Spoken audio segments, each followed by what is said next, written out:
These days I run this school. I'm the untouchable top dog, and every girl in the hallway is practically throwing herself at me. But trust me, my life wasn't always this glamorous. In fact, it was a living nightmare. I was completely pathetic, a total pushover, and everyone looked right through me. They treated me like absolute garbage, the class punching bag. Those jerks labeled me a sweat, yet they ruthlessly forced me to grind on their phones to level up their pathetic accounts. And the absolute worst part, my massive crush sat right next to me. I never even mustered the courage to breathe in her direction, until that fateful afternoon when she actually approached me. My heart nearly pounded out of my chest. But she only wanted some quick gaming tips. As she walked away though, she glanced back and actually whispered my name. That was it, just my name. But I sat there frozen, grinning like an absolute idiot. Because of that distraction, dropping the ultra-rare Tyrant Sword. Enter Cholwoo Min, white hair, the dead eyes of a complete psycho.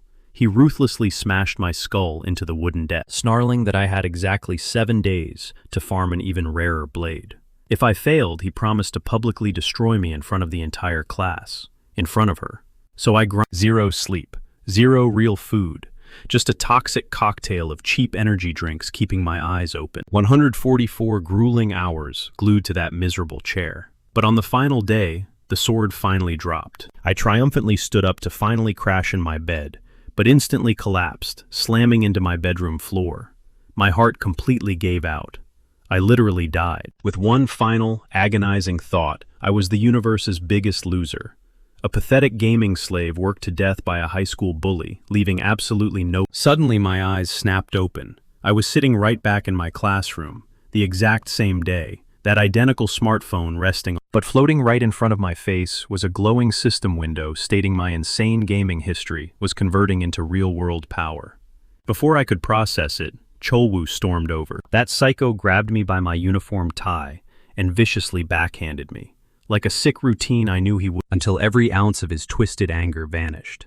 But then, the girl of my dreams walked back into the room and caught him beating the living daylights out of me. She bravely threw herself between us, desperately trying to hold Cholwoo back. She refused to let him hurt me anymore.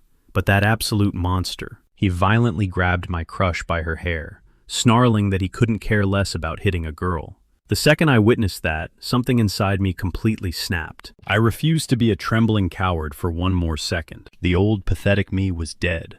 As a totally unhinged Cholwoo raised his fist to strike Aaron, screaming at her to shut up, Daewon totally lost it. He violently clenched his fist, fully prepared to punch Min straight in the jaw, no matter the brutal consequences. Consumed by blinding rage, he knew this was his do-or-die moment and swung fiercely at Min's face. But the tyrant easily caught his wrist.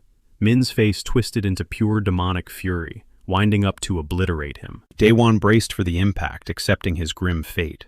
His desperate rebellion had failed. He was about to get pulverized.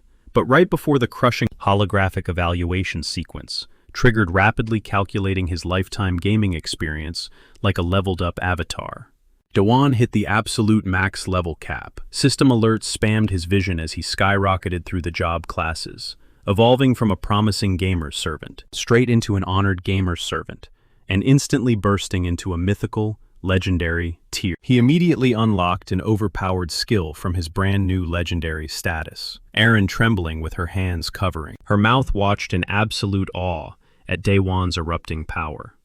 Our boy quickly realized this ultimate skill was an exact replica of his maxed out virtual avatars. Suddenly a golden admin message popped up on the screen. It was a massive divine reward for a massive favor Daewon had completed. The puzzle pieces clicked in his head. The message was sent directly from a user named Chun the Patient, that forgotten favor. It was the time Daewon randomly gifted him a ridiculously overpowered god-tier item in-game. Right as it clicked, a fresh system alert chimed, loudly declaring he had successfully crushed the monster, Cholwoo. He absorbed 200 experience points, pushing his total stats to an astronomical, glitched-out number. Our underdog hero, already a max-level gaming beast, was instantaneously promoted to the ultimate, final job class. The secret gamer's servant. Snapping back to grim reality, Daewon stared at his own hands, absolutely terrified by the absurd, monstrous strength coursing through. He had spent his entire life dreaming of living inside an RPG, And now, that crazy fantasy had violently manifested into reality.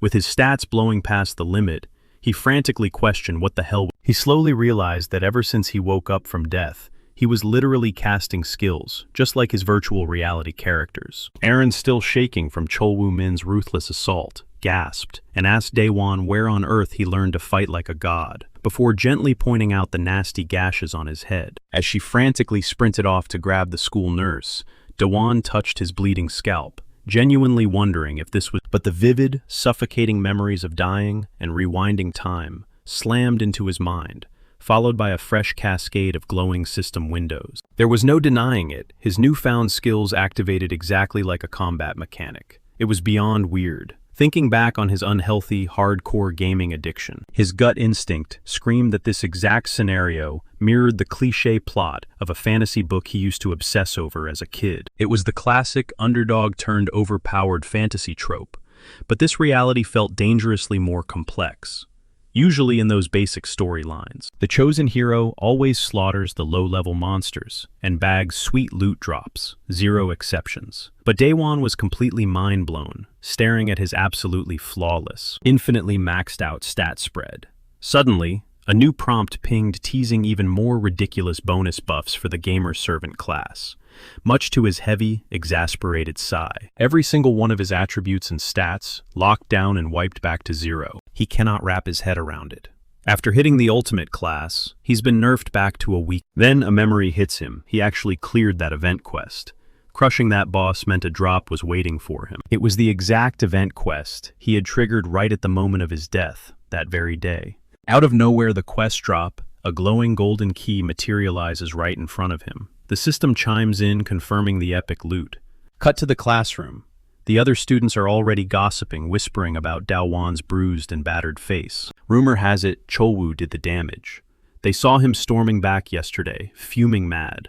They figure the guy couldn't burn off his rage, and ended up screaming at the school nurse instead. The catch: nobody knows who actually beat Cholwoo up, since time had been frozen. Without any eyewitnesses, wild theories are flying around, with everyone wishing someone had caught the brawl on. Daewon completely tunes out the chatter, turning the golden key over and over in his hands. Honestly, it just looks like a normal key. The item description claims it is a legendary artifact that unlocks a very specific location.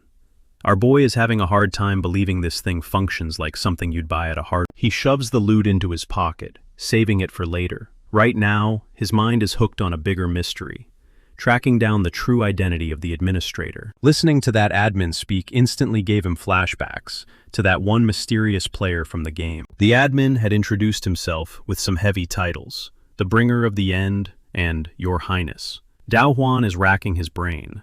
Could they be the exact same guy? He is itching to bolt home, boot up the game and DM that mysterious player to get some straight answers. Out of the blue, a system pop-up flashes. A new quest. It tells him to look out for an invitation and to accept it. He is totally clueless about what kind of invite is dropping tonight, or where he is supposed to even go. Right as he's thinking, bam, someone's shaking off the impact. A sharp sting of pain hits him.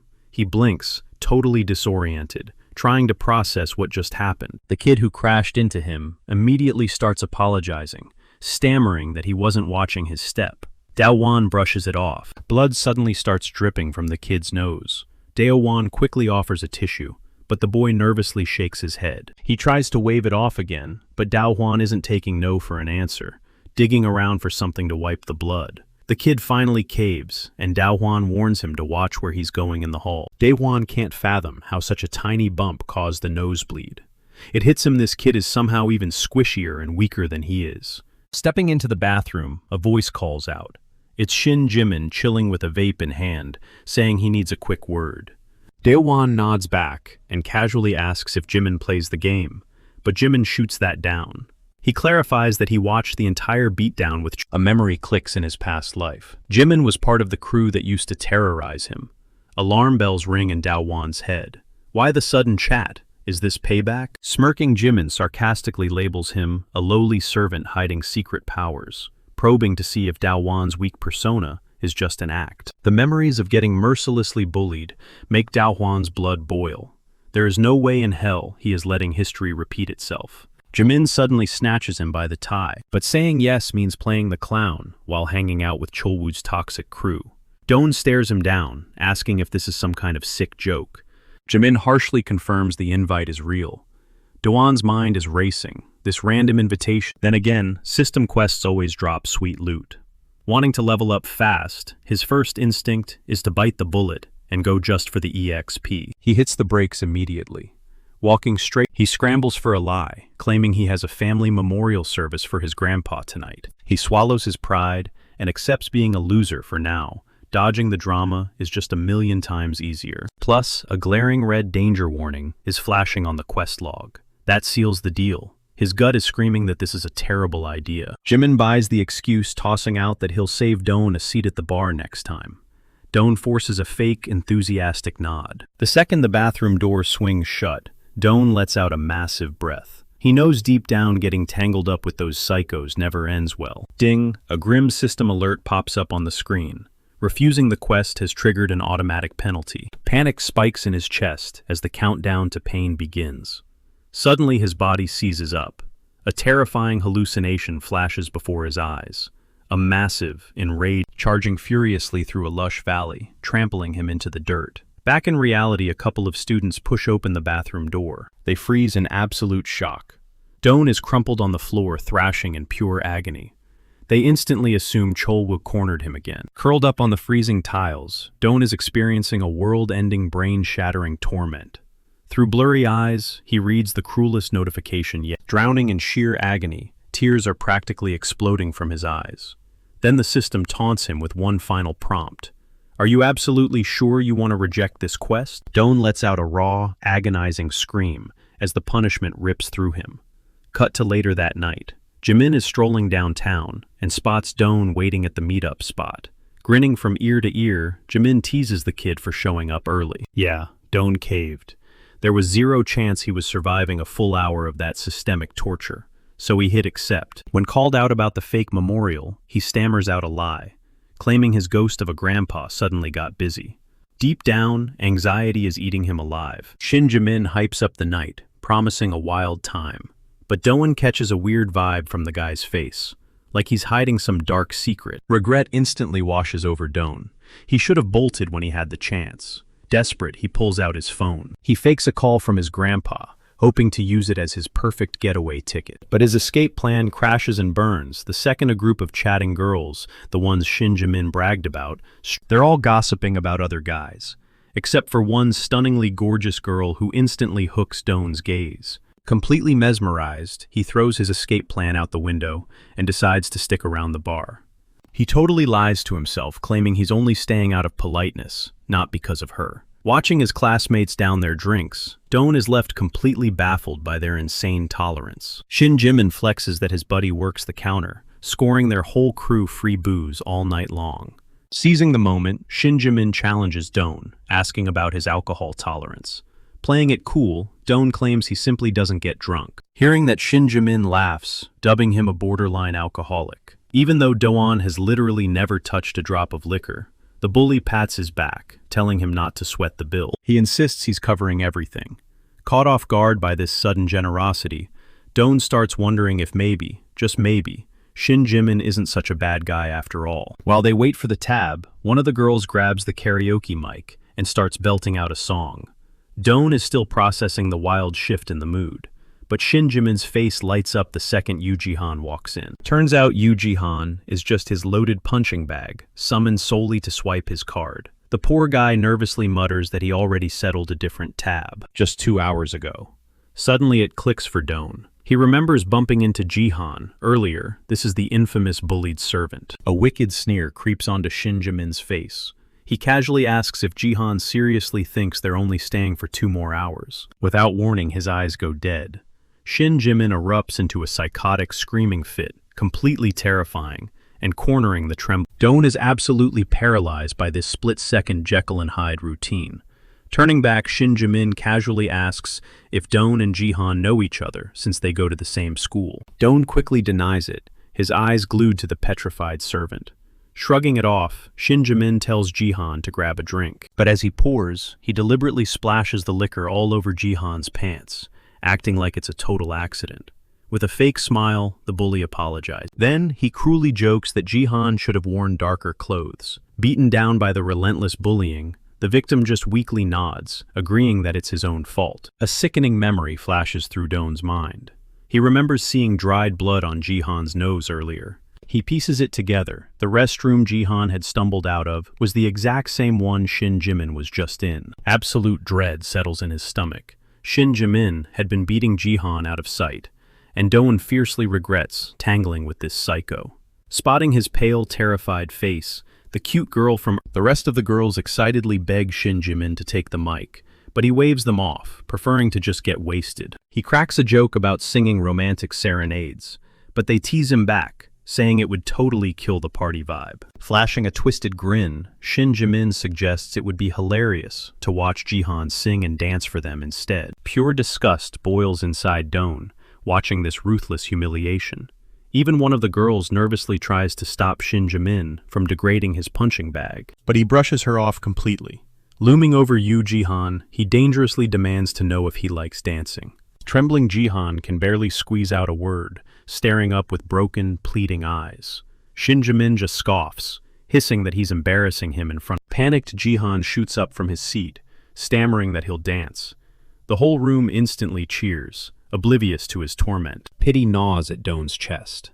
Does this guy have any pride left? But a dark truth hits him. If he were in those shoes, he'd probably do the unable to stomach the sickening display for another second. Doan makes an excuse to hit the restroom. He knows the only reason Shin Jimin isn't targeting him is because the bully mistakenly believes Doan is a servant hiding some deadly secret power. In reality, his stats are completely sealed. Doan is totally powerless. It's only a ticking clock before his bluff is called, and the second they find out, he's dead meat. He mutters to himself that if it weren't for the severe system penalty, he would have bailed on this quest ages ago. But simply showing up at the bar ticked the mission box. He makes up his mind to ghost the party before things get violent. As much as his heart bleeds for Jihan, Doan knows he has to run.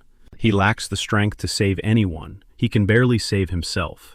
He realizes he and Jihan are trapped in the exact same nightmare.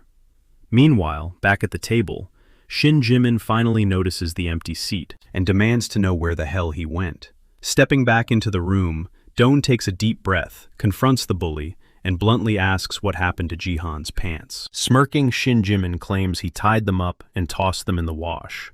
A cold spike of terror shoots through Doan at that psycho smile, but he forces himself to stand his ground. Doubling down on his fake tough guy persona, he strictly orders Shin to hand the pants back. He wagers that if he acts dominant enough, the bully will back down. Right at that nail-biting moment, a massive, heavily tattooed thug kicks open the bar doors, grumbling about having business to handle. Gripping a bottle of ketchup, the brute glares around and growls, asking who the new meat is.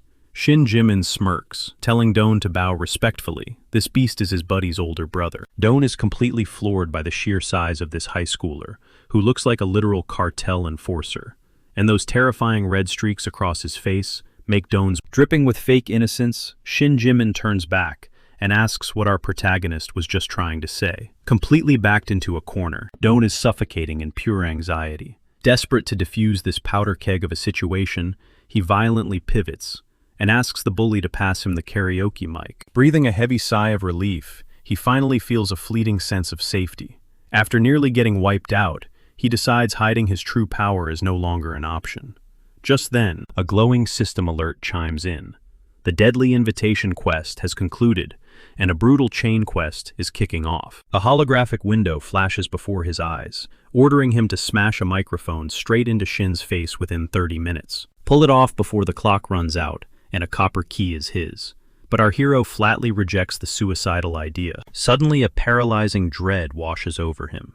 A fresh warning flashes on the screen, threatening a severe penalty if he dares to fail the task. The second his eyes lock onto the word penalty, a horrifying flashback hits him. He instantly remembers the agonizing Brazen Bull torture, and pure terror grips his heart. Meanwhile, Shin casually points out that his buddy Man Chun looks like a straight-up serial killer right now. The girls nearby shiver at his menacing glare. Man Chun just shrugs it off, claiming he must have gotten splashed with blood while beating the living daylights out of some guys on his way over. Meanwhile, 18-year-old Man Chun-hyuk is literally using Don as a human chair, grumbling about how much the kid is shaking. He barks a harsh threat, warning Don not to dare drop him. It is a completely degrading scene, which sends Shin Jae-min into a fit of hysterical laughter. For Doan, enduring this absolute humiliation feels way worse than the insane quest to brain Shin over the head with a bottle. The muscle-bound thug suddenly glares and growls. What the hell is so funny? He sharply reminds everyone in the room that Doan completely wrecked Cha Eun-min. While Shin admits the kid packs a punch, Man-chun totally writes him off, seeing zero potential or strength in the shaking boy. Trapped in this nightmare, Doan feels completely cornered. If he actually completes the quest and hits Shin, these psycho bullies will murder him. But if he ignores the system, the penalty might literally end his life. If only he could unleash his combat skills, like he did that one day he might just find the guts to fight back. Desperate, he pulls up his skill tree, only to discover his crushing blow ability is completely locked down and grayed out. Staring at the disabled icon, our hero feels his stomach drop. Absolute panic starts setting in. As his anxiety skyrockets, the glowing quest window ruthlessly ticks down. Only 15 minutes left. Right at that agonizing moment, Shin Jae-min casually tosses a question his way out of sheer curiosity. He demands to know why Doan lets these street thugs treat him like absolute garbage when he clearly possesses the raw power to obliterate them all. Struggling to find a sane explanation, our hero simply mutters that he leveled up his strength through a video game. Brushing off the weird answer, Shin tells him to forget about it, figuring the kid has his own hidden motives. Then he drops a bombshell, revealing he dragged Doan all the way out here for a very specific reason. Doan braces himself for the worst, fully expecting a violent threat to back off from Shin's crew. But instead a wildly grinning Shin practically begs him to join his gang, insisting they need to team up. Completely misreading the vibe, our socially awkward protagonist inwardly freaks out, wondering if Shin is secretly hitting on him. Oblivious to the misunderstanding, Shin proudly declares he needs Doan's sheer muscle to conquer the entire Gwanak district. Doan just blinks in utter confusion. He cannot fathom why a notorious schoolyard tyrant would ever need his help to establish a massive turf war. Eager to seal the deal, Shin starts listing off the sweet. He even promises that Doan will be raking in serious cash and drowning in attention from gorgeous girls. Clamping a heavy hand on his shoulder, Shin Jae-min swears on his life that Doan can have absolutely anything his heart desires, as long as they partner up. Unmoved by the shallow temptations, Doan coldly rejects the offer. He simply refuses to associate with low-life thugs. Scoffing at his rejection, Shin Jae-min leans in and asks if Doan seriously plans on being a pathetic errand boy for the rest of his miserable life. Pushing harder, Shin asks if he wants to crush the very bastards who made his life a living hell, reminding the boy that he finally holds the power to do it. A dark thought crosses Doan's mind. He pictures himself standing over his tormentors, completely flipping the script. It suddenly dawns on him. With Shin Jae-min backing him, nobody would ever dare humiliate him again. Stepping out for a bathroom break, Shin leaves Doan alone to chew on the heavy offer. Left to his thoughts, Doan starts convincing himself that this is a miraculous ticket out of his miserable existence. He could actually reboot his life rule alongside the popular kids and finally ditch his pathetic label as the ultimate loser. Deep into his wild power fantasies, Doan nearly jumps out of his skin when Yoo Gi-hun suddenly calls his name. Gi-hun points to the floor, asking if the glowing golden key belongs to him. Snapping back to reality, Doan realizes he carelessly dropped his precious quest reward. After awkwardly muttering a quick, Ji-hun shoots him a deadly serious glare, strictly warning him to cut all ties with a snake like But Doan's mind is already made up. He absolutely refuses to let this golden opportunity slip through his fingers. He is done trying to soften the blow. Yoo Gi-hun quickly apologizes, explaining that he only gave the warning because he knows Doan isn't a bad kid. Suddenly, a jarring alert shatters the moment. 3 minutes left to assault Shin. Blind panic washes over Doan as he realizes how much time he wasted, the horrifying threat of the system's punishment looming over him. Clenching his fists, he stands up, hyping himself up. If he can just survive this one brutal hour, it will be the ultimate turning point of his pathetic life. Desperate to avoid looking like a coward, he marches out of the room to face his fate. Suddenly, a bizarre vision flashes through his mind. A sprawling green hill and a massive Dohan feels exactly like them, burying himself away in a distant, isolated room. He clamps a piece of cloth over his mouth, absolutely terrified of the impending penalty. The system notification flashes 30 seconds left on the clock. He'd honestly rather bomb this entire mission than spend another second. With just one tick left on the timer, he hardens his resolve. This is his only real ticket out of living as a glorified gaming slave. Left with zero alternatives, he braces himself for agonizing pain. Meanwhile, back in the dim karaoke room, the hammered bully Yuke drunkenly. The girls giggle ruthlessly, mocking his wildly outdated, overdramatic song choices. Suddenly, one of them realizes the microphone is completely gone. Just then, Shin Jamin stumbles back from the restroom, clutching his stomach and whining about. With one swift, brutal motion, Do-hun smashes the bottle directly over the bully's skull. The vicious surprise attack knocks Jamin out cold on the spot. The Judge of Injustice mission is officially cleared. He realizes he'd much rather live as a so-called loser than become a ruthless monster. Riding the high of one-shotting his tormentor, Do-hun drags Jamin's limp body off to dump him somewhere totally abandoned. Right before bailing, a wave of guilt hits him for leaving Yu Gi-hoon alone with that heavily tattooed thug. But as he turns to leave, he spots Jamin's dropped cell phone resting on the floor. Snatching it up, a sly thought crosses his mind. He can absolutely use this to his advantage while the jerk is out cold. Cut back to the tattooed thug, who is currently belting his heart out in a drunken restroom karaoke session. Right in the middle of his passionate solo, his phone buzzes with a new text message.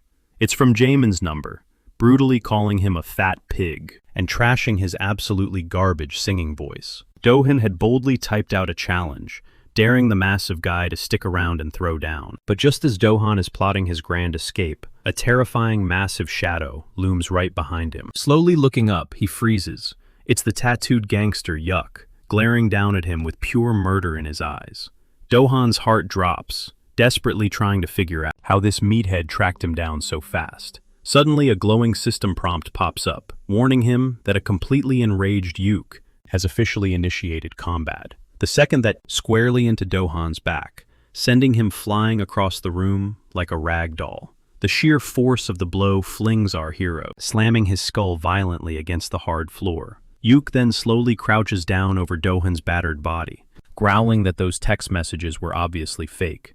He sneers, pointing out that Jamin when he's completely wasted. Without missing a beat, the giant hauls Do-hun up by his collar and delivers a sickening punch right to his jaw. Raining down heavy blows, the gangster barks that Jamin actually respects him as part of the crew. He aggressively yanks Do-hun's head back and slaps him hard, spitting that it's pathetic to backstab someone who actually brought him into the fold. Before Do-hun can even sputter out a defense, Yuke smacks him across the face again, calling him a worthless piece of trash, and genuinely baffled as to why Jamin ever let a loser like him hang out with them.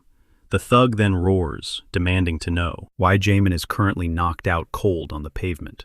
But as he glances over, his eyes lock onto something weird, muttering that he already has a pretty good idea of exactly what went down.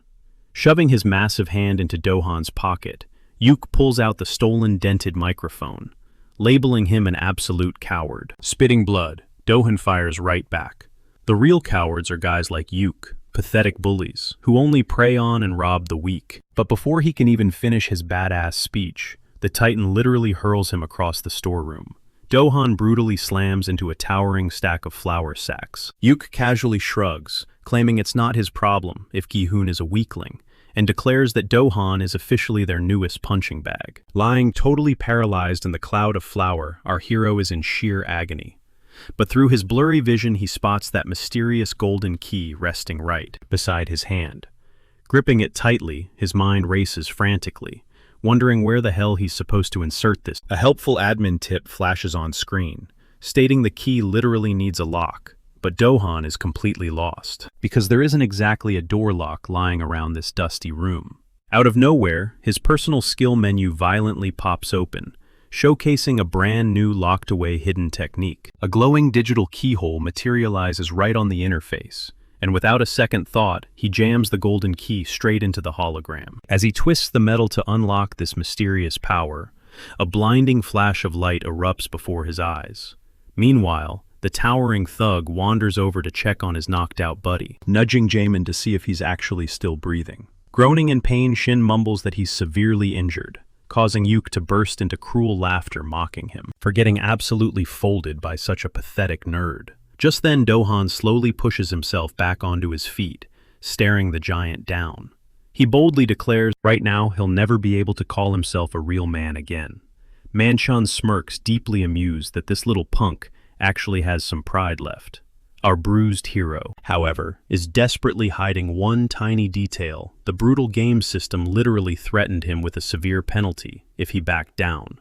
Thrilled by this sudden burst of fiery defiance, the hulking gangster roars and charges forward like a freight train. But right as the giant closes the distance, an intensely weird radiating aura violently explodes around Dohan's entire body. He clenches his fists, completely blown away, wondering why was he dragging him into such brutal fights? It finally dawned on him. The reason was simple. The guy just wanted a front row seat to a bloodbath. With that sudden flash of clarity, he lunged forward to smash Yuk, as a blinding blue aura exploded around his body. Doan screamed that the giant was dead meat. Right then, a childhood memory flashed before his eyes. A nerdy kid who ruled the local arcade like an absolute legend. This boy, dubbed Master Zobarano, unleashed a bizarre, unpredictable playstyle that kept every spectator completely mesmerized. Whenever Master Zobarano secured a victory, the crowd would erupt into pure hype. The kid's god-tier skills stem from his absolute obsession with gaming. Doan, who was only 10 years old at the time, stood completely awestruck, watching the master dominate the screen. The kid's ultimate signature move was the Thunder Eagle Strike, a technique that made him virtually invincible. This legendary skill, known as the Eagle's Descent, delivered a devastating kick guaranteed to knock out any target. However, pulling it off drained exactly 120 mana points. Realizing he had just unlocked this skull-crushing kick, Doan figured it would definitely turn the tide in his favor. Despite the massive weight gap and the sheer crushing force behind Yuk's punches, he genuinely believed this one move could take down his colossal, pig-like opponent.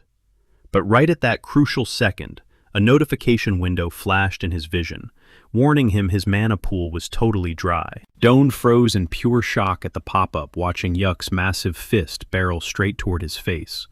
Knowing he was completely defenseless, he ate the brutal haymaker squarely on the chin. The impact launched him through the air, sending him crashing hard onto the concrete, right behind Yuk Manchun. Yuk just sneered, wondering what the hell was wrong with this nerd, who had just been screaming like he actually had a master plan. Sprawled out on the floor, bruised and groaning in absolute agony, Doan cursed the game's completely busted mechanics. Seriously, how could his max capacity be capped at 100 mana when the Eagle's Descent required 120? The math made zero sense.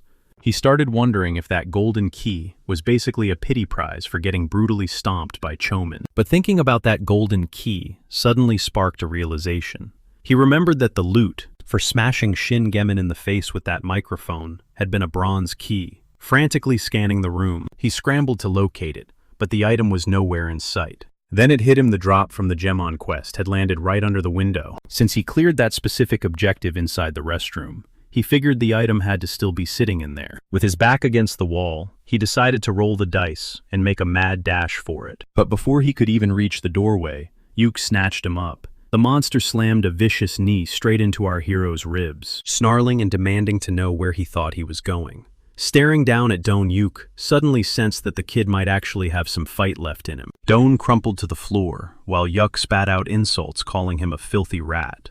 His body felt like dead weight, barely allowing him to drag himself up. Getting dropped a second time sealed the deal. He absolutely had to fall back and break away from this death trap, so he could secure that drop. Brain racing for an exit strategy, he watched the giant raise a massive hand, completely blocking his escape route. The second Doan tried to sprint past the behemoth, palmed his entire face, shutting him down instantly. Manchun slammed the boy back into the dirt, growling that he really needed to stay down for good. But instead of throwing in the towel, Doan just started cackling, triggering the brute to stomp a heavy boot right onto his skull. The giant scoffed, asking if the trash had finally lost his mind. Smirking, our hero shot back, asking if Yuk genuinely believed. He stirred up this massive bloodbath, entirely solo, with zero backup plan. The musclehead just sneered, claiming Doan was pulling a desperate bluff to buy another breath. But Doan doubled down, swearing he was only stalling for time. Just as elevator doors chimed open, directly behind, Yuk Doan screamed at the top of his lungs, ordering whoever was inside to ambush the giant with everything they had. Startled and briefly, panicked Yuk whipped around, only to find a completely dead, empty elevator. He stood there, frozen brain glitching, trying to process it. That split second of hesitation rapidly mutated into pure explosive rage toward Doan. He spun back around ready to snap the kid's neck, but realized Doan had vanished into thin air. Meanwhile, Doan was blazing down the corridors, pushing his bruised body to the absolute limit. He was honestly mind-blown that his cheap elevator bait had completely fooled a meathead like Yuk. Now that he had actually pulled off a miracle escape, pure panic set in as he frantically hunted for that bronze key. But mid-sprint, his legs just gave out, sending him face-first into the floor. From gritting his teeth, he forced his trembling body back up, battling through the dead weight of his legs to keep stumbling toward the end of the hall. Yuk's massive silhouette loomed over him, cracking his knuckles with a totally unhinged grin. The tattooed thug barked at Doan to freeze right in his tracks. Our boy thought this was it. His legs were absolute jelly, completely drained of the energy needed to run or escape. Just as he braced for the absolute worst, he glanced to the side and finally spotted the bronze key. The second his fingers brushed the cold metal, a glowing system prompt popped up, revealing that it had the power to unlock sealed attributes. Furious that the system had held out on him this long, he yanked open his stats and spotted a glowing key icon right there on the screen. In that exact split second, the hulking giant charged at him, completely blinded by rage. Panicking right before Yuk could grab him, Doan slammed the key into the slot, screaming at the interface to hurry up. With adrenaline pumping through his veins, a massive choice flashed before his eyes: permanently boost one single stat. Knowing he desperately needed juice for his skills, he made the call, shouting at the system to dump everything into his mana pool. As the brute wound up for a devastating haymaker, Doan's mana unsealed, instantly shooting up by a massive 100 points. Mere inches from getting obliterated by Yuk Manchun, he slipped right past the strike. Our guy planted his foot squarely on Yuk's massive thigh and geared up to unleash the falcon attack. He vaulted clean over the mountain of a man hovering in midair as crackling lightning wrapped tightly around his leg, fully activating the secret skill. An electrified flying kick slammed dead center into the giant's face. The overpowered strike connected flawlessly, crushing the brute right in his thick skull. Blood exploded from his nose, and his eyes rolled all the way to the back of his head. A system alert dinged for Doan, confirming he had actually taken down the monster Yuk Manchun. His colossal enemy dropped to his knees, before collapsing completely, out cold on the floor. Feeling like an absolute boss, our hero touched down with a smooth landing, his hard-earned loot for the victory, the missing silver key. Gasping for air, Doan clutched his new prize. But as reality quickly came crashing back down, the gamer servant was completely stunned that he actually pulled off the win. Just as he thought he could finally drag himself home, Shin Jong-min snapped awake, glaring literal daggers at Doan. The punk demanded to know what on earth had just happened. Our protagonist was completely paralyzed, stammering as he saw Shin recovering from the knockout. But then things got even worse. Another guy stepped out of the shadows, a total giant from the karaoke bar, aggressively demanding to know why his brother was laid out on the floor. This was 19-year-old Yuk Manuk, the bartender, and Manchun's older brother. He flared up with insane rage toward Doan. Suddenly it clicked Shin had mentioned earlier that the brute actually had a big brother. Staring up at this towering mountain of muscle, Doan felt his heart completely sink. This was really it. More thugs started pouring in, yelling about all the crazy noise. The tattooed goons instantly zeroed in on the massive Manchun laid out cold. It hit the protagonist, all over again. Shin was throwing back drinks at this exact spot with his whole crew. Sitting at exactly 80 mana and a miserable 12 hit points, Doan was totally out of gas.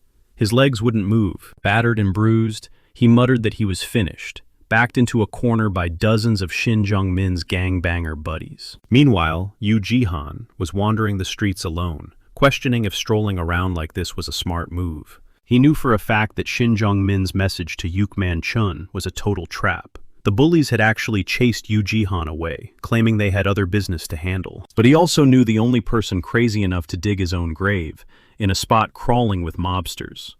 was Dowan, especially since he was totally green and had absolutely no clue how the underworld operated. That final text telling him to go home was clearly a sacrifice play to keep Jihan safe, and now he could only pray his friend would make it out alive. Back in the hallway, Shin Jung-min confronted Dowan, demanding to know why he pulled this stunt, aggressively, claiming he never wanted to make him an enemy. In our guy's head, the walls were completely closing. The mob of thugs started closing the distance, snarling that he wasn't going anywhere, completely eager to take him down. Right at that boiling point, a frantic karaoke worker sprinted in, screaming that the cops had shown up and the whole operation was totally busted. Someone barked that a rat called the police from the first floor, ordering everyone to scatter and escape down the stairs. The gang was extremely disappointed. They were practically drooling at the thought of beating the nerd to a pulp. But Manok just stared at Dowan, realizing this kid had some insane, unbelievable luck. Right before bailing, Shin Jung-min shot Dowan a lethal glare, swearing he wouldn't forget this. Flooded with absolute relief, just to be breathed, Dowan scrambled to escape down the stairwell. But suddenly a terrifying shockwave ripped right through his nervous system. Only one day after dodging the Grim Reaper, he had taken vicious beatings from both Chu Woo-min and Yukman Chun. Plus, he was tanking the brutal side effects of firing off two massive skills his body could barely handle. The second the adrenaline wore off and all that crushing stress finally broke, Dowan totally blacked out. His eyes slowly fluttered open later to the sight of a woman standing over him. Completely disoriented, he groaned, asking where he even was. She leaned in to give him an answer. Blinking his heavy eyes open, Doan instantly recognized the face hovering over him. It was her, one of the top 3 most notorious bad girls. She scoffed, muttering that he took his sweet time waking up. He opened his mouth to ask what the heck she was doing there, but her hand slammed over his lips, shutting him up instantly. Glancing around, he realized they were crammed inside a restroom stall, as the girl hissed at him to keep his voice down. This was the ladies' room, she warned, so he better not make a sound. Barely whispering, Doan frantically asked why they were hiding out in there. Cops were swarming the bar outside, she explained, and they definitely wouldn't check the women's bathroom. When Doan asked who snitched to the police, she casually admitted that she was the one who called in the underage drinking tip. Doan was completely baffled. Hadn't she been chugging drinks earlier too? Did she blow the whistle just to save his skin? The tough girl explained that she'd watched his crazy brawl with Ukman. She honestly thought he was just another pathetic loser, but turns out the guy was an absolute savage who didn't care about causing massive. Convinced she was totally smitten with him now, Doan eagerly asked how he could repay the favor. She waved him off, but he stubbornly insisted on returning the solid. Leaning in dangerously close, she whispered that he could grant her one specific wish. Doan's face erupted in burning red, leaving him completely paralyzed and speechless.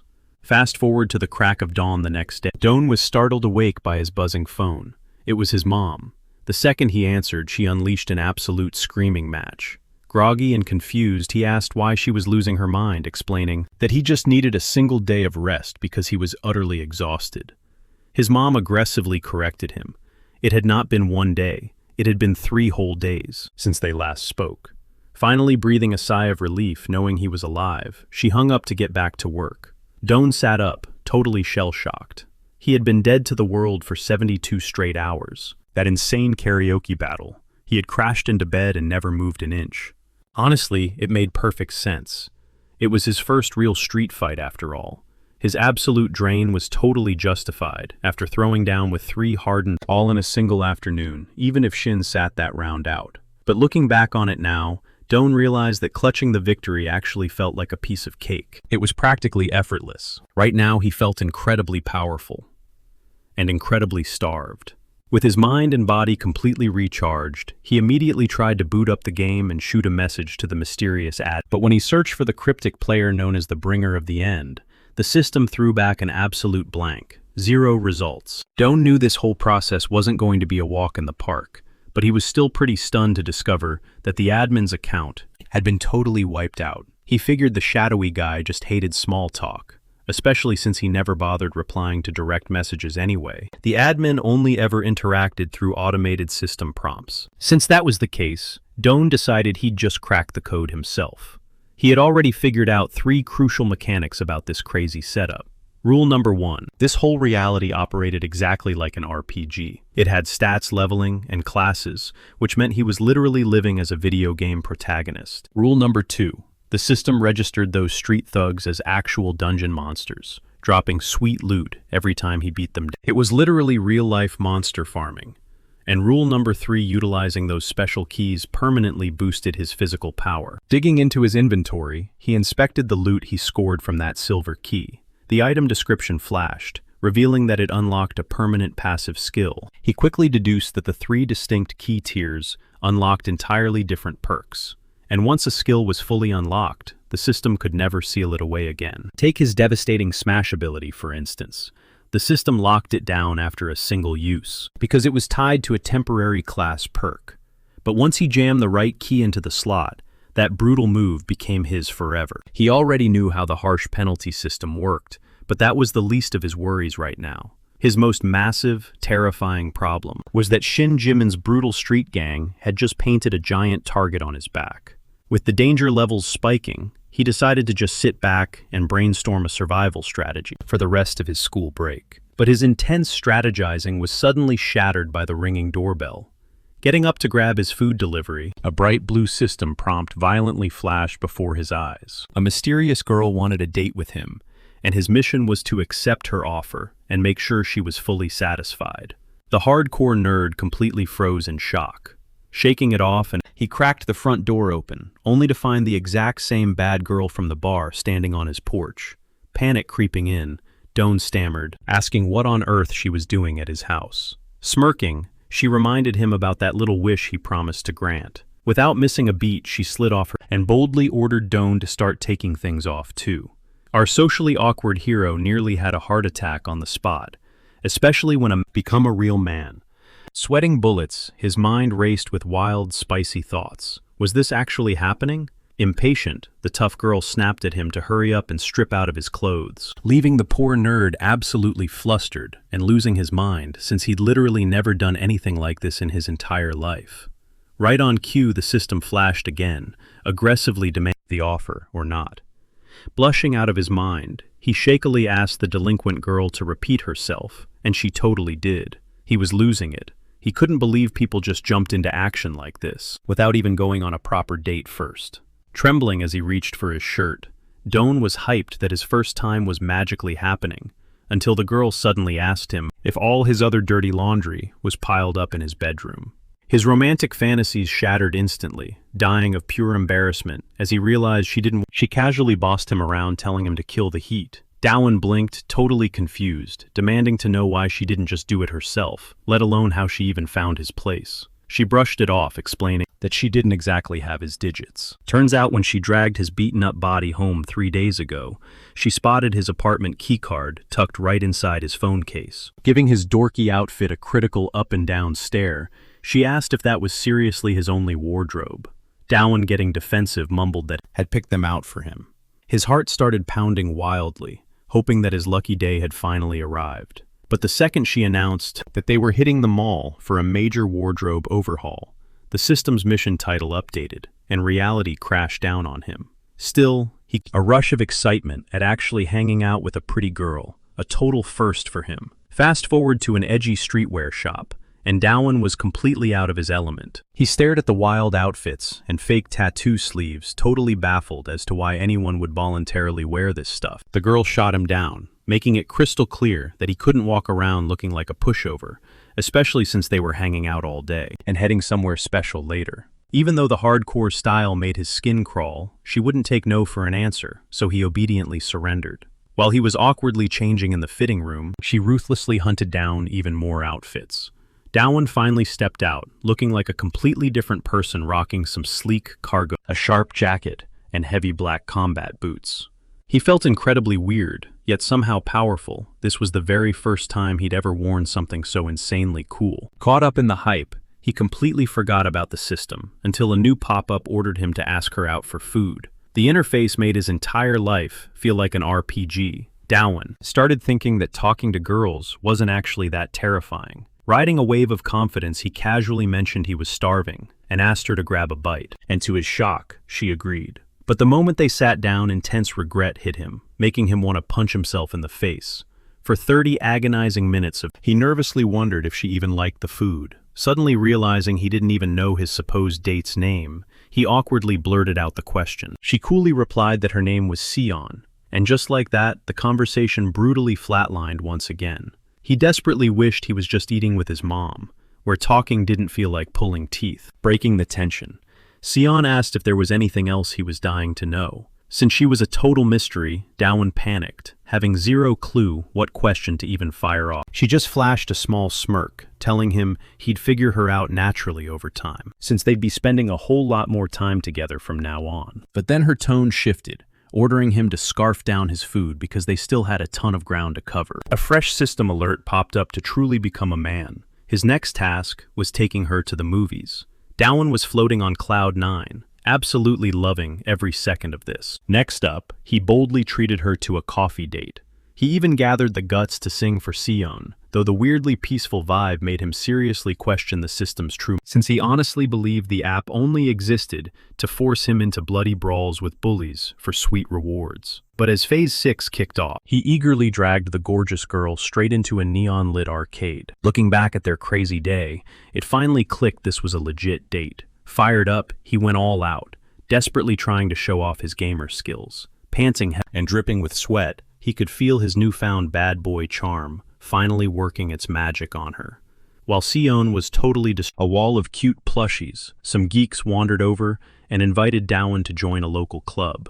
But the absolute second his eyes locked onto the claw, our underdog hero completely zoned out, quickly lying to Sion that he desperately needed a bathroom break before slipping away into the crowd. Exactly 10 minutes later, the former weakling marched back carrying a massive armful of floppy fish plushies, fully prepared to blow Sion's mind. Overflowing with massive confidence, he was dead certain this romantic gesture. Spotting her in the distance, a goofy, love-struck grin stretched across his face, but his perfect dream date was instantly shattered when a massive guy materialized out of nowhere, viciously yanking him backward by the hair. The towering bully aggressively barked, demanding to know who the hell Dawan thought he was, daring to say Sion's name so sweetly.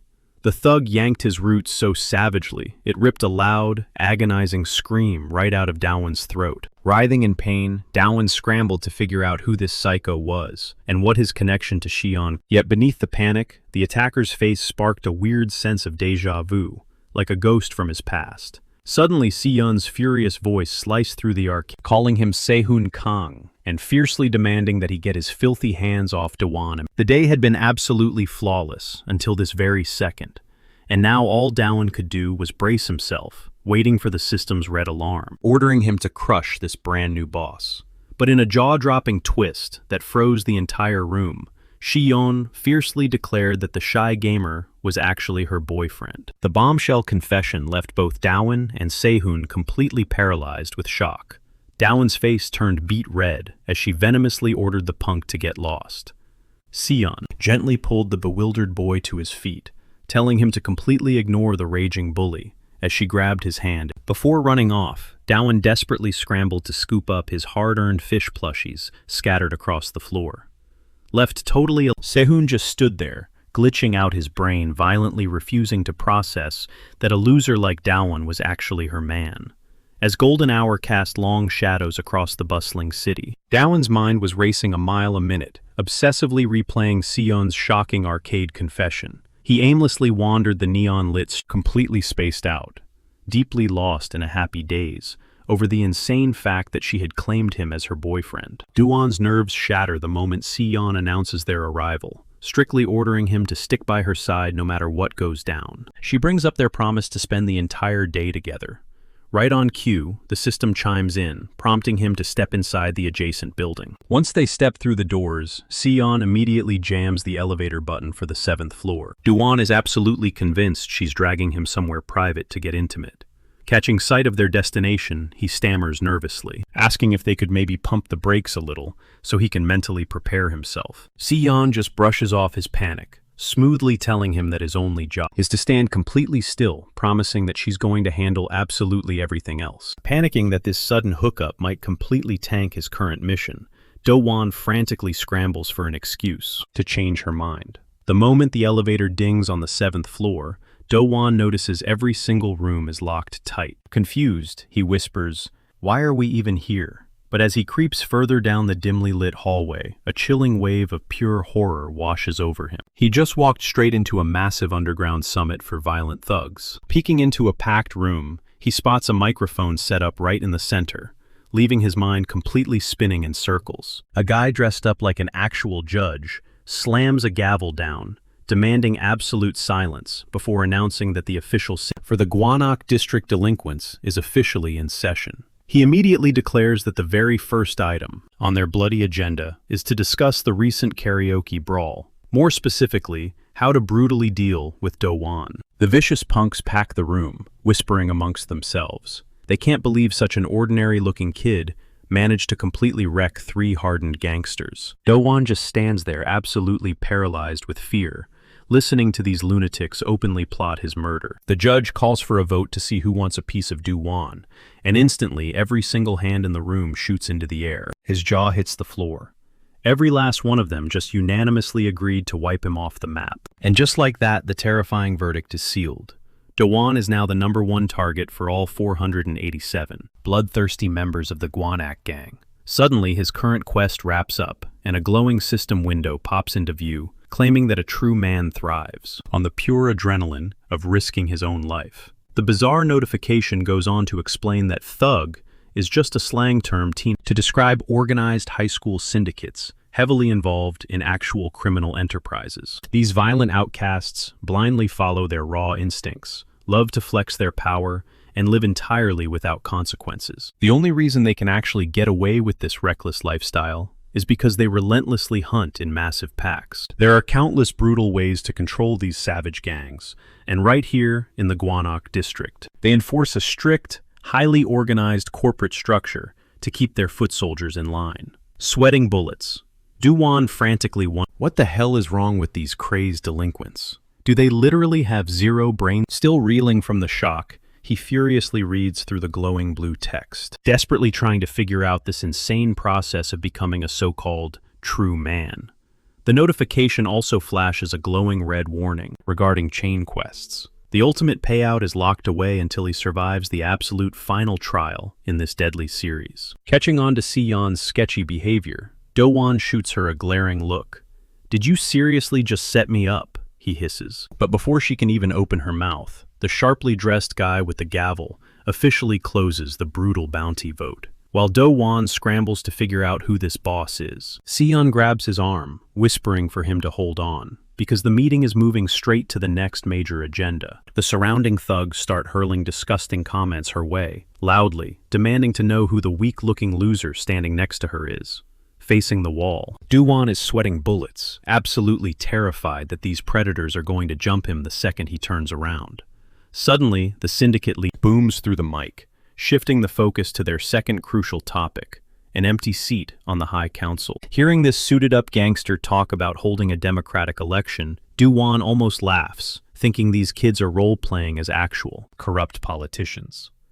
But then, Si-yeon confidently steps forward, declaring that she's already tracked down the perfect. Meanwhile, the terrified nerd beside her is literally inches away from bolting out the door. Projecting her voice like a seasoned congresswoman, she officially nominates for the highly coveted position of the Borome-dong district representative. Without an ounce of hesitation, Si-yeon echoes his name across the deadly quiet room.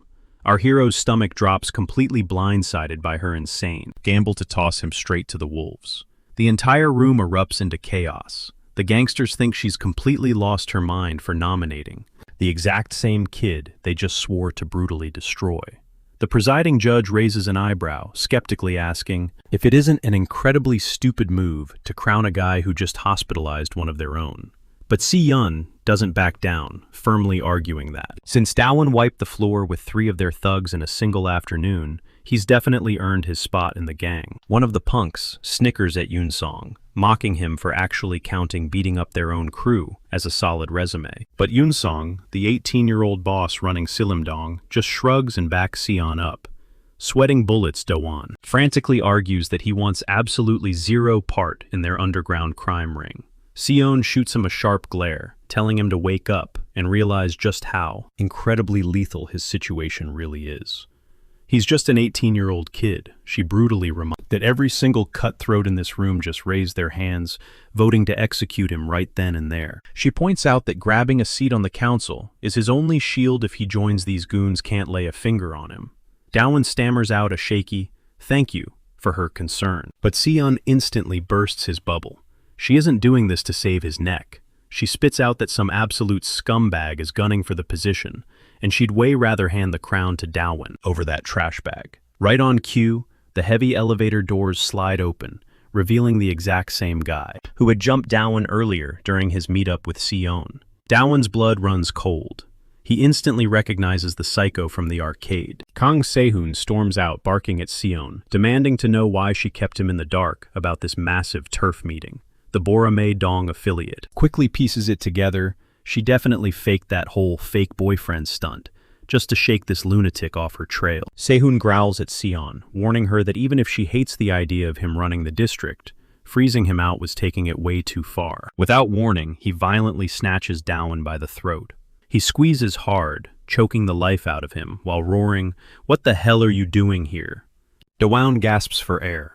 His lungs burn like he's being crushed alive under a massive boulder. Boom. The judge slams his gavel, ordering them to back off, roaring that this is a sacred, formal assembly. He clears his throat and officially declares Dawan as the brand new boss of Borame Dong. Sehun snaps. He fiercely protests, screaming that the throne was his by right, but Sion ruthlessly shoots him down with razor-sharp comebacks. The whole room erupts into a chaotic buzz. The other thugs whisper sizing Dawan up as nothing but a scrawny weakling, while others glare at Sion, realizing this sparks a massive turf war. Two heavy hitters are now gunning for the exact same crown. The judge smirks, noting that the stakes have just skyrocketed to a whole new deadly level. Sehun finally tosses Dawan aside like a rag doll. He cracks his knuckles, growling that he'll just have to beat the rights out of it. Every single gangster in the room leaps to their feet. Dawan frantically waves his hands, choking out that he doesn't give a damn about ruling the turf. But the second his enemy turns his back, Dawan seizes the opening. He instantly triggers his falcon drop skill, launching himself into the air and dropping a devastating skull-crushing kick. The surrounding gangsters gasp, totally blown away by seeing his legendary special move up close. But wait, Kang Sehun didn't earn the title, the Granite of Borame, for nothing. His insane, freakish durability kicks in, allowing him to tank the deadly strike without even flinching. Dawan's jaw drops in pure horror. Was his ultimate move really that pitiful? Sehun brushes off his shoulder, smirking as he praises the technique. He admits that actually caught him off guard. It totally confused him, since a massive power like Yukman Chun was instantly flatlined by that exact same kick. Then it hits Dawan like a freight train. His mana, his magic reserves are completely drained. He can only fire off that skill a single time, and without it, he's hopelessly outmatched. He is in massive trouble. Sehun lunges, locking Dawan in a vicious sleeper hold, hoisting. The terrified gamer completely off the floor. Dawan violently taps out, slapping Sehun's massive forearm, begging for mercy. Nothing works. Sehun just laughs, hissing that he won't until Dawan's brain shuts down. As his vision starts fading to black, the terrifying puzzle finally clicks. Now he knows exactly why this monster feels so familiar. The guy had morphed into a totally different beast. Dawan's mind flashes back to a brutally hot summer, exactly 5 years ago. That summer he was choked out the exact same way by a seriously overweight kid. Back then, they were just 13 years old. And that heavy-set, relentless bully, it was Kang Sehun. Those messed up choking games were a massive trend, and Sehun tortured him with it relentlessly. He'd strangle Dawan right in the cafeteria, forcing him to gag down his lunch, while suffocating. The hellish straight into the bathrooms. Sehun would lock his grip, refusing to release him until Dawan was gasping for mercy. Because of that pure psychological torture, Dawan passed out countless times, trapped in a waking nightmare of randomly blacking out. But the physical pain was nothing compared to the aftermath. What truly broke him was waking up. Thanks to Sehun, he was stripped of every ounce of his dignity, publicly humiliated in front of his entire class, especially the girls he had crushes on. That deeply scarred him. The trauma hardwired his brain to panic around women, turning him into a total social reject. Now sinking to his knees, his vision blurring out, he desperately wishes that absolute scumbag would rot in hell for destroying lives. Did his worst tormentor get a magical glow-up, drop all that weight, become handsome, and get girls fawning all over him? The more the memory played in his head, the hotter his rage burned. There was absolutely no way in hell he was going to bow down to his childhood bully ever again. Jeers echoed in the background as the thugs branded him a weakling. But the second Doan scraped himself off the concrete, the bullies mercilessly taunted him, barking that he was a dead man walking. He frantically calculated his actual odds of surviving this nightmare. After all, Kang had completely neutralized the one skill that could have saved his skin. Locked in Sehun's suffocating chokehold, Doan hit a wall of pure despair, realizing surrender was his only exit. Once Kang proudly crowned himself the undisputed king of Boram, Doan felt absolutely shattered.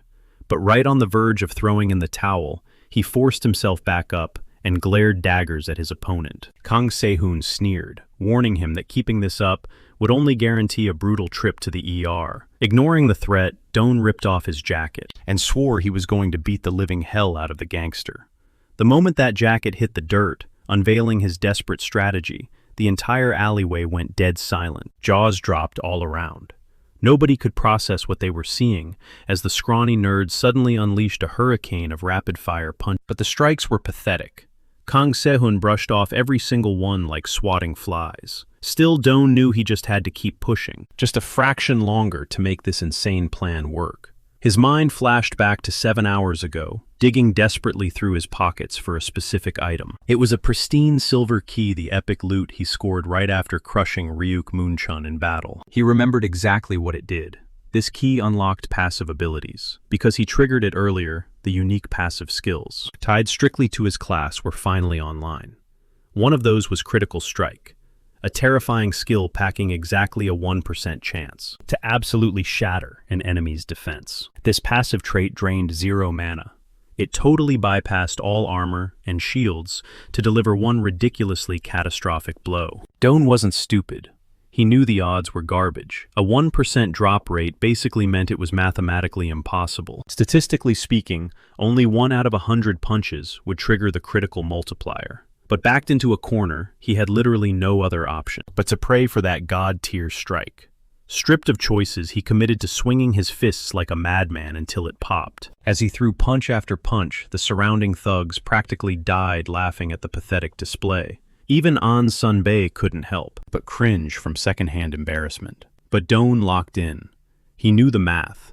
If he just kept throwing hands, one hit had to trigger it, and he was dangerously close. He noticed his opponent's focus slipping right around punch number 80, clearly wondering why the hell his skill hadn't fired off yet. Meanwhile, Kang Sehun just scoffed at the ridiculous display, swatting away every single incoming attack, until punch number 90. Pushing through the burn, Doan rocketed his 100th fist forward, slamming it dead center into Kang's chest. A drop of cold sweat slid down Doan's cheek. It was a dud. Nothing happened. Kang just stared down at him with a deadpan look. What the hell was that? Doan's mind was completely hijacked by the harsh reality of gaming and RNG. That unpredictable random number generator is the ultimate equalizer, giving everyone a fleeting shot. That pure adrenaline rush of a jackpot is incredibly rare in the real world. That's exactly why gamers roll the dice against impossible odds, day in and day out. It was just like when 13-year-old Doan secretly blew his English tutoring money on gear upgrades. He bet it all on the randomizer, and the system burned him. He never got the drop. Even fully aware that failing the roll meant complete disaster, young Do-Won Ha risked it all anyway. Because the brutal truth of RNG is that it brings an equally massive chance of pure, soul-crushing despair. That exact same despair washed over him now as his final death harmlessly off the bully's chest. Panic choked him. Why didn't it proc? He counted exactly 100 hits. It should have worked. On paper, a critical strike should have instantly knocked the giant out cold. But his gamble totally backfired. He was trapped. Kang Sehun snatched him by the throat like a rag doll, hoisted before violently body slamming him into the pavement. Looming over him, Kang coldly explained that winning required actual, devastating power.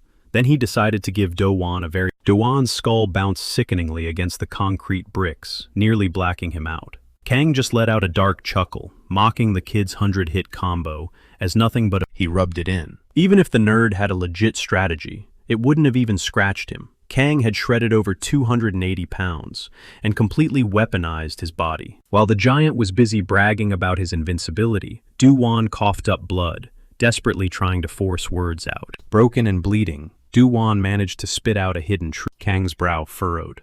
He didn't even recognize him. Do-won bitterly smirked, choking out that it was so typical of a monster. To convene, the prey carries that trauma for a lifetime, while the predator just moves on. Those words actually struck a nerve, freezing Kang in his tracks. But instantly Do-won's stomach dropped. He had run his mouth too much. Panic flooded his brain as he searched for an escape. Kang, still totally drawing a blank on who the kid was, aggressively ordered him. Running on pure adrenaline, Do-won wildly kicked out like a cornered animal, screaming at Kang to stay back. Completely ignoring the pathetic kicks, Kang caught his ankle mid-air and sending him crashing violently straight through a pile of wooden tables. Staring down at the broken mess on the ground, Kang tilted his head. "Are you still exactly the same pathetic loser as before?" He mocked the kid, asking if a person actually remembers every single broken toy they played with as a child. Honestly, he just looked disgusted by the pathetic display. Out of nowhere, the man introduced himself as Han Un-sung, the top dog representing Silum-dong. With a wave of his hand, he declared this entire circus a complete waste of time. He coldly stated that one fighter's spirit was already totally shattered. Lying in the dirt, Do-won was crushed by the bitter reality of betting his life. He absolutely knew he stood zero chance against this hulking monster. But surrendering just meant getting mauled by the rest of the pack. The guy was totally paralyzed, trapped in a dead end. Han Un-sung called it declaring the brawl was history. But Do-won wasn't having it. He slammed his fist into the dirt, screaming his lungs out that this war wasn't over yet. Struggling against the pain, he dragged himself back to his feet, growling that he hadn't thrown in the towel. His opponent just scoffed, visibly irritated, and spat. "Aren't you sick and tired of getting your teeth kicked in?" It was brutal. The bully was genuinely baffled that Do-won flat out refused to stay down, even when he was completely out. Our boy immediately made a frantic dash toward the exit, praying he could throw Kang off his scent just long enough to break free. The sheer terror had him fantasizing about dropping off the grid and hiding out on some deserted island. Do-won scrambled to spit out the lamest excuse, knowing deep down he just needed to book it to that door as fast as humanly possible. Without a second thought, he realized it was now or never, and sprinted across the room like a madman. But in his blind panic, his jacket slipped right off, catching his foot in a clumsy tangle. He completely lost his footing. Stumbling forward and practically crashing face first into his enemy, he mentally cursed himself for ever taking that stupid jacket off. As he was going down, he threw his palm out just to brace himself, which accidentally triggered a massive, unforeseen critical hit, blasting the bully backward. Launched into the air by a mere graze, Kang slammed violently against the concrete wall. Kang Se-hoon crumpled to the floor, his head hanging low, leaving a massive jagged dent right in the middle of the elevator doors. The rest of the thugs were completely shell-shocked, watching the unstoppable Kang get sent flying. Cheon Sunbae just stood there, jaw literally on the floor after Do-won's insane strike. The gangsters immediately started whispering their own wild theories, totally convinced that Do-won had channeled all his inner chi straight into his palm. They hyped it up as the legendary Flame Dragon Emperor's Iron Palm, a lethal strike, notorious for pulverizing bones and liquefying organs. But in reality, the system had simply flashed a lucky critical hit notification. Do-won was grinning ear to ear, incredibly proud he managed to deck the guy right, especially since he honestly never expected much from a basic passive skill. But just as he was silently celebrating his victory, Kang Se-hoon, battered and bleeding, pushed himself up from the rubble entirely on his own. Kang was absolutely furious, utterly humiliated behind the mask of a pathetic weakling. Getting back on his feet after that explosive blow, Kang completely lost it, roaring that he was going to wipe Do-won off the map. Everyone in the room could see the kid visibly shaking in his boots, but then Do-won flashed this weird, unhinged little grin that deeply unsettled the gang. Our protagonist refused to let this suffocating despair be the end of his story. He reminded himself that real gamers face this kind of hell all the time, but they never rage quit. To him, going out in a blaze of glory, with zero results, was infinitely better than just rolling over and dying. His mind flashed back to this one legendary user, who clutched a massive win just by putting blind faith in a random number generator. That total stranger's crazy success instantly fired Dowan up to snatch his own victory. He suddenly recalled that time he desperately grinded for a super rare item, blowing his literature tutor's hard-earned cash. Pitch black despair can completely flip into blinding hope, and that is exactly why hardcore gamers across always put their trust in RNG. Dowan decided to gamble it all, right then and there, winding up a devastating punch aimed straight for Kang Se-hoon's face. He charged forward like a bullet, screaming at the top of his lungs that he was going for the chest again. Se-hoon sneered, mocking him for thinking he'd ever fall for the exact same cheap trick twice, and quickly guarded his ribs. But the arrogant tyrant completely missed the punch, shifting its trajectory mid-air, locking dead onto his face. The scene then suddenly cuts away to the murky depths of the ocean. Down there, about 20 feet below the surface, lurks a beast, weighing in at over 4,000 pounds. Almost 85% of this monster is pure, unadulterated muscle. The ocean's ultimate apex predator, the terrifying great white shark. Out in the deep water, miles from the shoreline, two kids are just splashing around. The narrator drops a hard truth. If you ever cross paths with a great, you have to clock it right in the snout. It's their fatal weak point, no matter how ridiculously strong they are. And guess what? That exact same logic applies to humans. Because even the most ridiculously shredded fighters on Earth can't train their noses, leaving them totally exposed. So yeah, one solid crack to the nose is an absolute game changer. Dowan's fist connected flawlessly with the dead center of Kang Se-hoon's face, and he instantly knew it was a massive critical strike. Rocked by that absolutely devastating impact, the heavy-hitting bully staggered backward on his heels. Dowan quickly realized he had to start throwing way riskier kill-shot blows, instead of just praying for that sweet 1% critical drop rate. A thick stream of crimson poured down Kang Se-hoon's smashed nose as he let out a guttural. He was nowhere near finished. Blinded by absolute bloodlust, he swore he would wipe Dowan completely off the face of the earth. But the exact second he spat out that threat, our boy materialized right behind him, locked him in a vicious chokehold, and trash-talked him straight to his face. Dowan screamed that Kang was the one getting cancelled today then, savagely hooked his fingers into the bully's bleeding nose while cranking up the choke. Our nerdy hero roared that he wouldn't let go until this thug, he'd squeeze until the guy blacked out entirely, all while violently ripping the bully's nose backward with everything he had. The rest of the delinquents were completely paralyzed in shock, finally waking up to Dowan's insane hidden strength. Cheon Sunbae just stared in pure disbelief, witnessing this completely absurd display of raw dominance from the school nerd. Dowan just kept choking the absolute life out of the bully, squeezing, until the tough guy actually burst into tears. The second his opponent begs for mercy, Dowan lets go. The bully crumples to the floor, completely shattered, gasping wildly for air as his strength drains away. Battered and running on fumes, Dowan lets out a heavy breath. "I finally won," he mutters. But just behind him, a busted electronic wire inches closer to a massive puddle of water. Before the words even leave his mouth, the live wire kisses the water, sending a blinding shower of sparks into the air. Right as he yells out his victory, the massive short circuit triggers a deafening explosion right behind his back. The shockwave hits him, and raging flames light up the room, leaving our guy totally stunned. The rest of the gang freezes in pure terror, completely blindsided by the deadly blast. Panic erupts. They scramble for the exit, shoving each other in a desperate dash to reach the elevator before the inferno swallows them whole. Flashes of their last run-in with the cops at the karaoke joint cross their minds.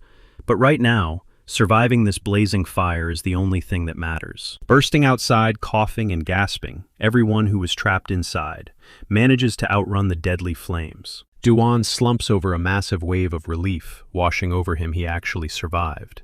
But the peace shatters when a gang member starts shouting for Si-yeon. She is nowhere to be found. The thugs panic, wondering if she's still trapped upstairs with Kang Se-hoon.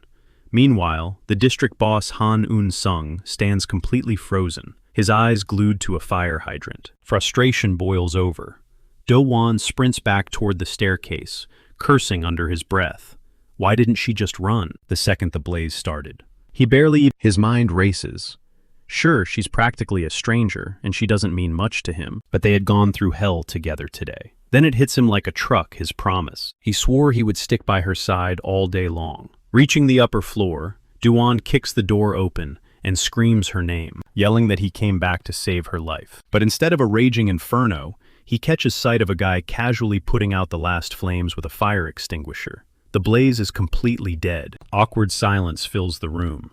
The guy shoots him a confused look, asking what he is doing here. Face burning red, Du-Wan desperately scrambles for an excuse. Stammering, he blurts out that he just wanted to know if he could head home.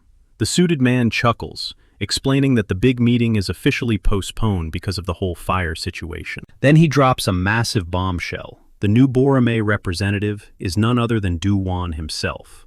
Du-Wan's jaw hits the floor, joining the high-ranking bully council.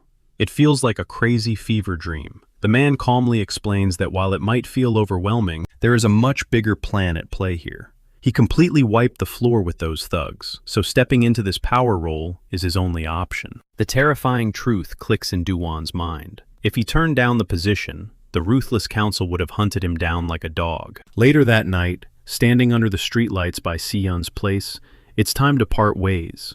Du-Wan gives her a soft smile. Reaching into his bag, he pulls out a goofy plush fish from the arcade. "You couldn't take your eyes off it," he says. Si-Yun blinks in sheer confusion. Daeon scratches his head, swearing he caught her staring hard at the prize counter. Suddenly it clicks for Cyan that she wasn't eyeing the cheap toys at all. Nope, a gritty wanted poster slapped right against the glass. Daeon physically cringes, instantly dying of embarrassment, but a warm smile creeps across Cyan's face. Clutching the ridiculous plushie to her chest, she softly thanks him for charging back into that burning building just for her. Daeon's face instantly turns tomato red, and he stutters out a clumsy good night. A bright blue system window pops up, proudly declaring he has finally become a real man. But honestly, he feels like he just leveled up into a giant thug. With the brutal quest officially cleared, a flashy notification chimes in 8 back-to-back missions completed. A massive combo bonus is heading his way. Taking a breath actually paid off. He eagerly waits to see what shiny new key the system will drop. But the moment his eyes scan the ultimate quest reward, his blood runs cold. He completely loses it. Fast forward to the next morning. Daeon is finally dragging himself back to school after ghosting for days. He purposely shows up at the crack of dawn to grind out a critical in-game mission. Sneaking into the empty building, he hauls a ridiculous amount of cables and heavy monitors, completely hyped to build what he proudly dubs his gamer slave station. He knows he has to set up all this crazy hardware directly inside his new homeroom, so he scans the room for his assigned desk. He spots a lone figure passed out across a desk. Shocked that some other student actually beat him here, he shrugs it off. Clinging to his massive pile of tech, he commits to assembling the most godly gaming setup this school has ever seen. But as soon as he unloads his heavy gear onto the wooden desk, a loud clatter echoes through the silent room. He freezes, absolutely terrified. He just woke Leaning in, he catches a glimpse of the kid's student ID card. The name Han Yun-sung stares back at him. A violent chill runs down his spine as the name triggers, a flash of memory from yesterday's absolute chaos. It hits him like a freight train. Taehyun had warned him that this exact guy, he's the undisputed kingpin, calling the shots for the Seoul Yangdong district. She practically begged him to listen. Han Yun-sung wasn't just a bully. He was the most lethal predator prowling the Gwanak districts. Breaking the dead silence, Yun-sung scoffs. He tells Daeon to drop the tough guy act. There's zero reason to sweat now that he's officially sitting at the tyrant's council table. But in a split second, the apex predator violently swipes Daeon's tech gear straight off the desk. The electronics shatter across the floor as Yun-sung leans in. He whispers how effortlessly he could crush Daeon right then and there. A cold sweat breaks out on Daeon's neck as Taehan's grim warning echoes in his mind. Panic sets in. Why the hell is he squaring up against an endgame boss so early in the game? Desperate to defuse the ticking time bomb, Daeon swallows hard, reminding Yun-sung that they're both council members. They're playing for the same team. Tearing each other apart makes zero sense. A dark smirk creeps across Yun-sung's face as he fires back a chill. He asks exactly why Daeon thinks they haven't already wiped his existence off the map. Daeon nervously guesses it's because he claimed the throne as Boromei's boss. Yun Sung immediately shoots that theory down. He lays out the brutal truth council rules, totally greenlight vicious turf wars between members. Young Sung makes it crystal clear. Carving out a ruthless pecking order on raw strength is absolute law. Pulling his fist back like a loaded spring, the tyrant snarls that this beatdown is payback for Daewon poking his nose into Seoryong's business. Bracing for shattered bones, Daewon squeezes his eyes shut and bites down hard. But a millimeter before knuckles smash into bone, Yun Sung freezes. He casually shrugs it off, tossing out that he honestly couldn't care less about Seoryong. Instead, he violently shoves Daewon into the dirt, towering over him like a god, and throws a twisted pitch they should totally team up now that they're rocking the same colors. Yun Sung guarantees he'll broadcast the memo to the rest of the Sharks, swearing up and down that not a single soul from Seoryong will ever breathe down Daewon's neck again. Soon after that intense stare-down, the morning bell rings out, and kids scramble to their desks. Daewon slumps into his chair, utterly drained and mentally shell-shocked by the absolute roller coaster of his first morning. Scanning the room, he suddenly clicks that Yun Sung isn't even enrolled in this class. A chill creeps up his spine as he wonders why the apex predator specific right there. But as his eyes dart around the classroom, a totally different creeping paranoia starts chewing at his nerves. All through the passing periods of his sophomore kickoff, a heavy, suffocating dread builds in his gut. By the time the bell rings for Block 3 recess, he watches classmates goofing off and chatting. But a glaring reality smacks him in the face for the first time ever. Nobody is dragging him away to be their personal punching bag. What's even more deeply unsettling is the dead silence. Usually fresh semesters kick off with absolute bedlam and vicious hazing. The thugs would normally squad up, hunt down fresh meat to torment for the next 12 months, and strike terror into the hearts of everyone else, to cement their absolute rule. This high school usually morphs into a savage, bloodthirsty wasteland, where only the alpha predators make it out alive. Hustlers claw their way to the top of the food chain, while bottom feeders scrape by for petty cash. But right as Daewon gets lost analyzing this bizarre, unnatural piece, glass violently explodes inward as a kid is brutally hurled straight through a window. Disgusted by these goons acting like rabid, mindless beasts, Daewon storms off to the restrooms, desperately needing to splash cold water on his face, and the second he kicks the door open, he's deadlocked with Jaemin. The two freeze, locking eyes in pure shock. Daewon had entirely wiped from his memory that they roamed the same halls, and his brain instantly flashes red, convinced Jaemin is still gunning for blood over that wild karaoke brawl.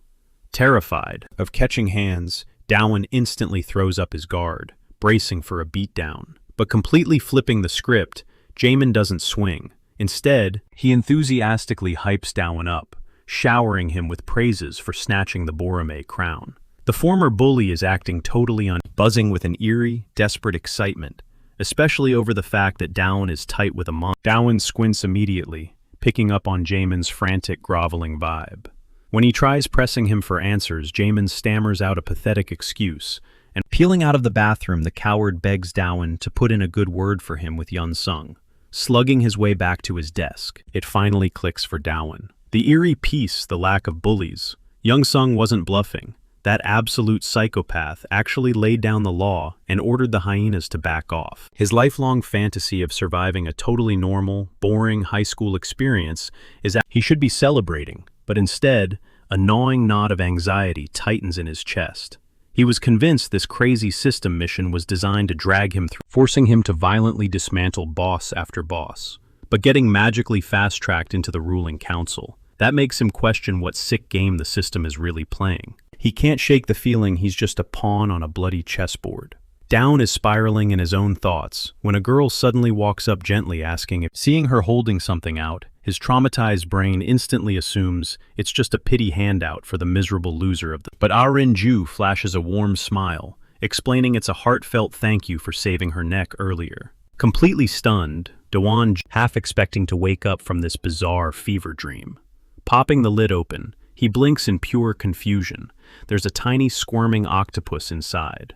Rin brightly chirps that live octopus is exactly what his bruised body needs to heal up fast. Daewon chuckles awkwardly thanking her, and joking that just looking at the creepy crawler is getting his heart racing. Ah-rin totally eats it up, laughing at his joke. Dead serious, she urges him to swallow the thing completely alive, claiming it's the ultimate life hack for rapid. But their weirdly wholesome moment is violently shattered when some cocky redhead kicks the door, barking at Daewon to entertain him. Ah-rin nervously glances over, asking Daewon if Daewon shakes his head. Total stranger. Meanwhile, cut away to the school's pitch-black photography darkroom, where a vicious pack of thugs is scheming in the shadows. One of the punks scowls, pointing out that a lone wolf like Yun Sung has literally never teamed up with anyone before. Narrowing his eyes, he turns. When pressed about it, Kim Dejin shrugs it off. Han's got his own hidden agenda. Han Eun-sung lays it out. Sure, he figured Daeon would be a solid fighter, but the kid didn't just throw punches or block hits, he pulled off something way beyond that. Kim scoffs, guessing Daeon was just trying to kiss up to Han, or maybe he completely chickened out. But Han shuts that down instantly. Han points out a crucial detail. Daeon was shivering, his eyes locked dead onto a specific target. Kim rolls his eyes, writing it off as pure dumb luck. But Han isn't buying it. He sensed a spark in the kid during the assembly. The Silim Dong boss raises an eyebrow. Is that why they are suddenly teaming up? Han waves the question away, effectively slamming the door on this little interrogation. He smirks, noting it's way more entertaining to figure Daeon out face to face. Cut back to the classroom where a visibly pissed off Daeon stomps right up to the campus weirdo. Renju watches this unfold. Daeon squares up against the freak, barking at him to get up on his feet for wrecking their vibe. Meanwhile, somewhere else on campus, a heavily inked dude scratches his head, wondering why the senior class is so dead silent. His buddy flashes a map, explaining that one single guy is causing all the silence. The tattooed brute chuckles, finding it hilarious that So Sung-woo actually ended up in Daeon. He completely backs Han's theory, betting that they are about to witness an absolute bloodbath, because So Sung-woo is an absolute psycho, thirsty for blood. Right then, Daeon gets up in the redhead's face, demanding to know if he's been running his mouth to Han Eun-sung. Puffing out his chest to look tough, Daeon snaps at Seo Sung-woo to play his own damn games if he wants to make it out. Daeon knows he's untouchable when it comes to the Silim Dong crew, but a cold realization hits him. Seo actually rolls with the Bongchon Dong district. Triggered by the threat, Seo Sung-woo bolts upright, glaring daggers at Daeon for having the nerve to step to him. But Daeon holds his ground. He snaps back that as long as Seo has hands and eyes, he can damn well play by himself. Seo Sung-woo smirks mockingly, asking if he should run and tattle to Yoon-sung about this. Daeon freezes though. He watches the redhead's eyes darken, flooded with absolute unadulterated malice. A sudden spike of fear hits him, suffocated by Seo Sung-woo's murderous glare. But then the crazy guy just snatches Daeon's phone right out of his hand. Sung-woo casually mentions he grabbed it because he figured Daeon was a fellow gamer. Daeon quickly denies it, letting out a massive breath of relief that he was panicking over nothing. He feels a surge of pride, thrilled that he actually managed to impress Eren. But that victory is cut painfully short when his buddy straight up boots Eren from the classroom, leaving Daeon totally stunned. Moments later, the PA system crackles to life. It is officially lunch break for the 10th graders. A light bulb goes off in Daeon's head. If he bolts right now, he can totally catch Eren for lunch. Their classroom is right around the corner. He's busy scanning the hallway for the prettiest girl when a hand suddenly grips his arm. He whips around and comes face to face with the quiet kid. He had bailed out back at the karaoke bar. Daeon is genuinely touched that the guy actually sought him out, and the two head off to the cafeteria together. On their way, they spot Seo Sung-woo stalking down the hallway, students parting for him like the Red Sea. But just as the redhead is about to jump in line, things take a wild turn. A massive, jacked senior cuts right in front of him, totally blocking his path. The giant brute arrogantly announces that 12th graders have priority to grab grub before the sophomores. He walls off the line, smirking that the 10th graders wouldn't dare say a word. Then he waves his whole crew over, telling them to skip the line since there are 0 teachers around to stop them. Standing a few feet away, Daeon spots Jihan and blinks in surprise, asking him what the hell he's doing down here. Jihan mentions he's in class 3, but his tone drops instantly, warning Daeon that the stunt he pulled earlier was basically a death wish, and he needs to watch his back. He tells him that messing with Seo is a one-way ticket to the hospital, asking if Daeon even realizes the monster he just provoked. Daeon rubs his neck, admitting he blew off the whole year just gaming, and asks what the big deal is with this Seo Sung-woo guy. Jihan leans in, explaining that Seo isn't just your run-of-the-mill high school. He doesn't just smash heads for fun, and he couldn't care less about the school's petty pecking order. Jihan adds that Seo is usually pretty chill and keeps his temper in check. But Jihan locks eyes with him, making it crystal clear that does not mean Seo is safe to be around. Word is he can flip the switch in a split second, and that absolute psycho mode is always triggered by one exact thing: someone cutting in front of him. Back at the line, the senior bully taunts Seo, asking if the little baby is mad because his elders are grabbing lunch first. He spits out another nasty insult, officially pushing Seo Sung-woo past the point of no return. With a dead, soulless glare, Seo softly furious at the blatant disrespect, the bully snarls, boasting that his fists move way faster than Seo's eyes can even track. But before the meathead can even twitch, Seo Sung-woo buries a devastating hook straight into his gut, knocking the wind right out of the arrogant jerk. Blinded by rage, the senior swings a massive haymaker at Seo's face, but Seo casually slips under it. Riding the momentum of that dodge, he twists his body and unleashes a brutal counterstrike. Seo Sung-woo effortlessly dances around every single wild, sloppy punch the senior throws. The bully is totally shell-shocked, desperately trying to figure out how this kid is weaving through his attacks like a ghost without taking a single scratch. Suddenly, Seo Sung-woo barks out that he asked the damn question. Then he unloads a blinding flurry of devastating strikes. The entire cafeteria watches in pure. The senior crumpled to the ground. Seo Sung-woo stared down with ice in his eyes, coldly pointing out that the guy just wasn't fast enough. He was absolutely seething that someone so agonizingly slow had the nerve to cut in line. Seconds later, the beaten kid just blacked out completely. Watching from a safe distance, alongside a crowd of terrified classmates, Dawon and Jihan broke into a nervous sweat. They had just witnessed pure, ruthless brutality. Later, walking home, Dawon could not wrap his head around it. Was all that savage violence really necessary, just over cutting a line? He did not know much about Sung-woo, other than some vague rumors tying him to the track team, but he made a mental note to steer clear. Sure, Sung-woo usually seemed calm, but the guy harbored an explosive rage if anyone dared to skip past him. Just glad he got his friend out of there in one piece. Dawon swore he would never, ever skip a line if Sung-woo was anywhere nearby. He figured coasting through the school year would be an absolute breeze, now that he knew exactly how to avoid poking the shark. But that wave of relief crashed fast. Out of nowhere, the system pinged him with a brand new quest. His objective sprint right past Seo Sung-woo in the dead center of the courtyard. Dawon let out a frustrated groan, completely baffled by this suicidal task. He dreaded what would happen the second he crossed that line, knowing deep down it was going to end in a brutal fistfight. Shaking the dark thoughts from his head, he locked in. He only had 10 minutes on the clock, and failure simply was not an option. Fired up with a fresh burst of adrenaline, Dawon bolted off to hunt down Sung-woo before time ran out. Meanwhile, trapped in a dim alleyway, a scrawny kid with shattered glasses was curled up on the concrete, begging for mercy. Through a flood of apologies, he frantically explained he was just sprinting to cram school because he was running late.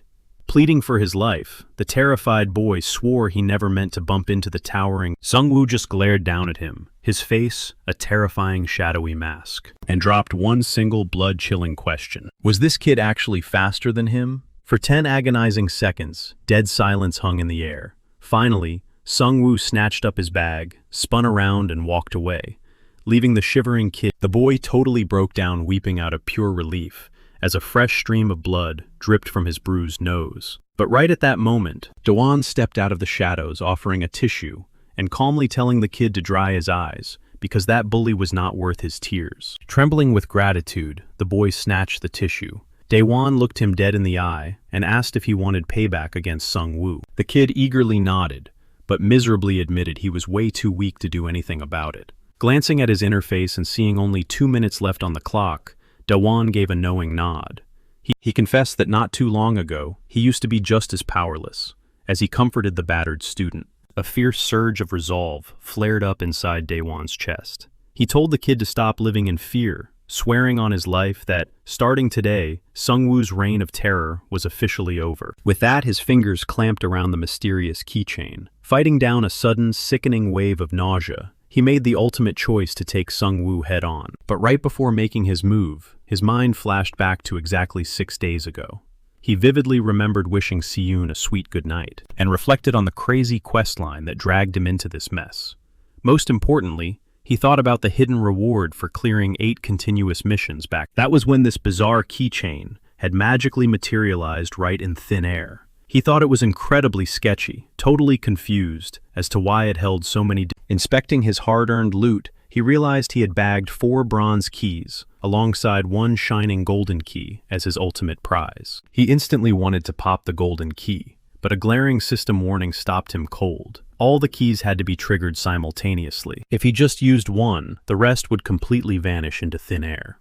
Honestly, even without the system's strict warning, he planned on burning through all of them anyway. You see, while the golden key was a total gamble that dropped randomized skills, the bronze ones actually let him handpick a specific stat to permanently boost, tailored perfectly to counter the next major boss. As insanely tempting as it was to use them immediately, he swallowed his greed. His original plan was to stockpile them until the next big quest, but that ticking 2-minute timer was giving him massive anxiety. Dawan quickly grilled the beaten, but unfortunately, the monster didn't have a single blind spot. With 0 time to waste, Dawan blasted out of the alleyway, sprinting like a maniac. Suddenly he was forced to skid to a halt, his chest burning like his heart was about to literally explode. Practically out of time, he swiftly and silently activated. He cracked the golden key, first praying to the RNG gods for something decent. Jackpot.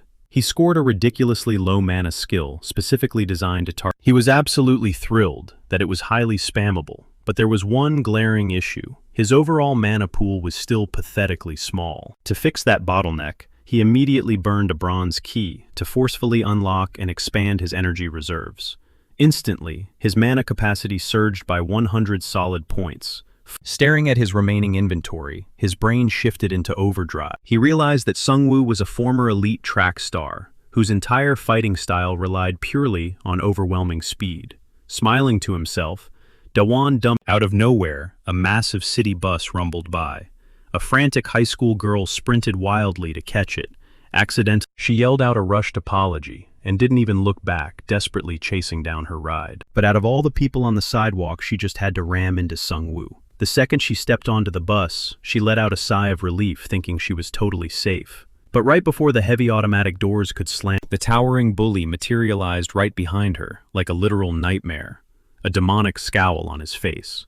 Right as Sungwoo lunged to violently drag the screaming girl off the step, instantly a bright blue holographic screen popped up, confirming his brutal sprint quest was finally complete. Our hero felt a massive rush of triumph for pulling off the impossible, but his celebration was. He caught that twisted look on So Sang-woo's face and asked if they were cool now. Out of nowhere, a brand new chain quest alert popped up.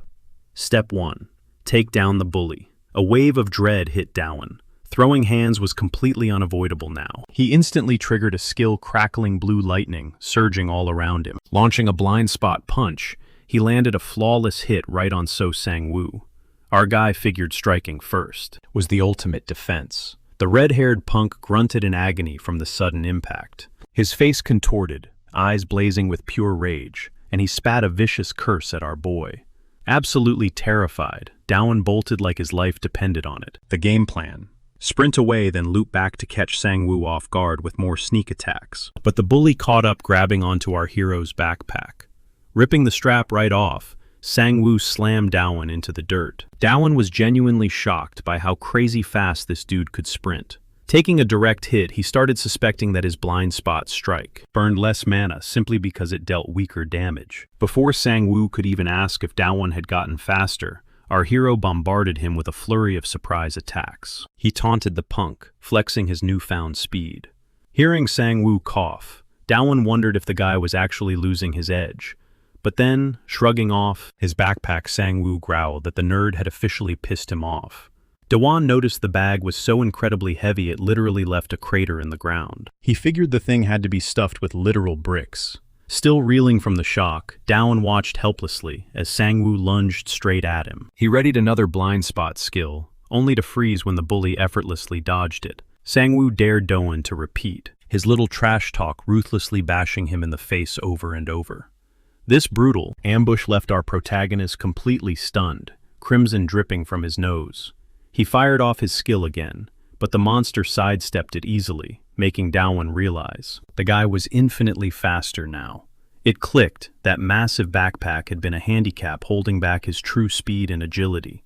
Flashing a dead, terrifying glare, the bully challenged Dawen to run his mouth again if he had a death wish. A devastating punch slammed right into Dawen's chest, launching him backward to ragdoll across the pavement. Battered and bruised, our hero finally grasped just how ridiculously fast So Sang-woo had become. He desperately wondered how many more times Sang-woo could spam that speed skill, heavily debating whether to drop his Falcon Dive move. He knew how to dodge such a heavy, high-level strike, but the fear of draining his mana completely paralyzed him.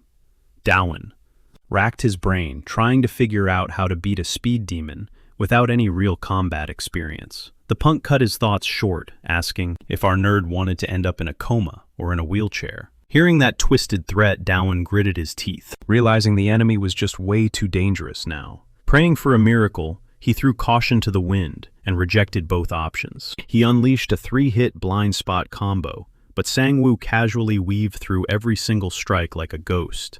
The bully sneered that those cheap parlor tricks were useless now, but right before he could counter, Dawen juked him out and landed a sneaky hit. A solid backhand smacked right across the redhead's cheek.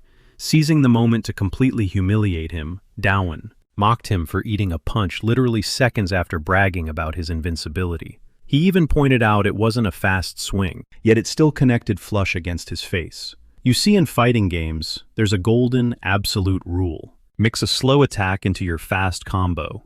Slip a heavy hitter right between the jabs. Our boy called it a pure feint, and it worked like an absolute charm on this meathead. Let's be real, everything he knew about throwing hands came straight from gaming. It was a massive gamble, but it paid out big time. The second he unlocked his stat menu, he knew outspeeding Sang-woo in pure speed was completely off the table.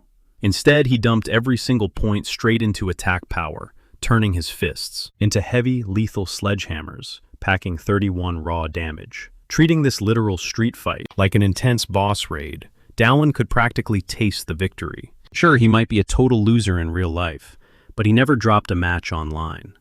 Framing the brawl like an esport, he started downloading his opponent's attack patterns and movements, reading So Sang-woo's rhythm. Dawen fired off one more blind spot strike, but totally whiffed it. Still, it wasn't a total bust. He figured out Sang-woo's tell, a lightning-fast counter, always followed a dodge. So bracing for impact, his only goal was to guard his face at all costs. He frantically hunted for a counter window, but Sang-woo mixed it up and launched a brutal kick instead. That wild mix-up caught Dawen totally off guard. A vicious roundhouse slammed squarely into his jaw. Sent flying, he crashed hard, skidding across the dirt before finally catching his balance. Wiping the dust off, Sang-woo coldly declared that a scrub like him would never stand a chance. Dawen suddenly remembered that this guy used to be a track star, and his legs were absolutely lethal. If that kick had connected with his skull instead of glancing off his forehead, it would have been lights out. Dawen knew he had to wrap this up fast, because dragging out this brawl would only lead to a one-way ticket to the ER. He launched a blistering assault, predicting Sang-woo's every dodge before faking high and driving a brutal hook deep into his gut. But the bully caught his wrist, absorbing the impact and killing the momentum. With Dawen's arm locked in a vice grip, the psycho snapped a vicious upward kick straight under his chin. The impact was so explosive that blood erupted from Dawen's mouth, sending his vision spinning. Laughing off his cheap tricks, the bully followed up with a crushing right cross to the face, capping off the combo with a brutal roundhouse that sent Dawen flying across the concrete. Sneering that those pathetic little tricks would never work on him, Sang-woo mocked that he had crossed the point of no return. Dawen crumpled to the dirt, looking completely broken. That jaw-rattling strike had scrambled his senses so badly he could barely even crawl. He knew he had to make a move right now, or he was going to end up in a body bag. He frantically ripped open his skill window, desperately hunting for anything that could turn the tide. His health bar was flashing red, and his physical stats were completely drained, needing serious downtime to recover. Scrambling to figure out how to spend his last few points, he spotted a single charge left on his blind spot strike. A hidden detail in the skill description suddenly caught his eye, making him freeze as he read it over. He snapped his gaze upward, The maniac was winding up for a brutal soccer kick. Seizing the split-second opening, Dawon triggered the blind spot ability and savagely swept Sunggu's leg. The strike dug right into his heel, sparking a massive jolt of agony. The second the hit connected, a cocky grin spread across Dawon's bleeding face. Thrilled, he realized that unlike the Falcon Strike, which strictly required a headshot, this blind spot attack did massive damage, no matter where it landed. Going by the text Dawon had initially planned, to jab his fingers straight into the guy. But now it clicked. The skill was not just limited to his hands. Knowing this was his absolute last shot at triggering the perk and flipping the script, Dawon quickly cooked up a dirty strategy. He lunged forward and completely blinded Sunggu, yanking the bully's hoodie straight down over his eyes. The moment the guy's vision went pitch black, Dawon threw his opening punch. But unfortunately, the athlete saw it coming a mile away and effortlessly yanked Dawon off balance. Spinning around, Sunggu unleashed a devastating kick that slammed Dawon straight back into the dirt, crumpling him into a pathetic heap. Gasping for air, Dawon watched the psycho drag a heavy brick across the ground before hoisting it up. Sunggu practically drooled over the weapon, regretting not crushing him with it from the start. His mind briefly drifted back to his old track meets, where the suffocating pressure to be the absolute fastest was breaking him. To him, nothing but first place mattered, no matter how dirty he had to play.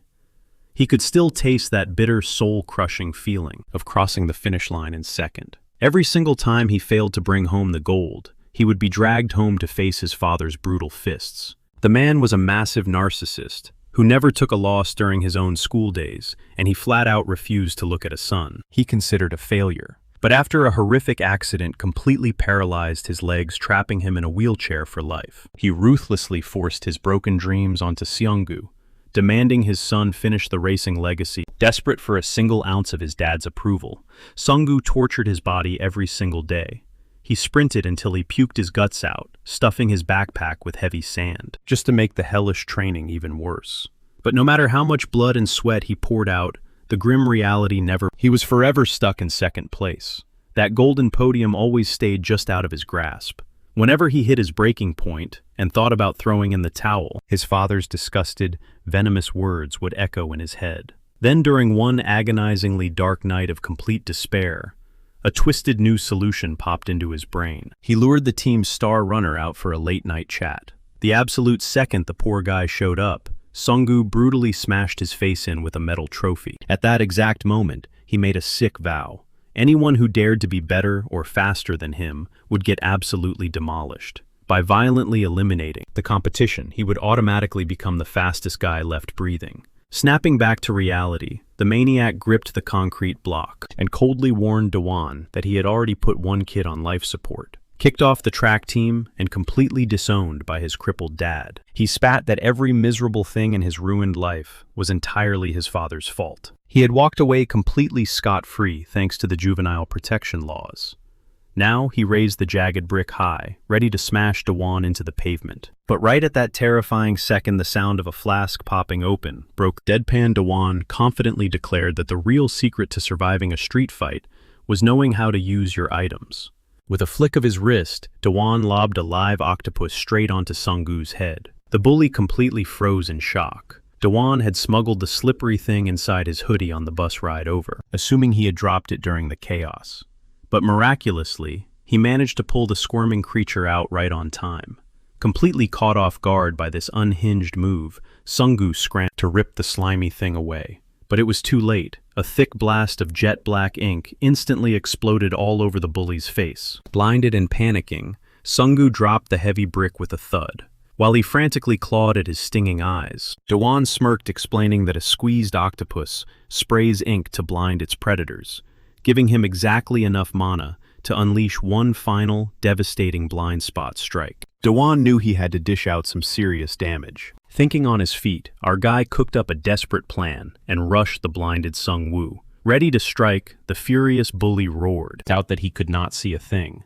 Seizing the opening, Dawon planted a devastating punch, clocking him right in the skull.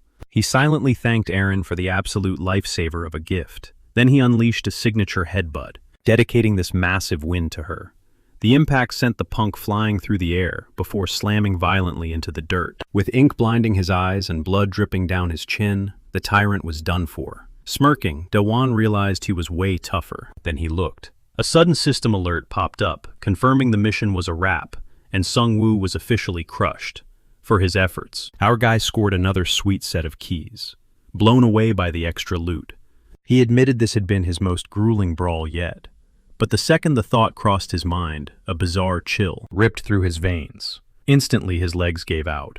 He could barely keep himself upright, clearly paying the price for his terrible stamina. He pulled up his stats. His health bar was basically running on fumes. The terrifying memory of collapsing back at the karaoke joint flashed through his mind. Panic set in. If he passed out now, Sung-woo could wake up and finish him off at any second. Desperate for a lifeline, he brought up his attribute panel. Without hesitating, he burned a golden key to unlock some desperately needed health points. His HP instantly shot up by 500 points. Watching his vitality surge back, he let out a massive sigh of relief and collapsed back onto the pavement, finally out of the woods. Hooked on the upgrade, Daewon decided to just blow through the rest of his stash all at once, popping another golden key. This shiny drop unlocked an entirely fresh class and an epic new ability. However, this powerhouse move demanded 200 mana points per use, letting him unleash a massive, devastating barrage of multi-strikes. He finally got his iconic multi-hit combo back, but the mana drain was just way too steep. To fix this, he burned through his remaining keys, purely to boost his overall mana pool. With his stats sorted, he turned to the little octopus and gave it a heartfelt thanks. If it were not for that tiny sidekick, he would have been totally wiped out. Feeling attached, Daewon decided to adopt the little guy. From Aaron, he affectionately named it Fofucho. But out of nowhere, a sneaky stray cat snatched up the helpless sea critter. Horrified, Daewon instantly bolted after them. With tears welling up and absolute panic setting in, he screamed out Fofucho's name into the night. Fast forward a few brutal hours, and Daewon was completely trashed, covered head to toe in nasty scratches. Clutching a blurry picture of his lost pet, he silently begged Aaron for forgiveness for failing to protect little Fofucho. His phone buzzed. It was his mom casually asking how his very first day of school went. When Daewon bluntly told her he actually almost died, she completely brushed it off, claiming she deals with that kind of. Knowing she was constantly swamped with chaotic business trips, he sighed and asked where in the world she was now. Casually mentioned she was currently living over in the UK. Hearing his utter confusion, she just shrugged it off, telling him not to overthink it, and quickly changed the subject to whether he was eating properly. Right before ending the call, she dropped a heavy reminder. It was the anniversary of his dad's passing. Since she was way too slammed to visit the grave herself, she asked Daewon to go pay their respects, claiming her schedule was totally packed. She gave a hurried goodbye and hung up. Left in the quiet, Daewon stared down at a faded family photograph. He locked eyes with the picture and a framed certificate on the wall for a long moment before finally heading out to grab some grub. But honestly, all his hungry mind could focus on right now was a Meanwhile, hidden away in a shady, abandoned warehouse, two guys were locked in an intense meeting. One of the thugs reported that Sung-woo had been absolutely wrecked by the rep from Borame-dong. The boss demanded to know if this was a joke, but his lackey swore the humiliating news was 100% real. Jae-baek Chang, the terrifying leader of Bangsan-dong, had explicitly ordered them to keep things quiet.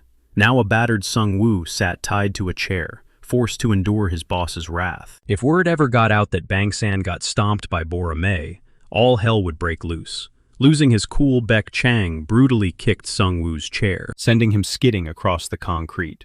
He screamed at the top of his lungs, absolutely disgusted that such a... He viciously reminded Sung-woo how they had taken him in when his dad passed away. And how does he repay that loyalty? By acting like a total screw-up. Spotting an open backpack stuffed with training sandbags, Baek Chang maliciously mocked him, asking if Sung-woo was still tragically clinging to his dead track and field dreams, or just his dead father. Sick of looking at the pathetic loser, he turned his deadly gaze toward Il-seok-ji and declared he was taking matters into his own hands. His direct order dragged the Borame rep Daewon straight to him, the very next morning. Back at school, Daewon's buddy Jaran pointed out something weird. The notorious red-haired bully was a complete no-show in class, Duran found it super sketchy, considering that jerk never skipped a single day. Dewan secretly wondered if his sudden absence was the direct result of the savage beatdown he handed him, and honestly hoped the guy would just drop out forever. He genuinely believed that with Sung-woo finally out of the picture, he could just kick back and enjoy a totally stress-free high school life. His train of thought crashed to a halt when a classmate burst through the door screaming Dewan's name. Breathless and panicked, the kid blurted out that a bunch of sketchy guys had stormed the halls looking for him, begging to know what the hell Dewan had done. Before Dewan could even process the question, a massive shadow fell over the doorway. "Found him," a raspy voice announced. A pack of hulking thugs stomped into the room, snarling as they demanded to know if this was Class 2-3. And before the terrified classmate could even squeeze out a syllable, the lead punk viciously backhanded him across the face. Dewan froze, cold sweat dripping down his neck as a towering bald guy swaggered to the front of the pack. The giant smirked, declaring it an absolute honor to finally meet Dewan Sunbae. Hearing that specific title, Dewan's stomach dropped. These guys had to be from the With a creepy grin, the bald thug ordered him to pack up and come with them to Bongchon District. Dewan shot that down immediately. "No way in hell," he fired back. Every survival instinct in his brain was screaming that following these creeps was a straight-up death sentence. The brute's smile vanished, instantly threatening to drag, but not before asking one little question. He leaned in close, mocking Dewan, asking if he actually thought he could take on all 10 thugs cramming the classroom. Dewan's mind raced. Surviving a 1 versus 10 brawl was completely impossible, and his eyes frantically darted around the room, searching for any possible exit. Out of nowhere, a calm voice cut through the tension. It was Han Un-sung. He locked eyes with the intruders aggressively, demanding to know why Bongchon trash was stinking up his turf and his school. The bald leader tilted his head, visibly annoyed by the interruption.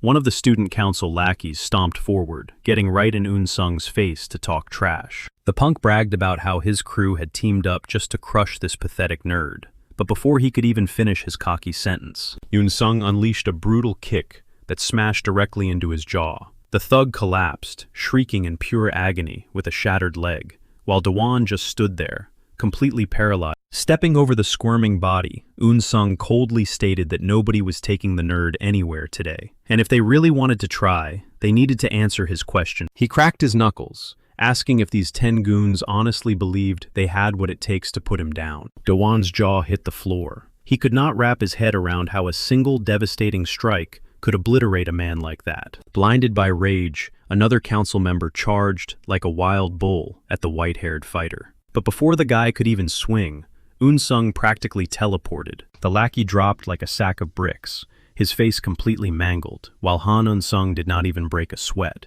his expression remaining dead serious. Desperate to gain the upper hand, a massive brawler tried to sneak up from behind, hoisting a heavy wooden chair high into the air for a cowardly. He let out a primal roar as he brought the weapon crashing down, but Han effortlessly slipped past the strike, pivoting sharply to line up a lethal chop.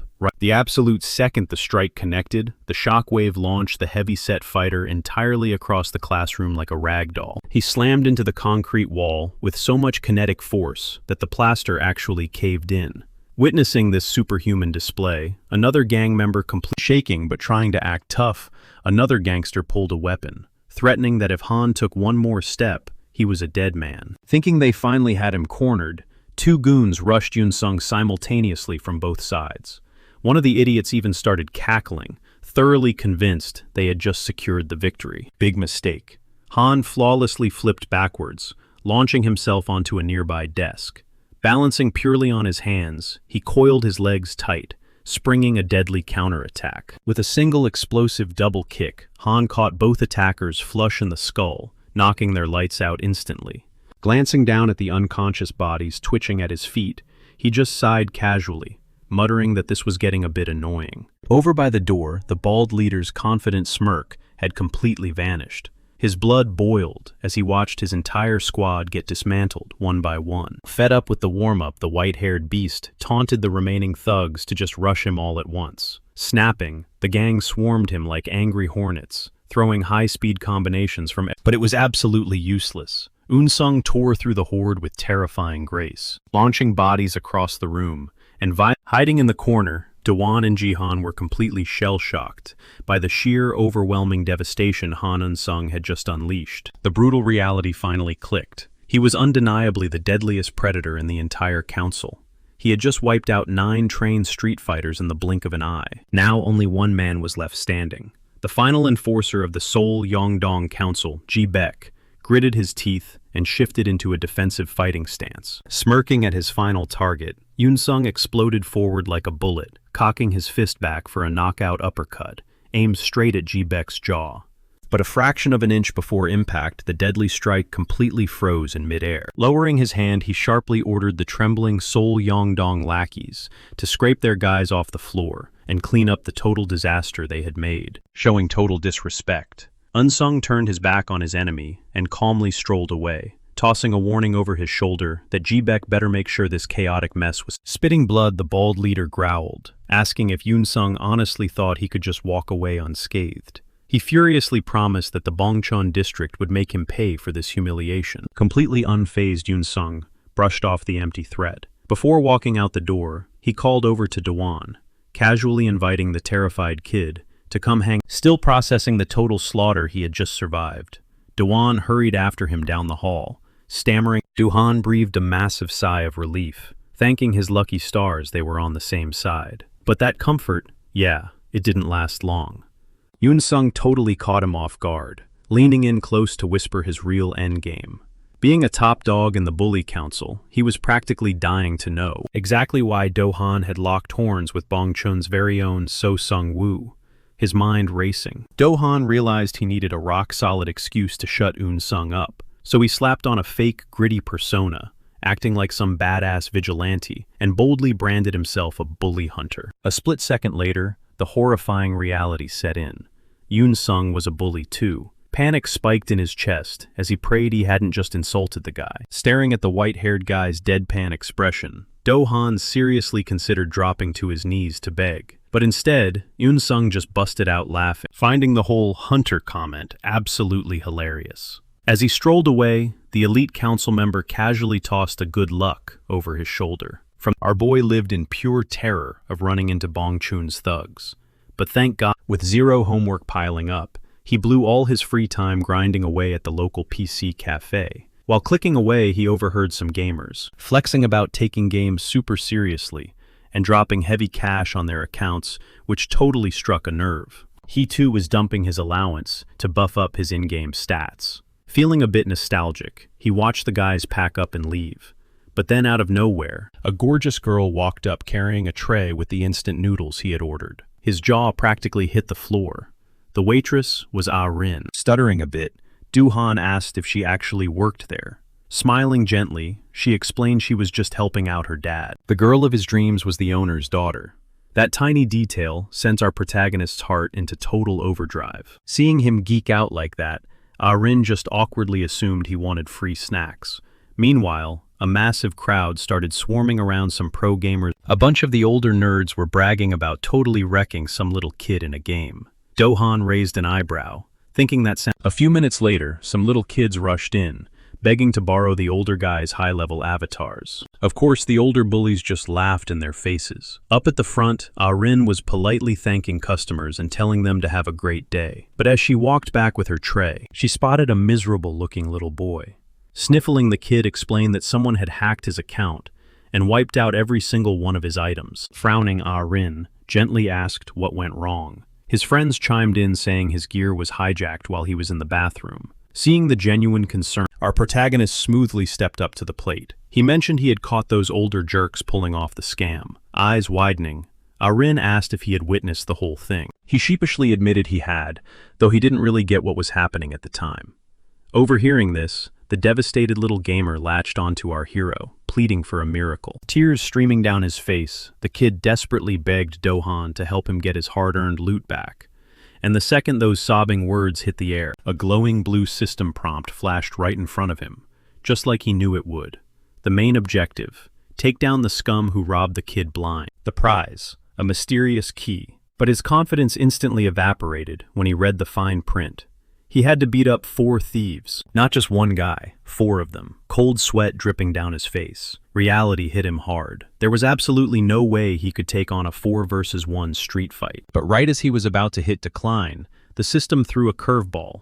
A hidden quest, complete with a top secret. Those 4 punks were already listing the kid's digital loot on the black market. The thugs laughed, hyping themselves up to go grab some drinks once the stolen goods cashed out. Right at that very second, Wham Do-han launched a nasty blind spot attack, slamming a brutal blow right into the back of one thug's skull. The punk crumbled to the concrete. Standing tall, our hero growled that as a fellow gamer, this kind of trash pissed him off. And right on cue, the system finally unsealed that an actual real-life date with Ah-rin. Fueled by pure adrenaline and teenage hormones, Do-han aggressively challenged the remaining 3 goons. Cut to a quick flashback. The crying kid, Ah-rin, and another little boy were all pleading for help, while Do-han just stared blankly at the glowing system reward. Snapping back to reality, he gently patted the sobbing kid's head to calm him down, telling him to just chill out and play a few rounds.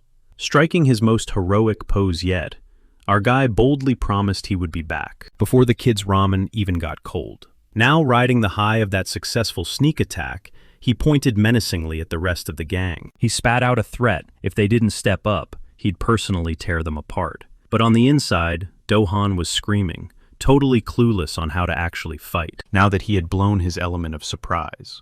And the panic only got worse when the thug he just brained groaned and slowly stood back up. Rubbing his head, the fury spat blood, asking what the hell just hit him.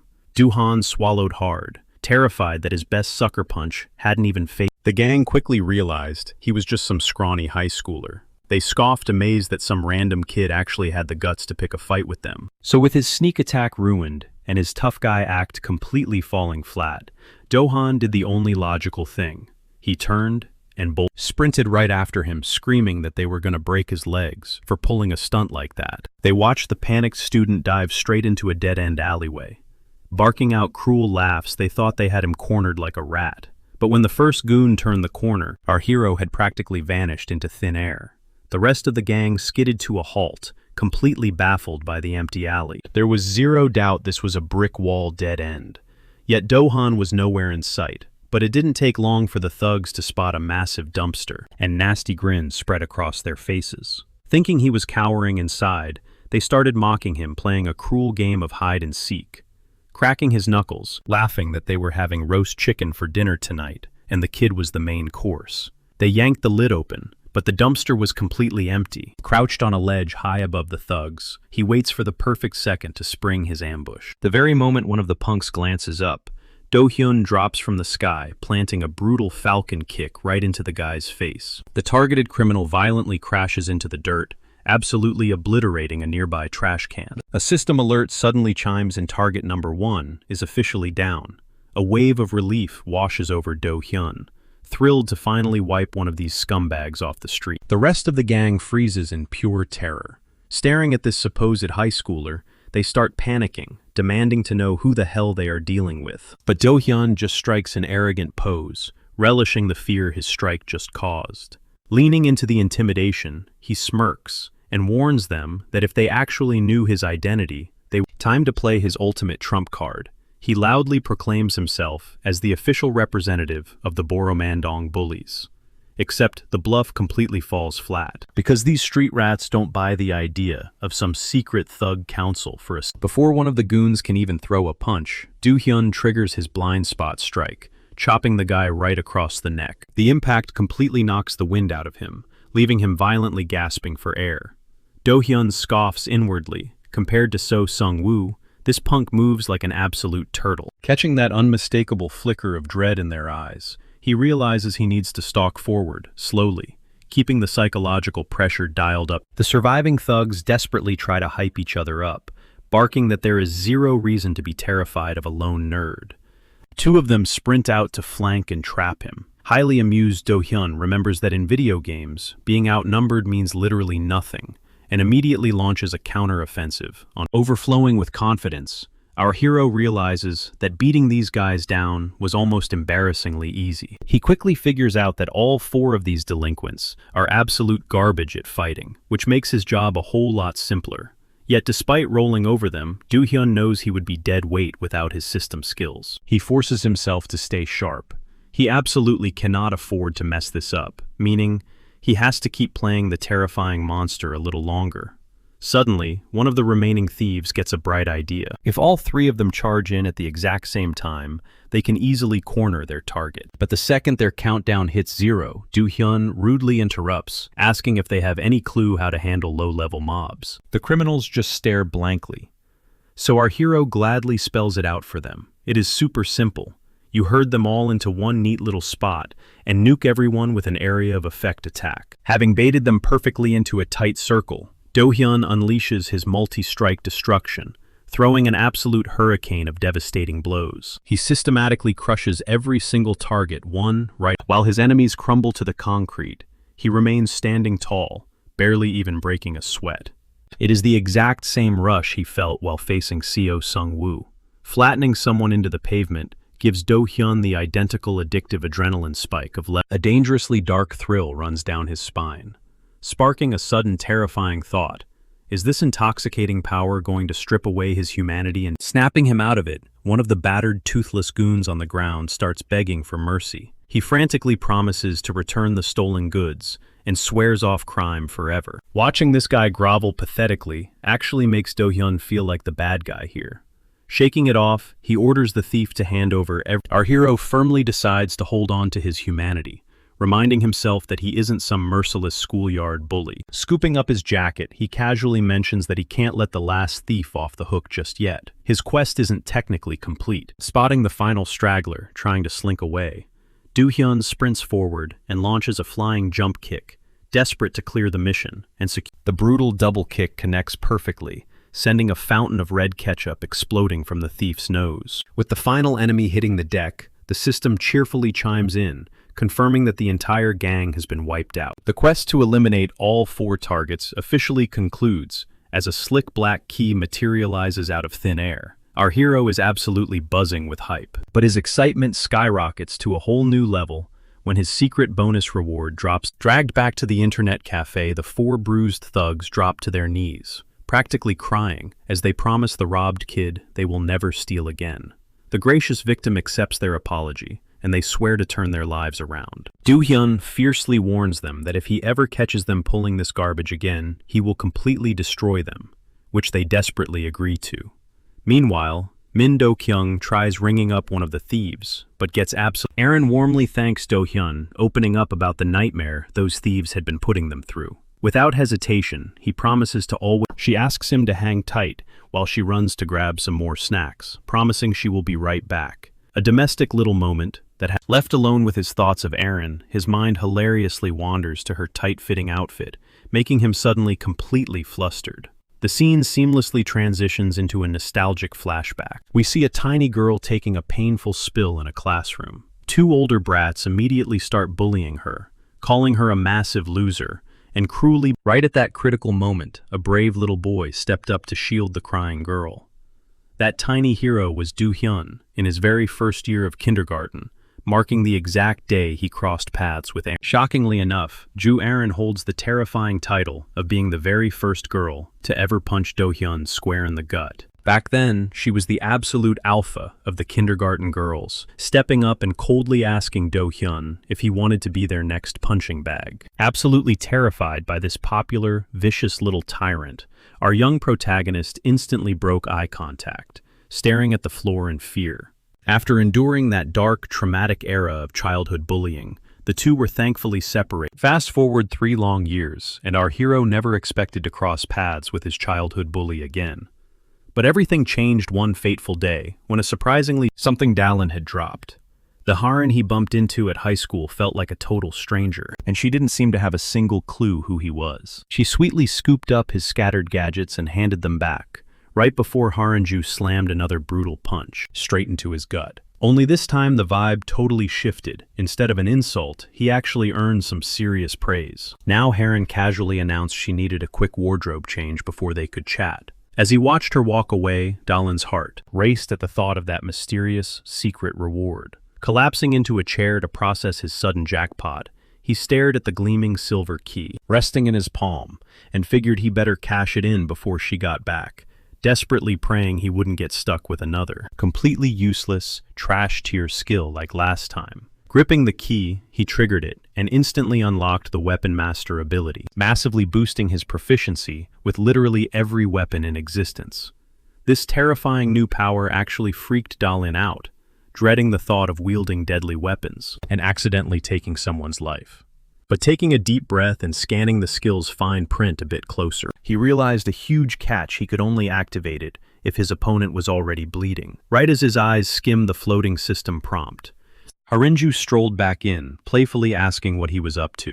His jaw practically hit the floor, completely mesmerized by how stunning she looked in that dress. Dalin scrambled to compliment her, nervously blurting out that the outfit was absolutely perfect, and a visibly relieved flashed him a sweet smile of thanks. When she asked what he was craving for lunch, he threw out the idea of grabbing some heavy steak. Harin confessed her absolute obsession with spicy rice cakes, and Dalin instantly backpedaled, claiming he was a massive fan too. Then she vaguely mentioned wanting a totally different flavor profile, and he just nodded along, blindly assuming it would pair perfectly with the heat. But to his absolute horror, the waiter slammed down a bizarre bowl of slimy noodles completely drenched in mint chocolate sauce. Dalin stared at the abomination, wondering how on earth a human could swallow this garbage, until Harin hit him with those sad puppy dog eyes, softly asking if he hated her weird choice. Panicking, he slapped on a fake grin, shoved a massive, nauseating bite into his mouth, and swore it was the best thing he had ever tasted. Her face instantly lit up like a Christmas tree bouncing with excitement, as she asked if it was really that delicious, and Dalin desperately nodded yes. Even though she definitely caught him swallowing the noodles whole, without chewing, Dalin was just floating on cloud 9, thrilled to be on a with the gorgeous Harin. It suddenly hit him this was literally only the second date of his entire life, and the previous one was completely forced down his throat by a system quest. That dark thought planted a seed of doubt. What if this supposed secret reward date was actually a trap with some twisted hidden agenda? Paranoia creeping in, he carefully asked if she was planning to drag him somewhere sketchy. Harinju just giggled cryptically, whispering that she had a special spot in mind. Fast forward a bit, and they were crashing a totally different venue, laughing wildly, and causing an absolute scene. Dalin's entire body flushed a deep crimson, his nerves firing off like a roaring furnace. Turns out they were just battling it out over a stressful game of Jenga. As Harin meticulously pulled her block, Dalin joked that she was dangerously overpowered, staring up at a wooden tower that was practically scraping the ceiling. Blushing, Harin confessed she usually completely sucked at board games, but for some weird reason she felt like a total Jenga master today, which was exactly why she challenged him. And right on cue, her trembling fingers slipped, sending the entire wooden skyscraper crashing down. Chuckling at the absolute chaos, Dalin smoothly suggested they check out the art. They zeroed in on a cheesy lie detector machine, where Dalin boldly asked Harin if she thought she was gorgeous. Biting her lip in hesitation, she shyly whispered yes, and the machine chimed with a green light, pure, unfiltered truth. With that heavy tension shattered, she puffed out her chest and proudly declared that she definitely knew she was top-tier eye candy. Hyped up, she slammed her hand right back onto the buzzing toy, demanding round 2. Dalin's mind raced as he desperately scrambled for his next question. Knowing he would absolutely hate himself if he let this golden opportunity slip, he braced himself for the ultimate make-or-break question. Staring dead into her eyes, he asked if she had a boyfriend. The silence stretched on, twisting Dalin's stomach into a tight, agonizing knot. And then, his entire world completely shattered when the stunning girl flat-out confessed that she was already taken, slapping on a painfully fake smile to hide the damage our boy was practically bleeding out on the inside. He mentally kicked himself, realizing a goddess like her could never stay on the market. But then out of nowhere, she muttered that the stupid machine was completely busted, giggling as she confessed it was all a giant prank. A massive wave of pure, unadulterated relief washed over Dalin's soul, and they totally lost it, laughing their heads off at the glitchy toy. Shaking it off, the dynamic duo eagerly hunted for their next challenge, quickly locking onto a new arcade cabinet. But in the shadows, those vicious thugs were still hunting him and the girl down like prey, acting on a hot tip that the targets were spotted together. One of the grimy street punks sneered ruthlessly, mocking the idea of a loser like Dalin scoring a date with Harinju. Meanwhile, his buddy is shaking with pure fury. He barks at him to cool it as they keep hunting for their target. The battered thug spits curses, vowing to completely destroy the punk who wrecked him. His friend desperately tries to defuse the situation, awkwardly patting his head in this weird, super annoying way. Meanwhile, back at the glowing lights of the arcade, Harinju and Dalin are having an absolute blast, completely losing track of time. Our hero feels a deep, undeniable connection sparking between them, and he is absolutely thrilled that this hangout is going so perfectly. Suddenly, she spots a shiny claw machine and excitedly asks if he wants to play. Just a few steps away, a loudmouth vendor is barking at the crowd, hyping up a carnival hammer and nail game with massive teddy bears up for grabs. Harinju takes a swing but completely misses the mark. Seeing her pout, Dalin steps up to the plate, even as the smirking vendor loudly claims the kid is way weaker than the girl. But Dalin just smirks back. He knows the secret cheat code to crush this game. All he has to do is extend his arm line up the heavy mallet dead center and bring it crashing down perfectly straight. The hardcore gamer is determined to snatch that giant bear for Harin, locking in the ultimate perfect date. But right as he winds up for the kill, Dalin freezes. He just stares at her deadpan. Harin tilts her head, totally confused. A glowing system prompt has just popped up, leaving him absolutely. The twisted quest demands he smash Harinju right on the head with the hammer, using maximum force, all within 5 short minutes. As she gently asks if he is okay, Dalin stares at the floating screen in pure horror. This sick mission is literally ordering him to bash her skull. The grand prize, a super rare dungeon card. After brutally wiping out those street thugs in the last quest, he is utterly horrified that the system is targeting Harinju. Cold sweat drips down his shaking body. He knows the agonizing penalty waiting for him if he fails. But there is absolutely no way he can lay a hand on this sweet girl. Instead, he deliberately slams the mallet into the table, faking a pathetic miss. He would gladly tank the system's brutal punishment over hurting her. Grumbling about his bad luck, something flashy catches his eye. A medieval castle booth right behind them, featuring a massive toy mallet game. Spotting that squeaky plastic hammer, a genius loophole flashes in his mind. He quickly drags Harin over as the carnival barkers draw in a massive crowd. Dalin instantly volunteers, and the grinning workers, winner of rock, paper, scissors, gets to attack with the squeaky hammer, while the loser defends. Harin quickly notices Dalin sweating bullets, desperately rushing to kick off the game. He knows this brutal task is on a ticking clock. 3 agonizing minutes left. They throw down their hands. Rock, paper, scissors.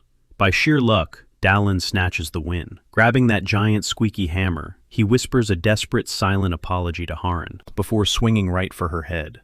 But wait, Dalin gasps, as Harin, lightning fast, blocks it, slapping a heavy metal pan onto her head. They jump into round 2. Dalin scores another win. He instantly swings the toy mallet. But bam! She blocks him again with that impenetrable frying pan. The tables turn. Now Harin is gripping the hammer fiercely, swinging at Dalin, who barely manages to block her deadly strike. Dalin is sweating. How is she this insane at the game? It is like she can read his very thoughts. Harin is absolutely glowing, thrilled to dominate yet another arcade challenge. But her joyful victory dance just makes Dalin panic even harder. His heart drops into his stomach. The fired-up Harin winds up for the final throw. But before she can even shout scissors, Dalin completely breaks the rules and recklessly smashes the squeaky mallet right onto her head. His wild cheating move leaves the entire crowd gasping in shock. Staring at his own hands, Dalin is convinced he just destroyed their perfect date. Ding! A glowing blue notification suddenly confirms the crazy. Right on cue, a second pop-up flashes, granting him the epic reward. A mysterious loot bag materializes out of thin air. Clutching his invisible prize, Dalin nervously hands the crushed toy hammer to the booth owner, but the guy just waves him off, telling him to keep the junk. As the neon city lights up the dark sky, the duo strolls down the street. Dalin is dripping with nervous, violently beating himself up. He wishes he had just tanked the penalty instead of hitting her. Swallowing his pride, he quietly asks if she is super mad. But to his total shock, she bursts out into infectious giggles. Seeing her double over laughing, Dalin genuinely fears he hit her too hard. Wiping a tear, she brightly promises it did not hurt one bit, and she has literally never been smacked that hard in her life. But the cozy romantic vibe instantly shatters when Heron says her strict dad is calling, and she is forced to rush back to the internet cafe. Waving goodbye, she flashes a warm smile, telling Dalian this was the most fun she had in ages. And he nervously stammers out the exact same thing. Stepping just a bit closer, Heron softly promises to play even more games on their next hangout, as she cheerfully yells that she will see him at school later. Speechless and totally flustered, Dalian just goofily nods. But the very second she vanishes down the block, a creepy stranger sneaks up from the shadows menacingly, asking what little game they were just playing. Startled, Dalian violently shoves the creep away. The shady guy just smirks, lifting a burner phone to his ear. He coldly tells his boss he finally tracked down the target. As the line, a terrifying realization hits Dalian. This hit squad is hunting him. The massive brute cracks his knuckles, growling that he came to make Dalian pay. Hearing the raw, murderous revenge in the guy's voice, Dalian braces for an all-out street brawl. But sheer panic grips him. He already burned through his god-tier skills without holding anything back. From fighting those thugs earlier, Dayon is totally tapped out. His gamer-slave class has 0 energy points left to trigger any skills. Dayon knows deep down, if he throws hands right now, he's going to get wrecked. But the moment the guy locks eyes with him, the punk suddenly backs off, claiming he's completely lost the urge for payback. He turns away, dropping a line about having bigger fish to fry. A massive wave of relief washes over Dayon. But just as he's about to leave, the guy glances over his shoulder. He asks if Haran is hanging out at the internet cafe. Dayon cautiously nods yes, and asks why. Flashes a sick grin. He says he's going to track her down, so they can play a little. He ruthlessly mocks her, implying that if she's willing to mess around with a loser like Dayon, she'd gladly entertain absolutely anybody. Before another filthy word can spill from this scumbag's mouth, Dayon snaps. He violently grabs the guy by the collar. Pure, unadulterated rage burns. His knuckles turn white as he twists the fabric of the jacket. Seething with anger, Dayon growls a threat, ordering the punk to shut his mouth and step outside with him. Sun Mingyu just smirks, taunting him, and asking if the little boy is scared. Right on cue, a glowing system prompt shatters the tension. Pushed past his breaking point by the endless disrespect, Sunday. The thug drives a brutal punch straight into his gut. Towering over him, Sun Mingyu relentlessly mocks the rumor about Dayon, taking down 4 massive bullies just moments ago. Swallowing his pride, Dayon realizes his critical strike passive might completely miss, but his back is against the wall. His mana pool is completely drained, leaving him praying for one incredibly lucky fight-ending crit. He refuses to back down, ready to risk it all, just to keep this scumbag away from Haran. The thug keeps running his mouth mockingly, echoing the exact words Dayon supposedly yelled, "Keep your filthy hands off my daughter, son," then slips on a pair of gleaming gold brass knuckles, growling that he absolutely refuses to let that kind of disrespect slide. Staring down the deadly metal, Dayon desperately wonders if the system registers them as lethal weapons. Suddenly, Mingyu lunges forward, screaming that he is going to shatter every single tooth in his mouth. But right before the thug connects, Dayon unleashes a blindingly fast uppercut straight to his jaw. Gripping his newly drawn weapon, Dayon unleashes a furious barrage of strikes, though Sun manages to guard against them. Finally, our protagonist channels everything into one bone-crushing swing, sending the thug skidding violently backward. Yet somehow, Sun Mingyu catches his balance. Nursing his stinging wounds, the delinquent stares in absolute shock, wondering where on earth down, only to freeze when he spots a crumpled bag from the Royal Castle toy store on the ground. As Dayon fiercely challenges him to keep fighting, a system prompt suddenly chimes in, announcing that the Weapon Master skill has fully awakened. The glowing text clearly states that this unique ability only triggers when facing off against a heavily armed opponent.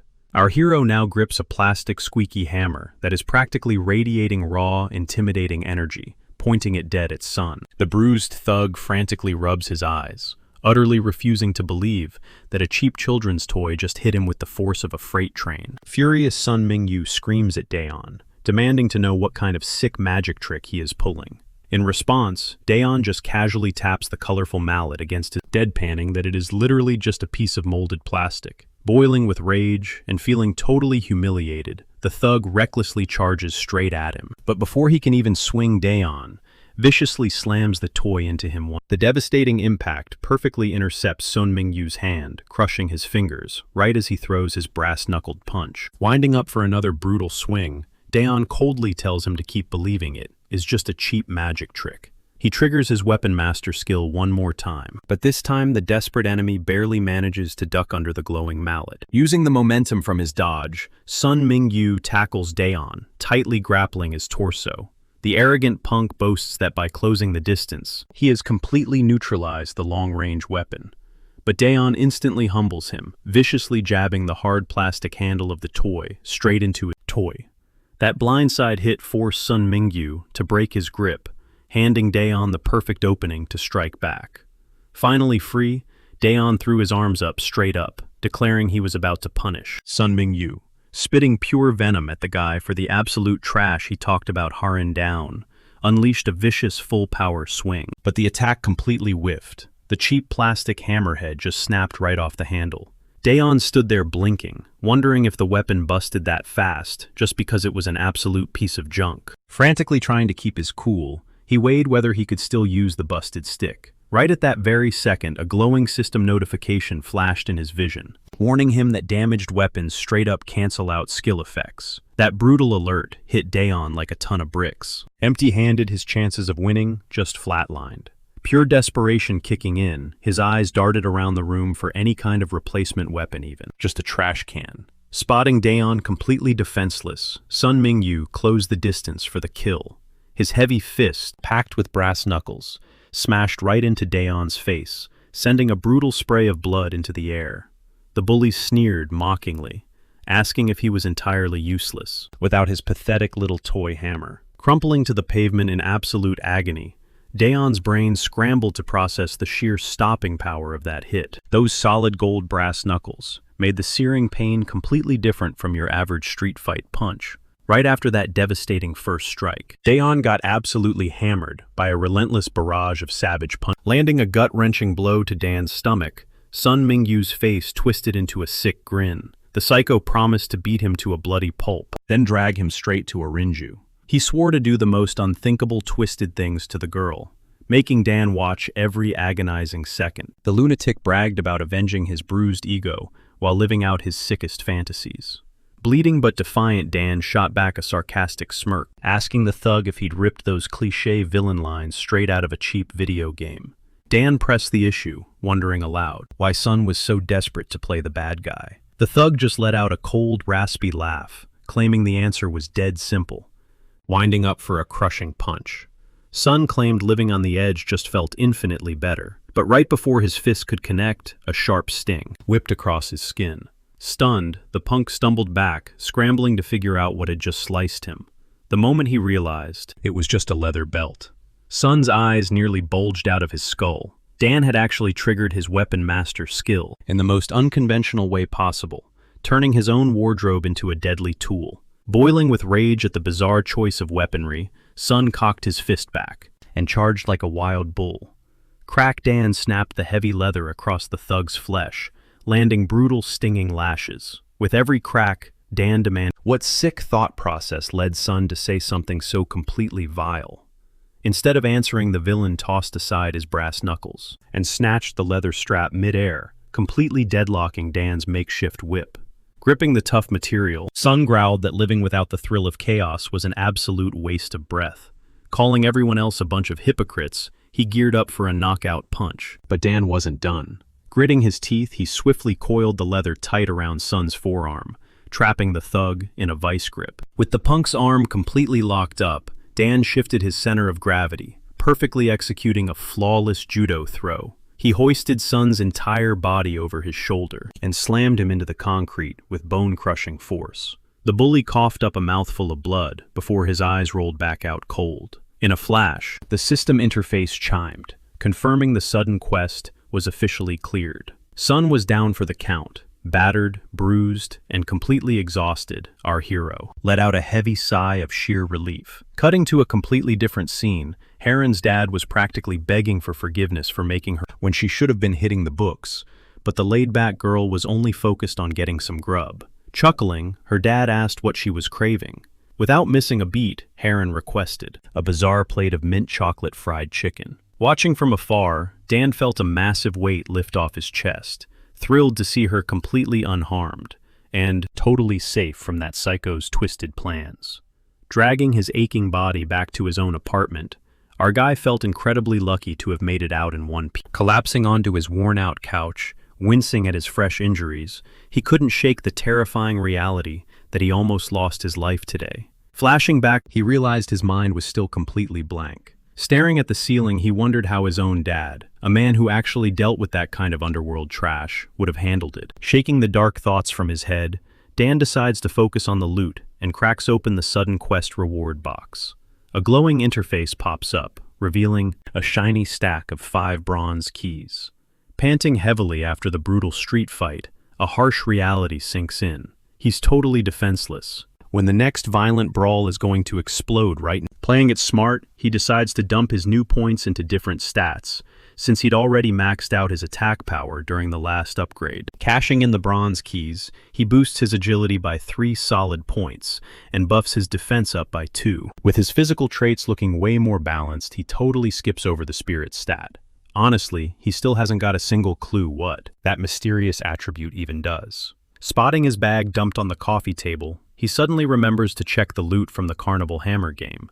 Dan's jaw drops in utter confusion when the prize is revealed to be an actual dungeon map, swiping away the glowing system notification. His mind races, questioning if this piece of paper actually leads to a literal monster infest. He pictures the classic fantasy tropes, massive, terrifying gates spawning out of thin air. But the moment he actually inspects the item resting in his bag, he absolutely cannot believe his eyes.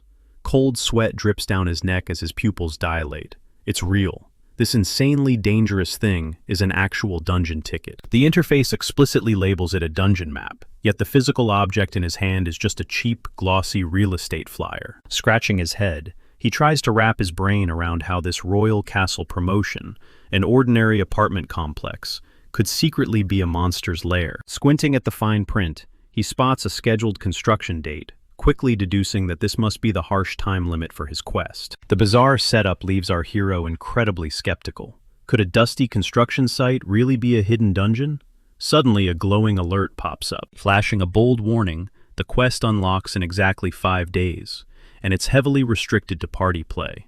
A chill runs down his spine as he realizes he needs backup, requiring a squad of at least 2 players to even step foot inside the terrifying. Just like an endgame raid, he imagines the absolute horrors waiting in the dark. Without a second thought, he firmly decides to nope right out of there. But right on cue, the cruel system slaps him with a brutal penalty warning if he dares to skip the raid. Throwing his hands up, Dan groans in pure frustration at this relentless parasitic interface while aggressively demanding even more blood and sweat. Swallowing his pride and accepting his grim fate, Dan's mind instantly flashes to the one buddy who could back him up, but his brilliant strategy crashes and burns the second Hansung texts back, claiming his schedule is totally packed. Hansung ruthlessly shoots him down, stating that Dan can just summon whenever he feels like it. With that harsh rejection, our guy is dumped right back to ripping his hair out in frustration. Dowan violently racks his brain, trying to figure out who else he can drag along. Just then, Jihan, his fiercely antisocial classmate, actually asks him what's eating at him. Boom. A light bulb goes off in Dowan's head. Why not drag Jihan into this deadly dungeon run? But then, reality crashes down. Considering Jihan's brutal track record with school bullies and the sheer, unfiltered danger of this mission, he instantly scraps. While he's agonizing over his non-existent roster, Si-yun pops up out of nowhere, demanding to know where he's sneaking off to. Dawan nearly jumps out of his skin. Strolling onto the campus completely out of the blue throws him way off. When he stammers out a confused, "Why are you even here?" she casually drops that she didn't have his cell number. That definitely sparks his curiosity about her real motive, but Si-yun just waves it off like a pesky fly. She pivots, explaining that ever since he snatched the title of boss, she hasn't had a single chance to officially introduce him to his new crew. Dawan squints nervously, asking who exactly these people are. Si-yun drops the bomb they are the men of the Borome gang. Dawan instantly tries to backpedal, whining about whether she really has to drag him along, since he basically does absolutely nothing, as their supposed leader anyway. His mind hilariously spirals into a ridiculous daydream, where he's playing the role of a terrifying, power-hungry mob boss, barking orders at his groveling thugs to stuff their faces. In his head, they instantly obey, tearing into their grub like feral beasts. Just visualizing this pure chaos makes Dawan realize he completely lacks the backbone for this gig. Before he can snap out of his spiraling thoughts, they arrive at their destination. The exact second Dawan steps through the door, some guy hollers his gang name, practically bowing, and declaring what an absolute honor it is to meet him. Swelling with a cocky pride he's way too awkward to actually show. Dawan starts questioning if this whole thing is really a legitimate gang operation. But boom, a massive curveball cuts him off right before he can tell the guy to just address him as boss instead. His jaw drops when who also immediately start hyping him up, enthusiastically shouting, "Big bro." But then his eyes lock onto someone else, Kang Si-hoon, the exact same punk he beat to a pulp earlier. And Se-hoon looks completely paralyzed by shock seeing Dawan walk in. The terrifying realization violently smacks Dawan in the face. Kang Se-hoon actually rolls with Borame. Dawan is completely dumbfounded to find him sitting right there. Sion doesn't miss a beat, sharply demanding to know what Kang's deal is. Still reeling, Kang wildly points a finger and accuses Dawan of not backing down. Dawan fires right back, mocking Se-hoon and asking if he isn't painfully embarrassed about getting his butt kicked so effortlessly. That strikes a nerve, making Kang scream. Puffing out his chest with sheer arrogance, Dawan aggressively steps up, threateningly asking the loser if he's itching for another absolute right here and now. Clearly losing her patience, Xian snaps at both of them to knock it off, calling their little temper tantrums pathetic. Flashing a dead-eyed, terrifying glare, she orders them to zip it and sit the hell down.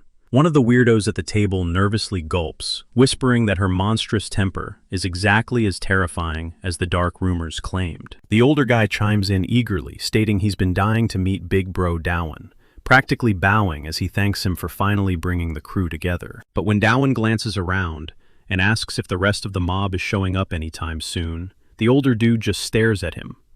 He awkwardly scratches his head and confesses that Dawan blinks in sheer disbelief, asking if they seriously call this sad little gathering a gang meeting. He totally expected an army of terrifying thugs. So the old man solemnly starts spilling the tea about a massive, disastrous incident that went down right after. Borame's previous boss bailed on them. Si-yeon swiftly cuts in, firmly stating that they are strictly here to do basic introductions today, and they need to keep things brutally short and sweet. She gestures to the older-looking guy, introducing him as Shin, who is somehow, shockingly, just a freshman. Shin then points out that Kang is actually Borame's second-in-command, furiously muttering that Kang would be sitting on the throne right now if Dawan hadn't crashed the party. He intensely pressures Dawan, demanding he just act as a figurehead and hold on to the boss title for now.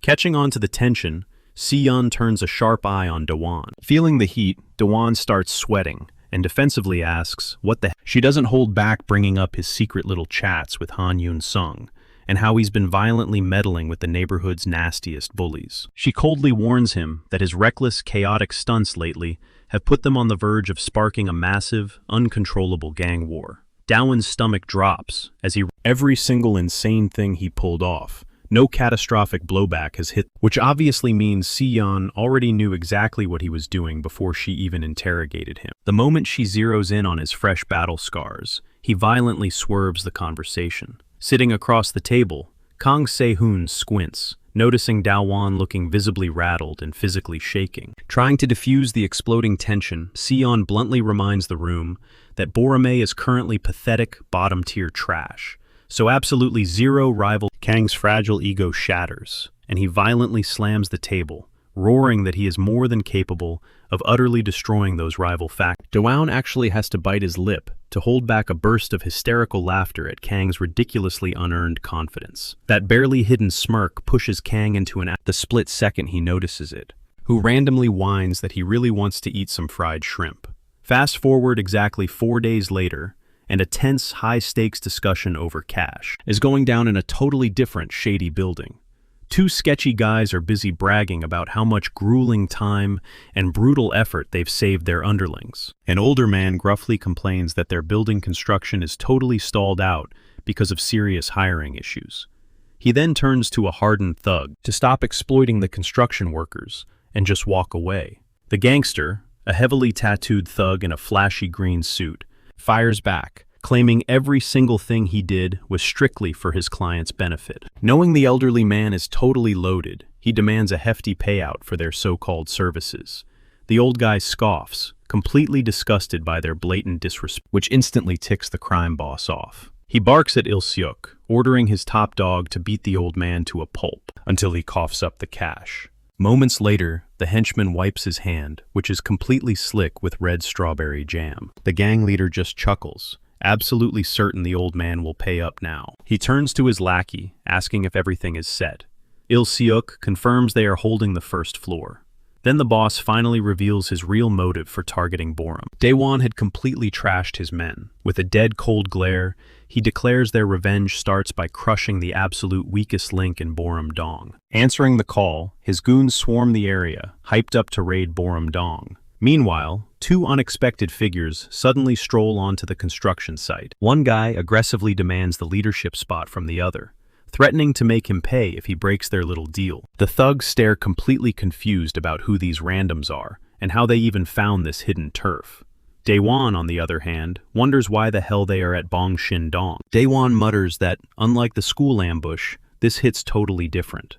This time, they are the ones storming the enemy fortress. A system alert flashes entering the royal castle.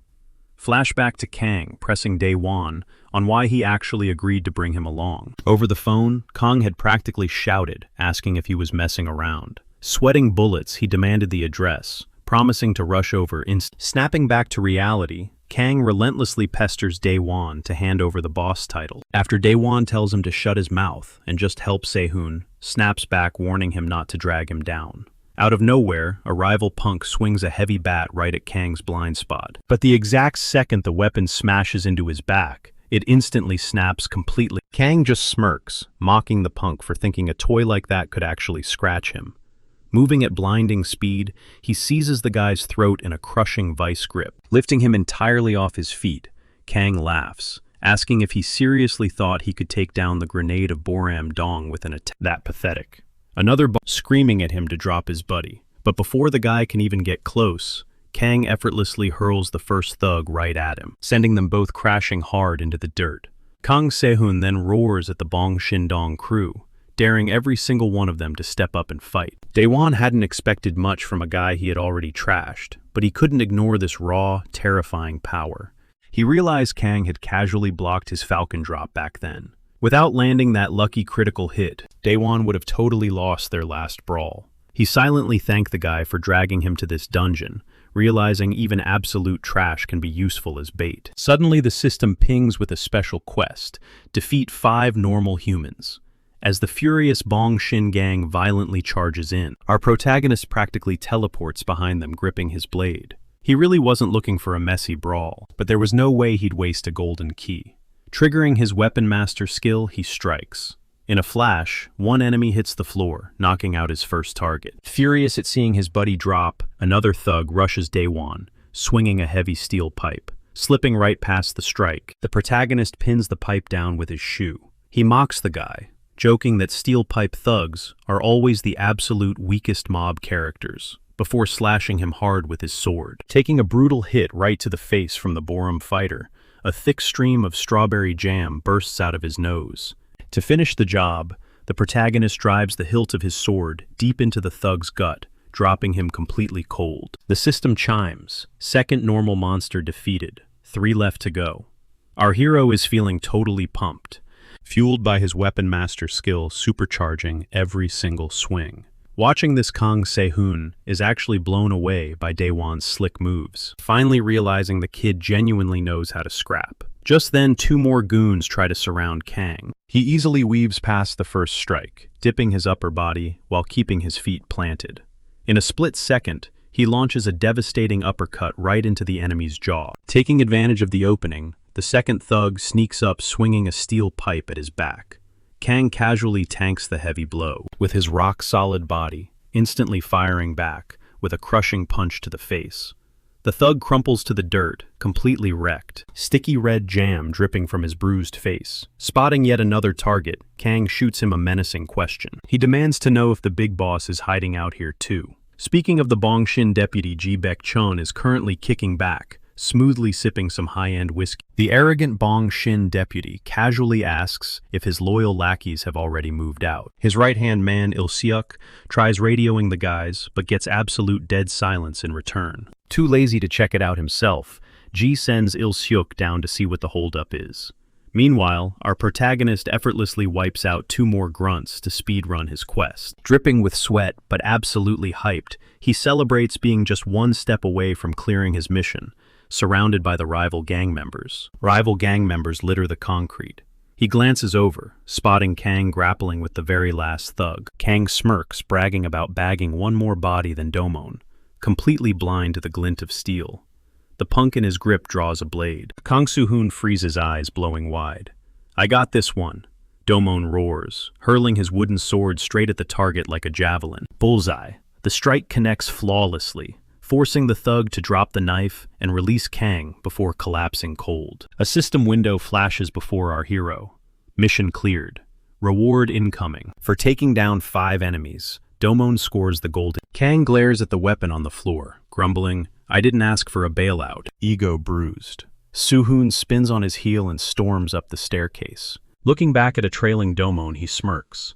"What, scared of the dark?" Domon brushes it off. Several exhausting flights later, our hero pants, "Man, this is a workout." Suddenly a voice echoes from above. "Well, isn't this a rare sight?" Il-seok chuckles, claiming he never expected the upperclassmen to actually breach their royal castle. Domon instantly recognizes him, one of the punks, who ambushed their school. Kang puts 2 and 2 together. If Il-seok is playing guard dog, Ji-Baek is definitely here. Soo-hoon brushes, right past the goon, making a beeline for Vice Captain Bong Shin-dong. Insulted Il-seok barks, "Who the hell told you to walk past me?" Before the thug can swing it, Kang Domon blitzes Il-seok's blind spot from behind. Leaving the final boss to Kang Domon, claims the underling. He kicks a paint roller toward him, demanding he pick it up to make things fair. Meanwhile, Kang steps up to Ji-Baek with an icy grin. "Long time no see." The vice captain is practically giddy. He immediately starts roasting Kang for losing his rep title to a total bookworm. Kang fires back, calling Ji-Baek a gutless coward, pulling strings behind his boss's back. A nerve strikes. Baek growls that he despises big talkers. "Why don't you come find out?" Kang taunts. The brawl erupts instantly. Down the hall, our hero drops, his red blade. Pinned to the wall by Il-seok, reality hits Domon hard. He totally underestimated this guy. This isn't just some random street trash. Il-seok is a certified elite monster, flexing that he could crush Domon single-handed, while Domon scrambles to figure out what an elite monster even means. Il-seok smugly declares he's built different from the bottom feeders. But before the killing blow drops, Domon snaps a vicious kick straight to the groin. The strike connects, but Domon is stunned to see Il-seok actually block such a dirty sneak attack. Jumping back, Domon snarks that he's not your average punk either. A system prompt chimes in. Clear the dungeon, claim the ultimate reward. Locked in the heat of battle, Domon doubles down. He vows to turn this hallway into his opponent's graveyard. Il-seok sneers, promising they'll be digging 2 graves today. Lunging forward, he screams that the upperclassman isn't walking out alive. Time slows. Domon remembers a crucial lesson. Targeting a weak spot isn't just about doing damage. It's about shattering the enemy's rhythm entirely. Strike one vulnerability, and a massive opening appears. Banking on this strategy, he threads a clean, cracking punch right into Il-seok's jaw. The gamble pays off. Riding the momentum, he chains another critical hit, smashing the thug's face a second time. The guard shatters completely. Domon unleashes a ruthless, rapid-fire combo, absolutely battering him. He winds up to finish it, but a blindingly fast counterhook whips out of nowhere. The vice captain's goon lands a terrifying point-blank strike. He smirks, mocking Domon for hyping up the elite monster title. But the dust settles, and Domon is holding his arm up. He blocked it. It barely even stung. Thanks to his recent stat upgrades, his body is built like a tank now. grinning. At the effortless parry, Domon announces that Il-seok is the only one getting a beatdown today. The thug, totally rattled, stares in disbelief at the blocked attack. Shaking it off, Il-seok claims he's been doing his homework and drops some disturbing intel mentioning how Domon always hides in the shadows. He sneers, pointing out that anyone running with the underworld knows about a certain non-profit organization, a group built to shelter and guide troubled kids, and the founder of that noble project, Haijin-Oh, Domon's own father. Il-seok pauses, letting a cruel smile spread. Oh wait, he's dead. Now he's just a cold corpse. Domon's blood runs ice cold. He rolls up his sleeves, his voice dropping dangerously low. Keep my dad's name out of your... The camera snaps back to Ji-baek and Kang Soo-hoon, deadlocked in a brutal test of strength, muscles straining as they fight for dominance. Ji-baek grunts, annoyed that he came to crush Barama today, and demands to know why Kang is even here. Soo-hoon flashes a sharp grin. Just following my boss Domon. Ji-baek's eyes light up. If Kang is here, the head of Barama is definitely nearby. Today just turned into his lucky day. Ji-baek Chong dropped to the floor, launching a brutal kick. The split second his back smacked the ground, he drove his heel straight into Kang's solar plexus. Grinning like an absolute maniac, Ji-baek Chong roared that the mountain had finally come to Muhammad in the wasteland. But the moment that fierce strike connects, Kang Soo-hoon snatches his leg right out of the air, leaving the so-called mountain wide open. Without missing a beat, Kang preps his brutal counter. Using his iron grip, he launches the guy straight across the room, sending him crashing violently into the heavy furniture. Brushing it off, Kang Soo-hoon casually announces he already wiped the floor with the lackeys down on, and that Damon is currently dealing with Suk. But out of nowhere, Ji-baek Chong explodes from the dust cloud, smashing his fist right into Kang's face. Kang immediately fires back, trading heavy simultaneous blows. Not backing down, sinking that knee in deep, he instantly tries to mount Kang, pushing for a ruthless takedown. But right before hitting the deck, Kang fiercely plants his feet, refusing to go down. Narrowly dodging a savage hook to the nose, Kang completely snaps, fed up with these cheap, dirty tricks. Smirking, Ji-baek Chong tells Kang he made a massive mistake, leaving his right-hand man behind, and that blunder is totally gonna cost him the fight. Damon isn't some weak pushover like he assumes. Still, if he truly knew what Seok was capable of, he never would have said that. Meanwhile, over in the other fight, Damon viciously buries his fist into... He follows up with a brutal strike to the face, but suddenly realizes something is seriously off. No matter how many hits connect, even his ultimate heavy-hitting Falcon Punch, absolutely nothing is phasing Il-seok. No matter how long this bloody brawl drags out, the guy just keeps getting back up, completely unfazed, like a walking zombie. Back in the main hall, Ji-baek Chong arrogantly gloats that he has never once seen his bodyguard, frantically wonders what the hell is up with this guy's freakish durability. He just can't wrap his head around. Realizing his mana is running dangerously low, wiping out his chance for combo attacks, Damon decides to bet it all on one final devastating blow. But the exact second he charges up his ultimate strike, Seok effortlessly cancels it out, burying a lightning-fast fist straight into Damon's face. Winding up for another punishing hit, Seok taunts that Damon is already looking exhausted. In a split-second counter, Damon desperately strikes from the guy's blind spot, but Seok effortlessly weaves out of the way, openly mocking just how painfully slow Damon. He drives a crushing blow into Damon's gut, sneering that he got all worked up just by the mention of his dad. Leaning in, Seok asks if Damon even exactly why he brought his old man up in the first place.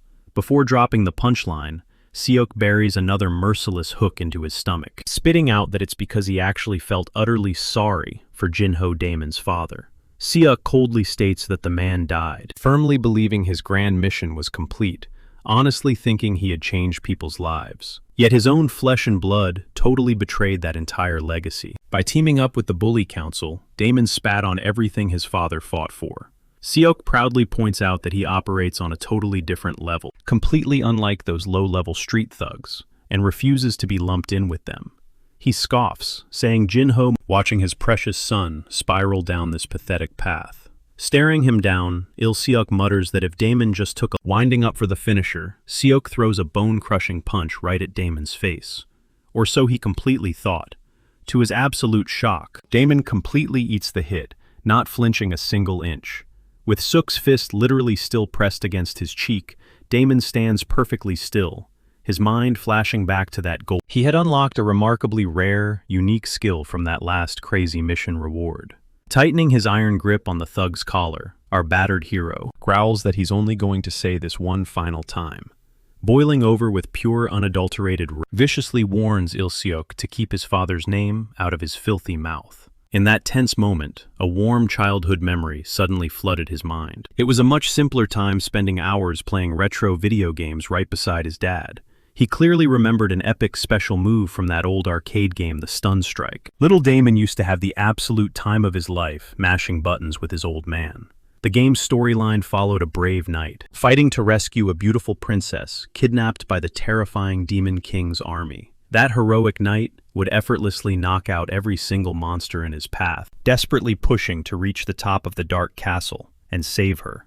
But no matter how many insane combos he landed on the final boss, the mighty Demon King just absolutely refused to go down. The pixelated knight literally... Tiny Damon used to burst into tears, crying out and begging his dad, wondering if beating the game was flat out impossible. But his father never backed, mashing that continue button even after being utterly annihilated. Snapping right back to the brutal present, Damon realized that the moment he triggered that golden key, he had instantly unlocked that exact same overpowered ability. The legendary Stun Strike cost 90 mana points, instantly slamming any target straight into the dirt. Twisting his fists tight into Il-seok's collar, our bleeding protagonist growled out his final warning. He fiercely ordered the bastard to keep his father's memory buried. Then, he mercilessly hurled the massive guy right over his shoulder, triggering the skill. Fueled by the Stun Strike, Damon violently cratered the thug into the concrete floor. A massive dust cloud exploded upward as Damon coldly told him to learn some damn boundaries. But the second he glanced back down at the crater, where that smug punk should have been lying unconscious, there was absolutely nothing. Before Damon could even process the empty floor, Il-seok ambushed him from behind. The thug yanked our hero's leg, launching him through the air with monstrous force. His skull slammed hard against the concrete. Dowan stared in pure shock that Il-seok was still moving, wondering what the hell this guy was made of. With an icy glare, the thug asked if he was finally done. Meanwhile, Kong was locked in a brutal clash with Baek Chang, who mocked him, asking what his next move would be. Kong lunged straight at the Boromei rep, growling that he was completely screwed. Kong Si-hoon just nodded casually, admitting there was nothing he could do about it. Suddenly he blitzed forward, tackling Baek Chang to the dirt. Figuring this wasn't the time to worry about Dowan, he brushed off whether his buddy won or got completely trashed, barking a laugh. Baek Chang used the momentum of his fall, planting his hands on the ground to launch a counterattack. He spat that he absolutely despised guys, like Si-hoon delivering a vicious double dropkick. He sneered, taunting that Kong should at least pretend to give a damn, since Dowan was his boss. Unfazed, Kong shot back, asking if Baek Chang even cared about his own leader. Sweeping Si-hoon's legs right out from under him, the Bongcheon-dong thug scoffed, asking why the hell he should care. He bragged that the Bongcheon-dong rep was absolute garbage compared to the guy from Boromei-dong. Kong grunted searing pain ripping through him from the relentless strikes. Baek Chang gloated that even the top dog from Sillim-dong wouldn't last a second against the Bongcheon-dong boss. Back to the main event. Il-seok effortlessly weaved through Dowan's strikes, mocking the kid to just save his breath. Shoving the gamer nerd away like a rag doll, he smirked, pointing out that the boy was already running out of gas. Wiping his face, Dowan shot back, asking if Il-seok seriously thought he was the only one who could keep getting back up. He practically growled that he didn't care how many times he got knocked down, he would just respawn and try again. Breaking into a dead sprint, he threw himself at the iron-willed thug, who refused to stay down. But his fist connected weakly against Il-seok's gut, doing 0 damage. Il-seok stared down at the exhausted boy with pure disgust, taunting that he looked exactly like his pathetic father. He coldly stated that just like his old man, the hero's struggle was completely pointless, before delivering another bone-crushing strike with dead, empty eyes. Il-seok smashed his fist straight into Dowan's face, ripping the bandage right off his nose. The blinding pain left Dowan completely dizzy, his legs wobbling beneath him. But even with his face bruised and leaking blood, he refused to tap out. Suddenly his mind drifted back to a warm memory of gaming with his dad, back when he was just a little kid, relentlessly fighting a final boss, frustrated by how insanely hard it was to clear the level. He started wondering if all his grinding was just a waste of time. But in that memory, his dad gently shook his head, assuring him there was always a hidden trick to taking down the Demon King. He looked at young Do-hwan, asking if he was really going to rage quit right at the finish line. The little boy hesitated. Fueled by his dad's belief, he grabbed the controller, swearing to keep pushing until he finally destroyed that boss. Snap back to reality.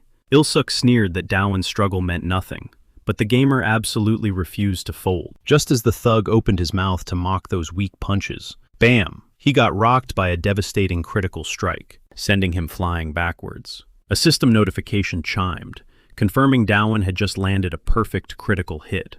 Absolutely floored by the terrifying power. Behind the nerd's fist, the thug's eyes bugged out. He dug his fingers into the dirt, just to stop himself from skidding any further. Do-hwan smirked, realizing that despite all that never-fall tough talk, Il-suk was just flesh and blood like everyone else. Still rattled by the heavy blow, Il-seok spat out, asking if the kid had hoarded all his stamina just for that one sucker punch. Dragging himself up, the thug doubled down, barking that it was a total waste, since it still wasn't enough to put him to sleep. He roared that beating him was flat-out impossible, and sank another brutal hook into Do-hwan's gut.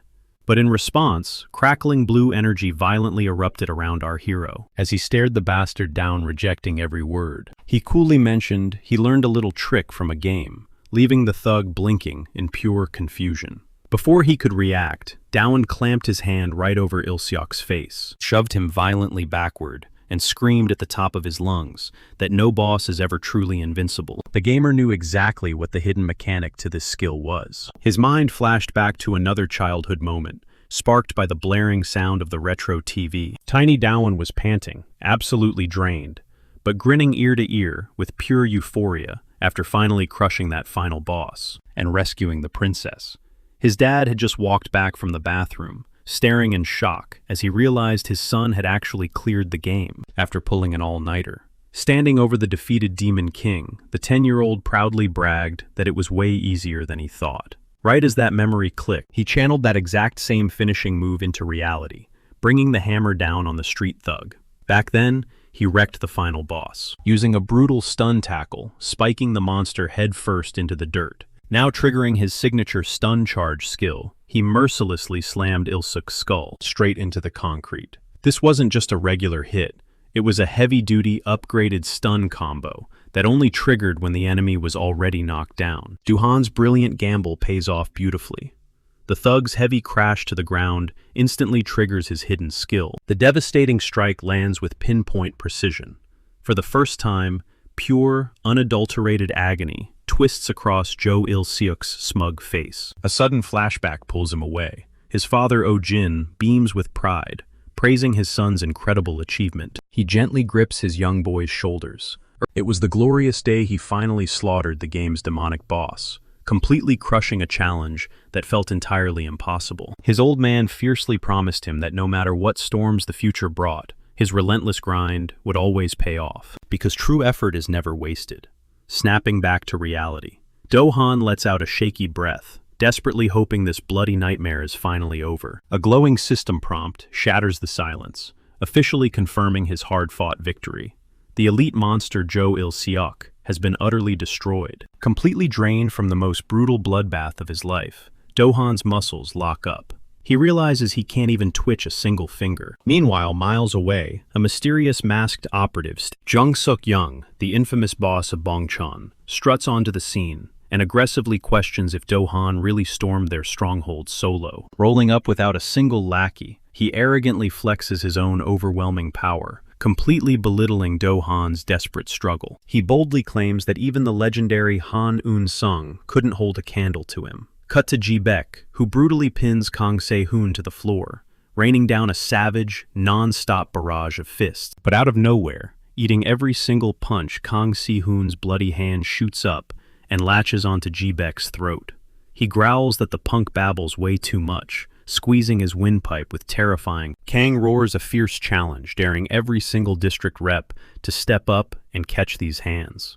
Even battered and bruised, a wicked, blood-soaked grin stretches across his face as he swears to butcher them all. Ji-baek gasps desperately for air, right on the verge of blacking out, weakly spitting out pathetic curses at his attacker. The thug finally goes limp, muttering some trash about how real fights get dirty. The second he's out cold, Kang Se-hoon scoffs, joking that the loser should at least put on a decent. Sometime later, Do-han drags his heavy boots up the concrete stairwell, pushing toward the absolute top of the building. The halls are completely deserted, making him realize his only mission left is to breach the rooftop. The eerie silence convinces him that Se-hoon must have already trashed Baek.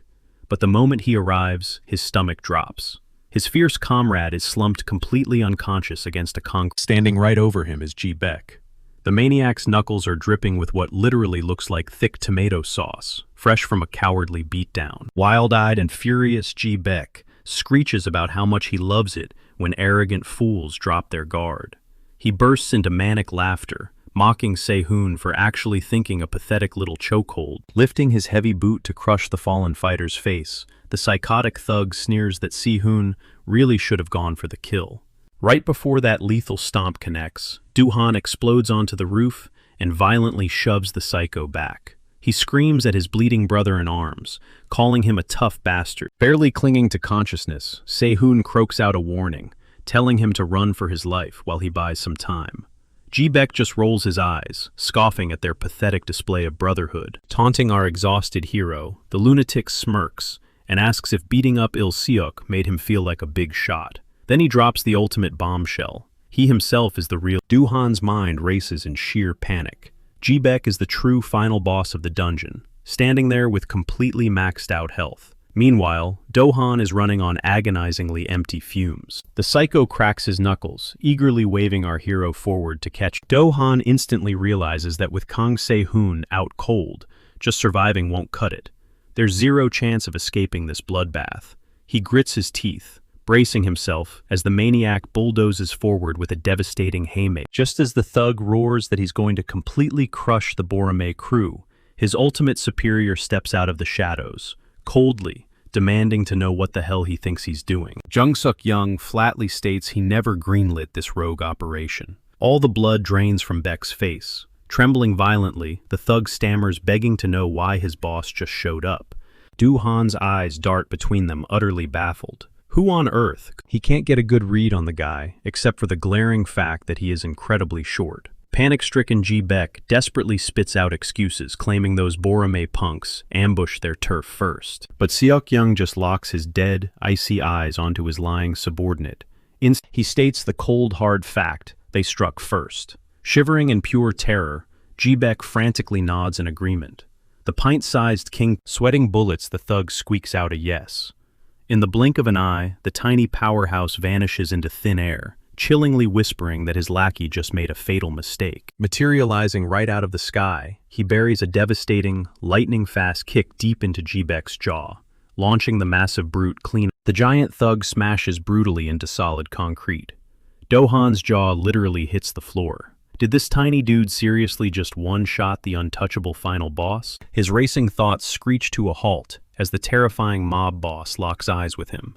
Every alarm bell in Do-han's head screams that he is staring death. Just as the pint-sized nightmare steps up to execute our hero, Han Eun-sung swaggers onto the roof, forcefully commanding the. Do-han is completely paralyzed with shock. With a cool smirk, Han casually points out that bullying exhausted. When a totally bewildered Do-han stutters out a question about why he's even here, Jong tilts his head. He calmly reveals that he was the one who personally texted the legend the coordinates to this. Like a lightning bolt, a memory flashes through Do-han's mind. He remembers the desperate day back in the schoolyard when he begged Han Eun-sung to raid this exact dungeon with him. He had poured his heart out, trying to recruit the undisputed king of Seoul, Yang Dong, only to get brutally shot down. Now, Do-han is absolutely blown away that his hero actually memorized the address and came. Moving on, Han Eun-sung demanded to know what Do-won was after, but the short guy cut him off aggressively, asking if they were just going to sweep that whole school invasion under the rug. Voice dripping with menace, Han snapped back that if it weren't for the ambush, he would have wiped the floor with everyone himself. He issued a cold, hard warning to never lay a finger on his crew again, projecting an aura that Do-won found insanely terrifying. Without missing a beat, Han, the untouchable boss of Seoul Yang, just brushed right past the puny punk without uttering a single syllable. Jung nervously told Eun-sung to watch his back, and the leader of the meathead gang gave a quick nod of thanks. Off to the side, Dawon was still visibly shaken by how horribly mangled Ji-baek looked, quietly praying that this absolute bloodbath of a situation was finally over and done with. A little later, while piggybacking a battered Kang Se-hoon, Dawon grunted and complained about how insanely heavy the muscle-bound dude was. Stubborn as ever, Kang demanded to walk on his own 2 feet, immediately grilling him on what just went down with Han Eun-sung. Daewon muttered that Han felt way more like a temporary ally than an actual friend. Kang totally called BS on that. He firmly believed a guy like Han wouldn't just buddy up to Daewon for zero payoff, insisting the whole setup smelled incredibly fishy. Both of them heavily suspected Han was just milking his boss status for a hidden agenda, a harsh reality Daewon couldn't deny. Flipping the script, Daewon confidently stated he had kept his end of the bargain. Se-hoon was now the undisputed official shot caller of Baramadong. That bombshell completely floored the tough guy, his eyes practically bugging out of his skull as flashbacks of their insane mission hit him. Back when he fiercely warned Daewon to never just hand over his crown without a fight, especially since they were literally standing in the middle of the Thug Council, staring down the savage Banchandong crew. Totally fired up, Se-hoon fiercely vowed to snatch that boss title the very next time they clashed. Tossing up a quick peace out, he told Daewon to make sure he didn't die out there, a parting comment that instantly set off. Moments later, a crisp system alert pinged, notifying our hero that the Royal Castle dungeon was officially cleared. The glowing screen instantly began calculating his overall combat contribution to figure out the final loot drop. Smirking ear to ear, Daewon stood there practically drooling for that massive promised jackpot. But wait. Because he basically dealt 0 damage to the final boss, his epic loot got massively nerfed. Daewon sighed, realizing that taking down the big bad was the whole point, making the bonus penalty totally fair. His ultimate haul for surviving that hellish dungeon turned out to be 12 bronze keys, which honestly, he still thought was a pretty fat stack of loot. He logged out totally pumped and practically buzzing, already theory crafting which killer stats to upgrade with his shiny new keys. Fast forward to the very next morning. Our hero, now dressed sharp in a sleek suit, took a deep breath of the gorgeous morning air. A warm, peaceful vibe washed over him, completely satisfied that spring was finally in full bloom. Standing quietly outside a solemn mausoleum, a heavy thought hit him. This absolutely beautiful day would be perfect if it wasn't for why he was here. His eyes locked onto familiar photos of his dad, beautifully framed by fresh flowers. Daewon's gaze softened with heartbreaking sadness as he stared at one picture. Flashbacks of that nightmarish day flooded his mind. A freak, horrific car crash caused by completely blown-out brakes. His dad had violently swerved just to save a random pedestrian on the street, only to wrap his car completely around a steel street lamp. The chilling memory of the ER doctor flatly telling his sobbing mother that her husband was too far and that they brutally needed to brace for the absolute worst. While a helpless younger Daewon had absolutely bawled his eyes out back then, the toughened version of him standing there today didn't drop a single tear. Glancing at a vibrant, fresh bouquet resting right by the portrait, a spark of confusion hit him, wondering who on earth visited the shrine before he did. Just as the thought crossed his mind, a deep voice echoed through the silent marble walls, stating that Daewon's old man was a genuinely good guy, a hero who willingly traded his own life just to keep a total stranger breathing. Daewon's eyes locked onto the speaker, totally recognizing that face. Without hesitating, the mysterious suggesting that the horrific crash was never a freak accident, but a cold-blooded, meticulously planned murder. Han Eun-sung threw out the chilling theory that the killer was actually an inside job, someone close to the family point blank asking Daewon what his next move was, heart dropping into his what the hell he was spouting. But before Han could even spit out an answer, Daewon defensively shot back, intensely grilling him on why he was even crashing. Han Eun-sung stayed dead silent, his mind drifting all the way back to his childhood days. In his hazy memory, a man named Oh Jin-ho spotted him hanging out at a park and called him over. The guy scolded the kid, warning him that chugging too much soda would totally wreck his growth spurts. Instead, he handed over a simple juice box flavored with strawberry. Smelling something fishy, Han fired back, questioning his real motives. Oh Jin-ho just brushed it off, explaining when the confused kid pressed him for a reason. Oh Jin-ho dropped a bombshell. He confessed he was actually a seasoned bully hunter. Han clearly remembered calling his own dad a jobless loser back then, an insult the man immediately shot down. Snapping back to the present moment, the Seoul Yongdong rep brushed the whole thing off as ancient history. But before he could even finish his thought, a completely bewildered Do-won echoed Han Un-sung's crazy claim. His dad was the victim of a calculated, cold-blooded setup. It hit him that Yoon-sung definitely hadn't tracked him down just to pick a petty fight. But the second he pointed out that the cops had officially ruled it a tragic accident, Han cut him off cold. He had concrete proof. He revealed he was sitting on classified evidence that had never seen the light of day. Flashback to just 24 hours ago. Un-sung was hesitating, asking if he really had to drop this heavy truth on. He was having a tense chat with Jung Suk-young, who confirmed beyond a shadow of a doubt that Do-won was indeed the son of Oh Jin-ho from the Sun Shelter. Jung Suk-young pointed out how unusually tight Un-sung was, with the gamer kid clearly questioning his hidden agenda. Out of nowhere, he slammed his glass down hard on the table. Announcing a massive breakthrough, he whipped out his smartphone and flashed a file about Do-won's dad, completely shaking Han Un-sung to his core. Back in the here and now, Han dropped the ultimate bombshell on Do-won. Jung Suk-young had shown him raw video footage of the exact place where Oh Jin-ho was taken out. The horrific event had gone down exactly 3 years ago, right on the day of the massive invasion. This crushing news left Do-won completely paralyzed with shock. The Seoul Yongdong rep simply shrugged, telling him the ball was in his court. It was entirely up to him whether he swallowed this brutal reality. Left all alone in the dead silent room, Do-won stared intensely at a framed photograph. His eyes locked onto his father's bright, smiling face, a heavy wave of sorrow washing over him. Later that evening, he trudged back home, stepping into a hot shower while watching a relentless downpour smash against his bathroom window. The gloomy spring storm practically forced him to obsess over Han Un-sung's haunting words. He kept looping the insane claim in his head. Jung Suk-young supposedly had video proof, a recording that captured the grim scene from 3 whole years ago. To Do-won, this twisted piece of information felt absolutely impossible. Gripping his damp towel so tight his knuckles turned white, he battled deeply to accept the ugly truth.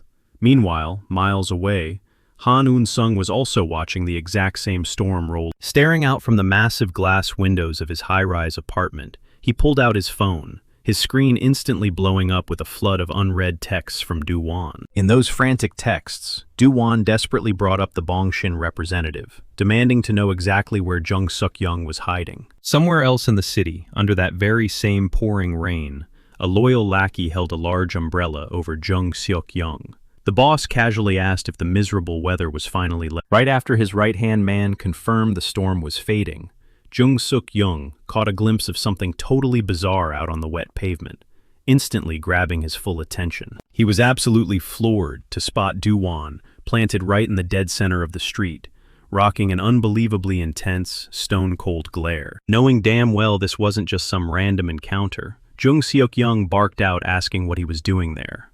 Without missing a beat, Do-won fiercely demanded the physical proof. Smirking at the bold move, the gang boss smoothly fished a small flash drive from his tailored pocket, teasingly asking if this little gadget was what he was hunting for. But then Jung Suk-young's face darkened into a nasty scowl. He flat out stated that he wasn't about to just hand over such explosive evidence like it was charity. He threw down a dangerous challenge, taunting Do-won that if the kid could physically rip the drive out of his grip, it was all his, no strings attached. Do-won didn't waste a split second. He triggered his high-tier skills, violently snatching the flash drive straight from the boss's hand. But before he could land a heavy follow-up strike, Jung Suk-young's massive enforcer stepped in, brutally launching Do-won through the air like a rag doll. Skidding across the pavement, Do-won managed to plant his hands on the asphalt, dragging himself to a grinding halt. With heavy echoing footsteps, the towering henchman loomed over him like he snarled a grim warning, making it crystal clear that pulling a stunt like this on their turf was a massive mistake. The second the words left his mouth, he cocked his arm back, ready to— Right before that lethal fist could connect, a light bulb went off in Do-won's mind. He remembered the 12 bronze keys he had scored from his latest hardcore quest. Without hesitating, he decided to blow his entire stash on his core attributes, quickly, mentally calculating what stat would give him the ultimate edge right now. He unlocked his hidden magic stats, pumping them up by a solid 100 points. He spammed the upgrade a total of 12 times in a row. This insane power spike skyrocketed his total mana pool from a measly 400 straight to a massive 1,600. Surging with this fresh, raw energy, he effortlessly triggered the blind spot technique. He slipped past the incoming hook like a ghost and buried his own fist dead center into the giant's face. He didn't stop there. He instantly pulled his arm back. His tightly clenched fist was now glowing, wrapped in a fiercely vibrating aura of pure energy. He then unleashed the brutal, multi-hit destruction move, raining down a blazing barrage of lightning-fast strikes directly into the bodyguard's chest. Furious at getting completely wrecked by some nerdy gamer kid, Jung's loyal lapdog was caught. Our fierce protagonist aggressively palmed the guy's face and slammed his massive body straight into the pavement. Right at the exact moment of impact, he triggered the devastating stun drop technique. Breathing a sigh of relief after knocking that absolute tank out cold, Du-won spun around, locking eyes with Jung Seok-young in a deadly stare-down. The Bongshin boss scoffed, claiming he had made himself perfectly clear during their last little chat. Nobody ever lays a finger on his boys. Bellowing that Du-won had just made the ultimate fatal error, Jung launched himself high into the air, throwing a wicked flying kick. Moving at absolutely blinding speed, roaring out his deadly attack mid-flight. Out of nowhere, his target vanishes. His fist completely whiffs, striking nothing but empty air. He snaps his head up. Daohan is plummeting from above, locked and loaded for a savage counterattack. Unleashing his signature move, Falcon Drop, he slams into Jung Seok with every single ounce of power. The raw impact sends shockwaves rippling through a nearby puddle. Yet somehow Jung tanks the massive strike, using just his forearm. Smoke literally sizzles from the point of impact. Staring down, our boy Jung smirks. "You're gonna need way more than one lucky shot to take me down." Daohan's gut drops. This dude is built entirely differently. To survive, he has to burn his keys, unlock his mana, and absolutely go all out. If he can just spam his abilities, he might actually pull this off. Wasting zero time, Daohan launches another vicious kick at Jung. He rockets into the air, chaining right into a second Falcon Drop. Unbothered, Jung scoffs, asking if he seriously thought the exact same trick would work twice. Sidestepping the attack with zero effort, he calls the tactic painfully basic and winds up a devastating right hook. But out of nowhere, a flying double drop kick catches him totally off guard. He barely even has time to blink, let alone counter. Yet, Jung just casually swats it away with his forearm.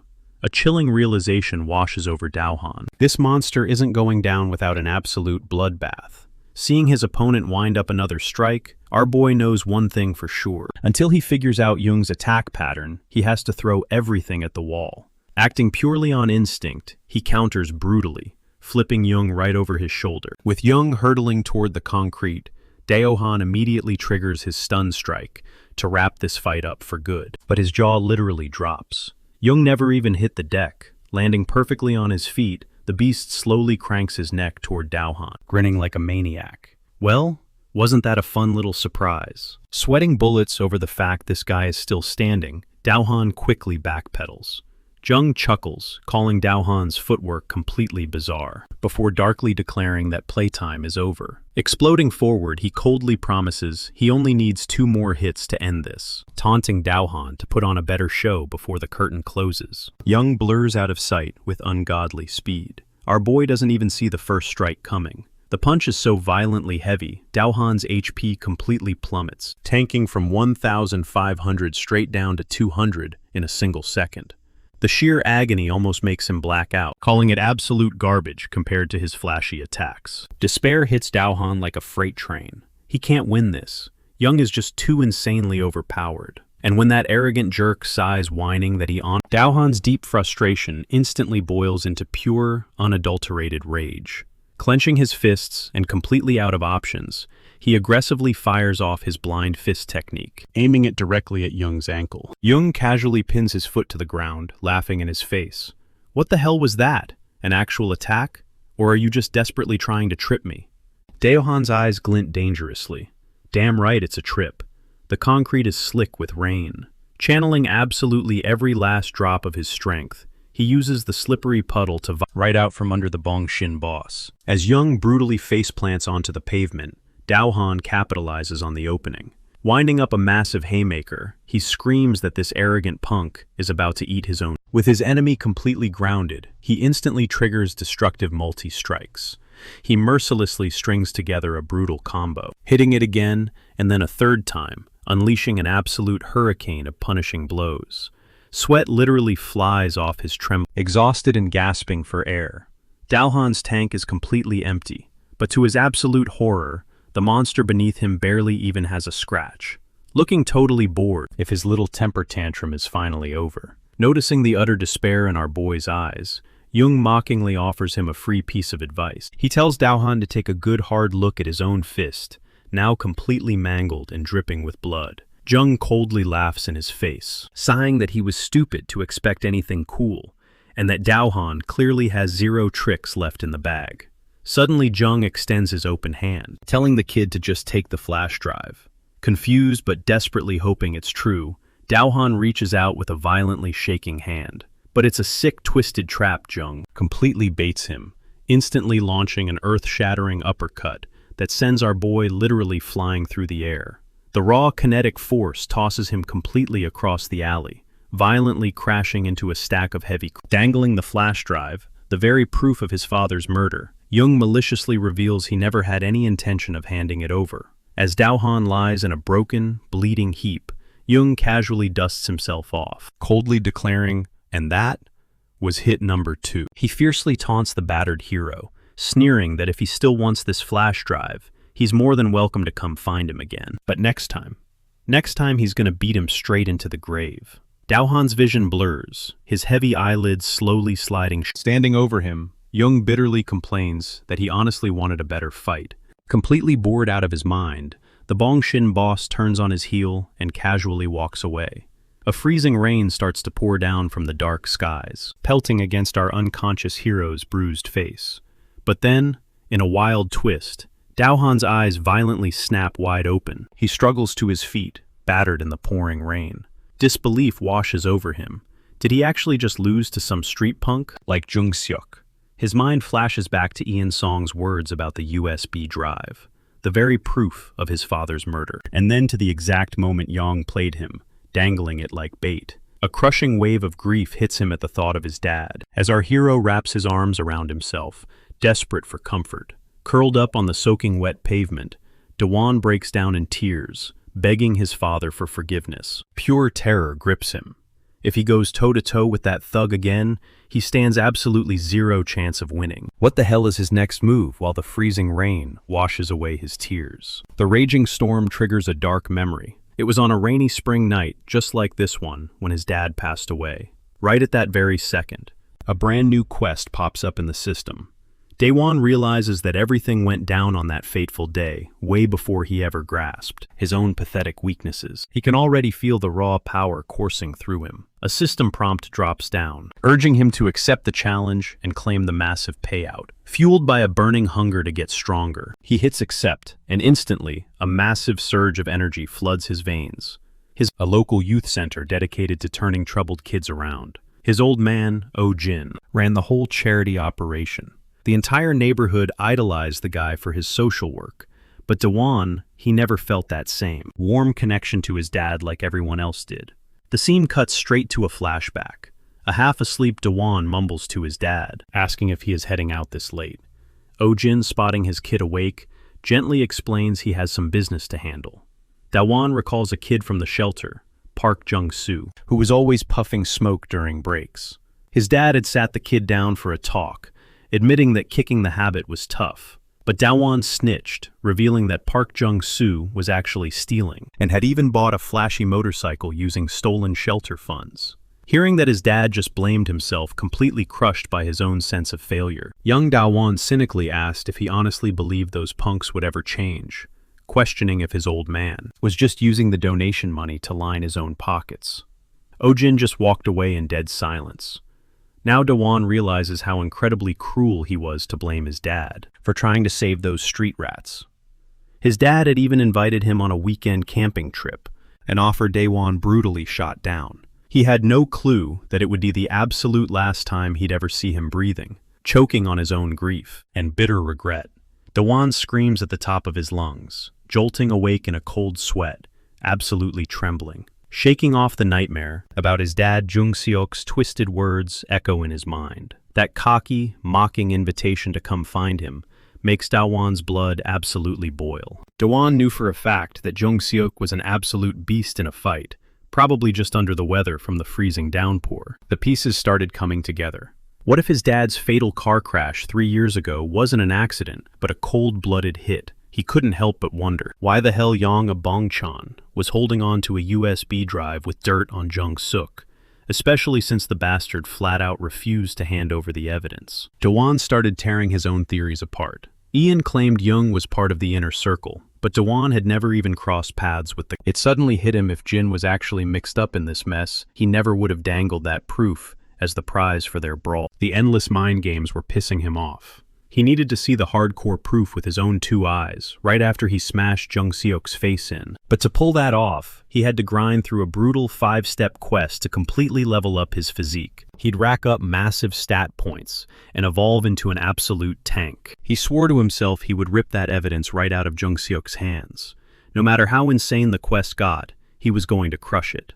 The very first task was totally unhinged, crawling all the way to school like the demon from The Exorcist. While he dragged his twisted, upside-down body down the street, a couple of girls pointed and laughed at him. Burning with humiliation, he locked in he was willing to do whatever it took to level up way beyond just hitting the gym. Screw what they thought. He was ready to push his limits. So he cranked up his speed, sprinting backward on all fours, and terrifying the hell out of those girls. Task number 2 demanded he hold a brutal, invisible wall sit for hours, burning his quads to a crisp. For the third challenge, he had to snatch a wild pigeon with his bare hands, and against all odds, he actually nailed it. Rolling right into round 4, Dawan found himself clinging for dear life underneath a playground slide. For the final boss of his workout, he had to dominate the gymnastics rings on extreme difficulty. His muscles screamed in agony, but backing down wasn't an option. One grueling week dragged by, and our completely drained protagonist muttered an apology to his late father. Stuck at a miserable 2% progress, he was starting to think this system quest was practically impossible. Chilling at an abandoned amusement park. One afternoon his mind started wandering. It suddenly hit him. What if Jung-seok's so-called evidence was completely bogus? It had popped up out of thin air after all. The theory that Ian Song was playing him like a fiddle felt way more realistic, lighting a fresh fire under him. He was just about to tap out on the rings when a shadow fell over him, asking what the hell he was muttering about.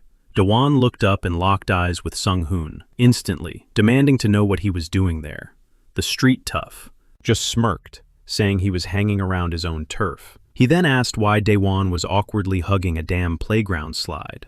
Shrugging it off, Daewon casually replied that he was— Hoon asked him why he was grinding it out at the park instead of hitting a proper gym. Kang Sung-hoon opened up about being heavily overweight back in elementary school. The crushing shame kept him away from public gyms, forcing him to work out alone under the streetlights. For 2 grueling years, he pushed himself relentlessly, entirely transforming his physique. He admitted that during that brutal first year of building muscle, quitting was all he thought about. Daewon totally felt that.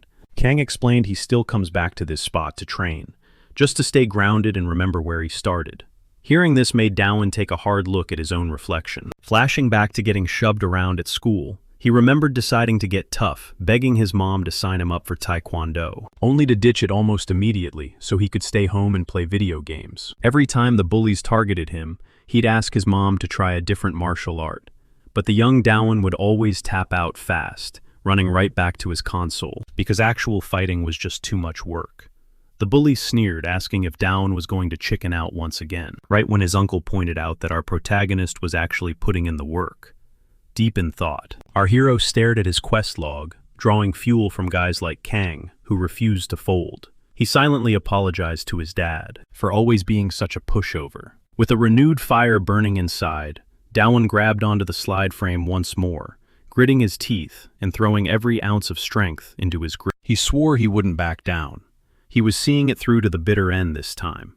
Dangling there, his muscles screaming, he let out a loud roar of exertion, and Kang just flatly told him to shut up. 2 months flew by in a flash. Sitting in his office, Jung Si-hyuk caught the sound of approaching footsteps and smugly called out, saying he locked eyes with Dawon the second he stepped through the door. Jung Si-hyuk, lazily spinning the USB drive, smirked that he completely got why Dawon was so desperate for it, but he reminded the gamer of his previous threat. He was dead serious when he promised a beating, straight into oblivion. Quietly shutting the door behind him, our hero coldly dared him to try.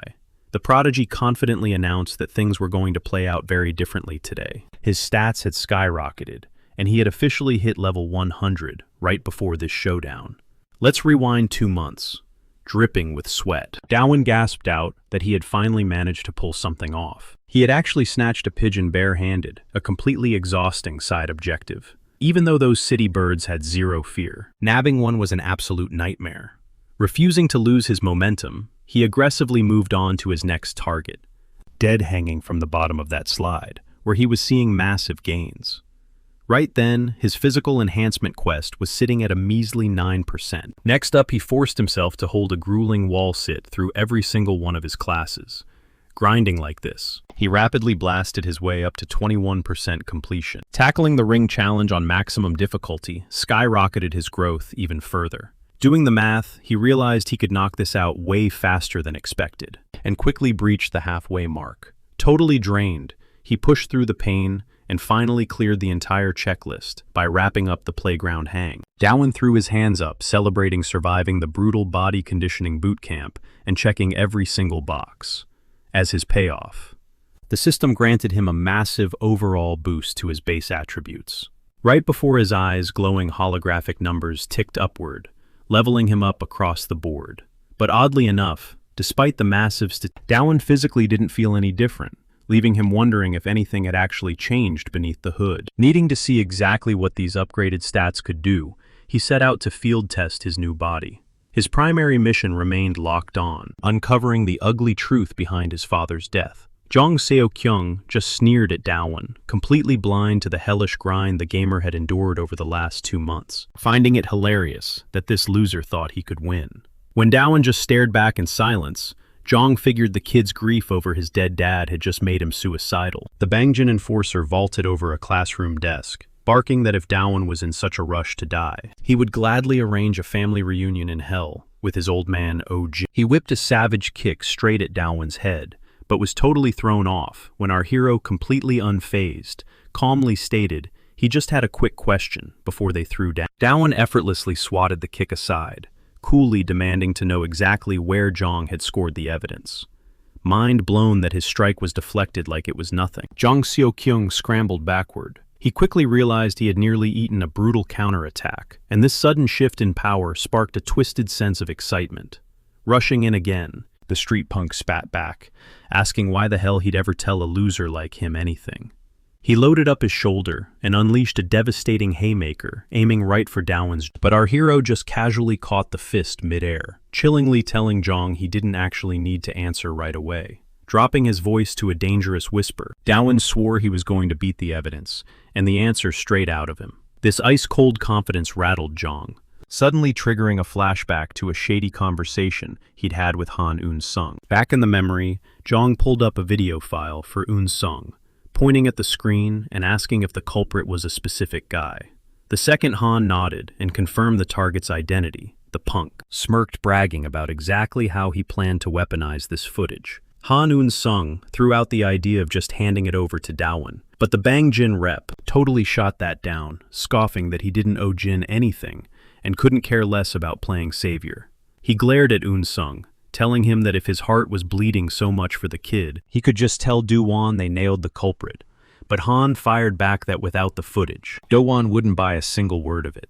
He pushed the point. Even if they laid out the naked truth, Do-won would demand hard evidence. But Jong refused to hand over the clip, preferring to force the kid to come crawling to him instead.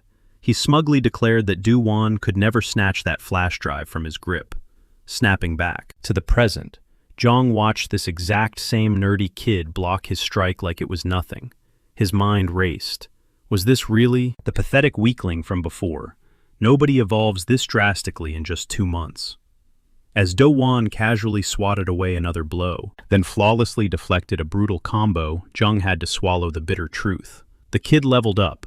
Bongchon's top dog taunted him, sneering about how long the punk could stay standing. But deep down, he noticed the boy's insane resilience. Duwan's defense stat had spiked by a staggering 200 points. Seok-young unleashed a sweeping kick. Our hero just dipped his torso, slipping right under the lethal strike. Frustrated, Jong roared, trying to shatter his opponent's focus before launching a devastating high kick. Yet Do-won ghosted past him again, sending the blow, crashing violently into the drywall.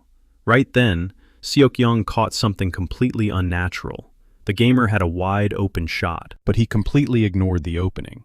A system alert popped up. The protagonist's agility had surged by 200 points. A nervous chuckle escaped Jong's lips as a drunken chat with Han Un-sung flashed through his mind. He recalled bragging about Do-won making moves, only to mock the kid right after claiming the punk strictly hunted small fry. He had asked Han if he honestly believed Do-won posed any real threat. Han agreed that the kid wasn't much of a rival right then, but he dropped a chilling warning. That weakness was only temporary. That ominous remark had rattled the Bongchon thug. Han couldn't fully explain it, but he swore up and down that Do-won was built different. Ripped back to reality, Seok-young questioned if this insane power was exactly what Han had warned him about. His gut instinct hadn't lied. Do-won moved like an absolute phantom, flashing a psychotic grin. Jung demanded to know the secret. Was he blessed with some crazy genetics? It defied all logic. Meanwhile, Do-won coldly noted that, just like their last encounter, Jung flipped a mental switch. The lunatic lunged forward, cocking his fist back, and taunted the boy to go join his dead father. Something inside Do-won snapped. Boiling with rage, he launched a devastating uppercut straight into Jong's jaw. The impact sent blinding agony through Seok-young's skull, as crimson sprayed from his lips. Unfazed, Do-won glared down bitterly, noting how his enemy was still having the time of his life. Riding his fury, he capitalized on the thug's momentary stun to wind up another strike. He followed through with a blindingly fast haymaker that sent Jung crashing to the floor. Eyes dead and freezing cold, Do-won promised him the laughing stopped here. But even while tasting the floor, Jung burst into a manic fit of laughter. He gasped out that the kid had absolutely shattered his expectations. With a twisted grin, he claimed that he could actually take a street fight seriously. Miles away, perched on top of a derelict building, Ji Baek-chung quietly monitored the chaos. A lackey stepped up to his boss, the second in command of Bongchon. He reported that the warning systems were going absolutely crazy. Baek-chung asked if Seok-young was sitting in his office. The grunt nodded, confirming the sirens wouldn't quit. When Baek-chung questioned what exactly was triggering the alert in Jong's turf, his right-hand man checked the feed. The system was picking up massive bone-crushing impacts. Cut back to the blood-stained office. Jong smashed his boot straight through the drywall, making the sirens scream even louder. He threw a wild hook at Do-won, but the gamer slipped away seamlessly. Jong's mind was blown. The sheer evolution of his enemy in just 2 months was terrifying. He unleashed an absolute hurricane of rapid-fire strikes. Yet our hero parried every single one of them. While Jong barked out questions about his training, Do-won backed up too far. His calves clipped a heavy sofa, making him stumble backward. As Do-won lost his balance, Jung viciously closed the gap, mocking the kid for lacking actual street fighting experience. Big mistake. Do-won turned the fall to his advantage, using his momentum to plant a brutal kick straight into Jong's nose, completely shutting down the ambush. He then vaulted onto the opposite couch, instantly recentering his balance and seizing control of the room. He exhaled sharply, thanking God that his reckless gamble actually paid off. Do-won knew one false move in that brutal exchange would have meant game over. Jung charged like an enraged bull, cocking his fist back while praising the kid's slick counter. But this time, the heavy hitter finally connected. The sheer force slammed Do-won right into the concrete wall. Quickly catching his footing, the gamer glared up and demanded if Jung never knew how to shut his mouth. Panting, Seok-young confessed he was just getting hyped because he finally found a decent warm-up. Do-won found it incredibly weird. Nobody usually spouted that kind of garbage right before throwing hands. Without missing a beat, Do-won drove a lightning-fast right hook into the boss's jaw. But even as he tumbled down, Jung whipped his leg up in a desperate counter. Do-won couldn't dodge in time. The boot cracked him flush in the face.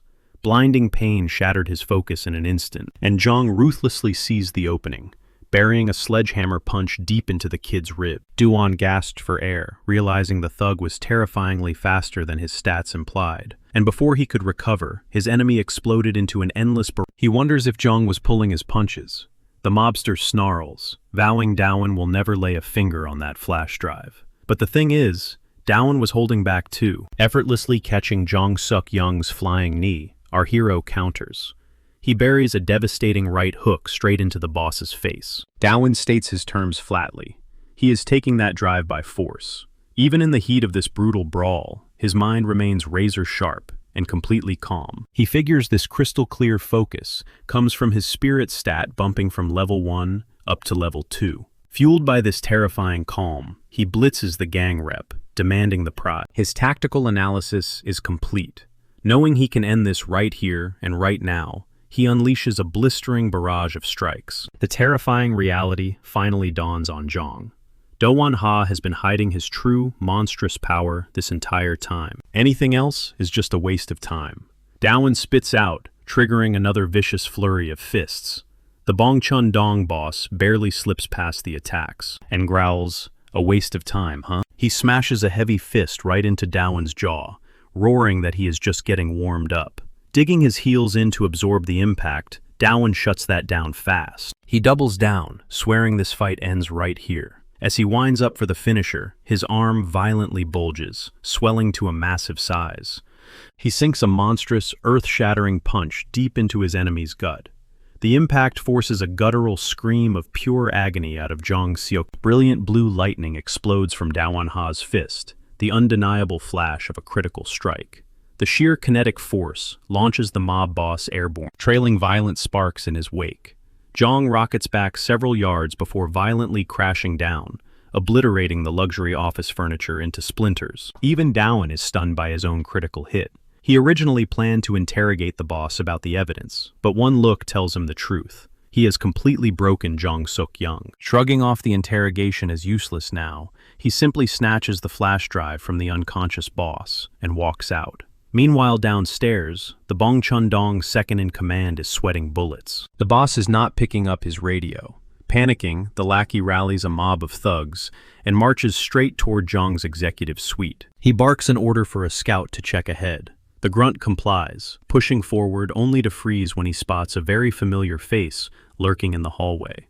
Han Un-sung. The guy is just chilling on the staircase, waiting for them like an apex predator.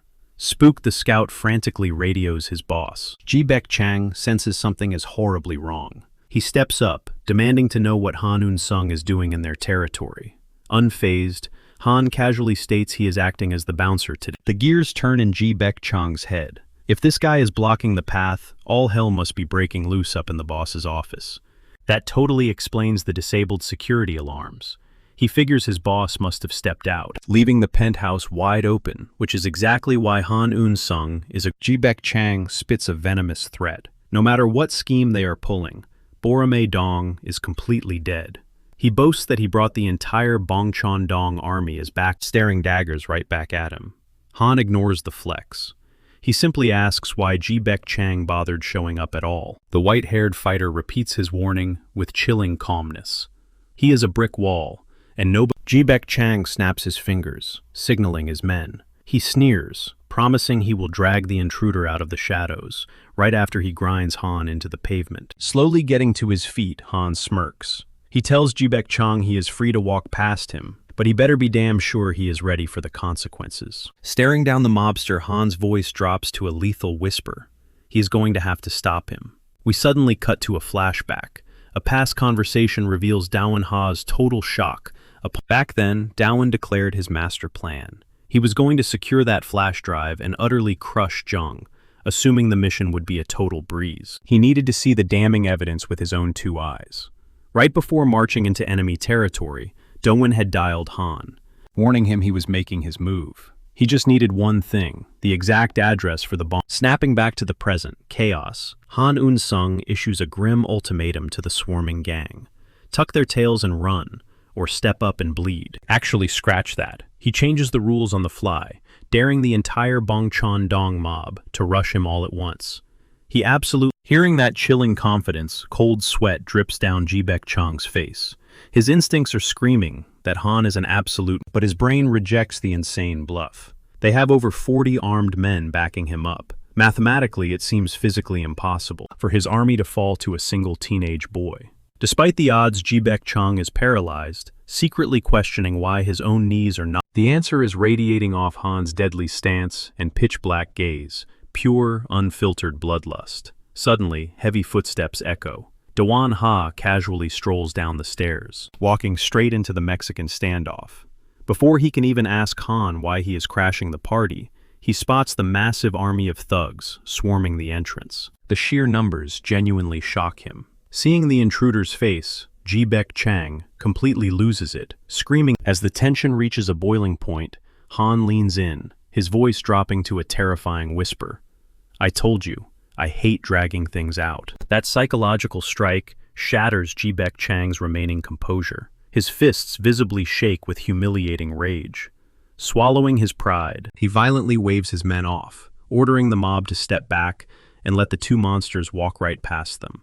Seething with pure fury, Ji-Baek Chang storms upstairs toward swearing a blood oath that the Borome Dong crew will face absolute hell once he sorts out this massive mess. But the moment he kicks the double doors open, his jaw hits the floor. His boss Zhang has been in the room this entire time. Seeing his mighty leader brutally beaten and the luxury penthouse reduced to rubble, Ji-Baek Chang frantically demands to know what kind of disaster happened here. Through bloody teeth, he snaps at Ji-Bae to keep it down, brushing off the whole ordeal like it was absolutely nothing. Even though Young clearly suspects Du-Wan is hiding some dark secret, he orders his crew to scrub the office, spotless. Wiping that sticky strawberry jam from his lips with a totally unhinged grin, he swears he will drag the nerds dirty. He vows to expose it all.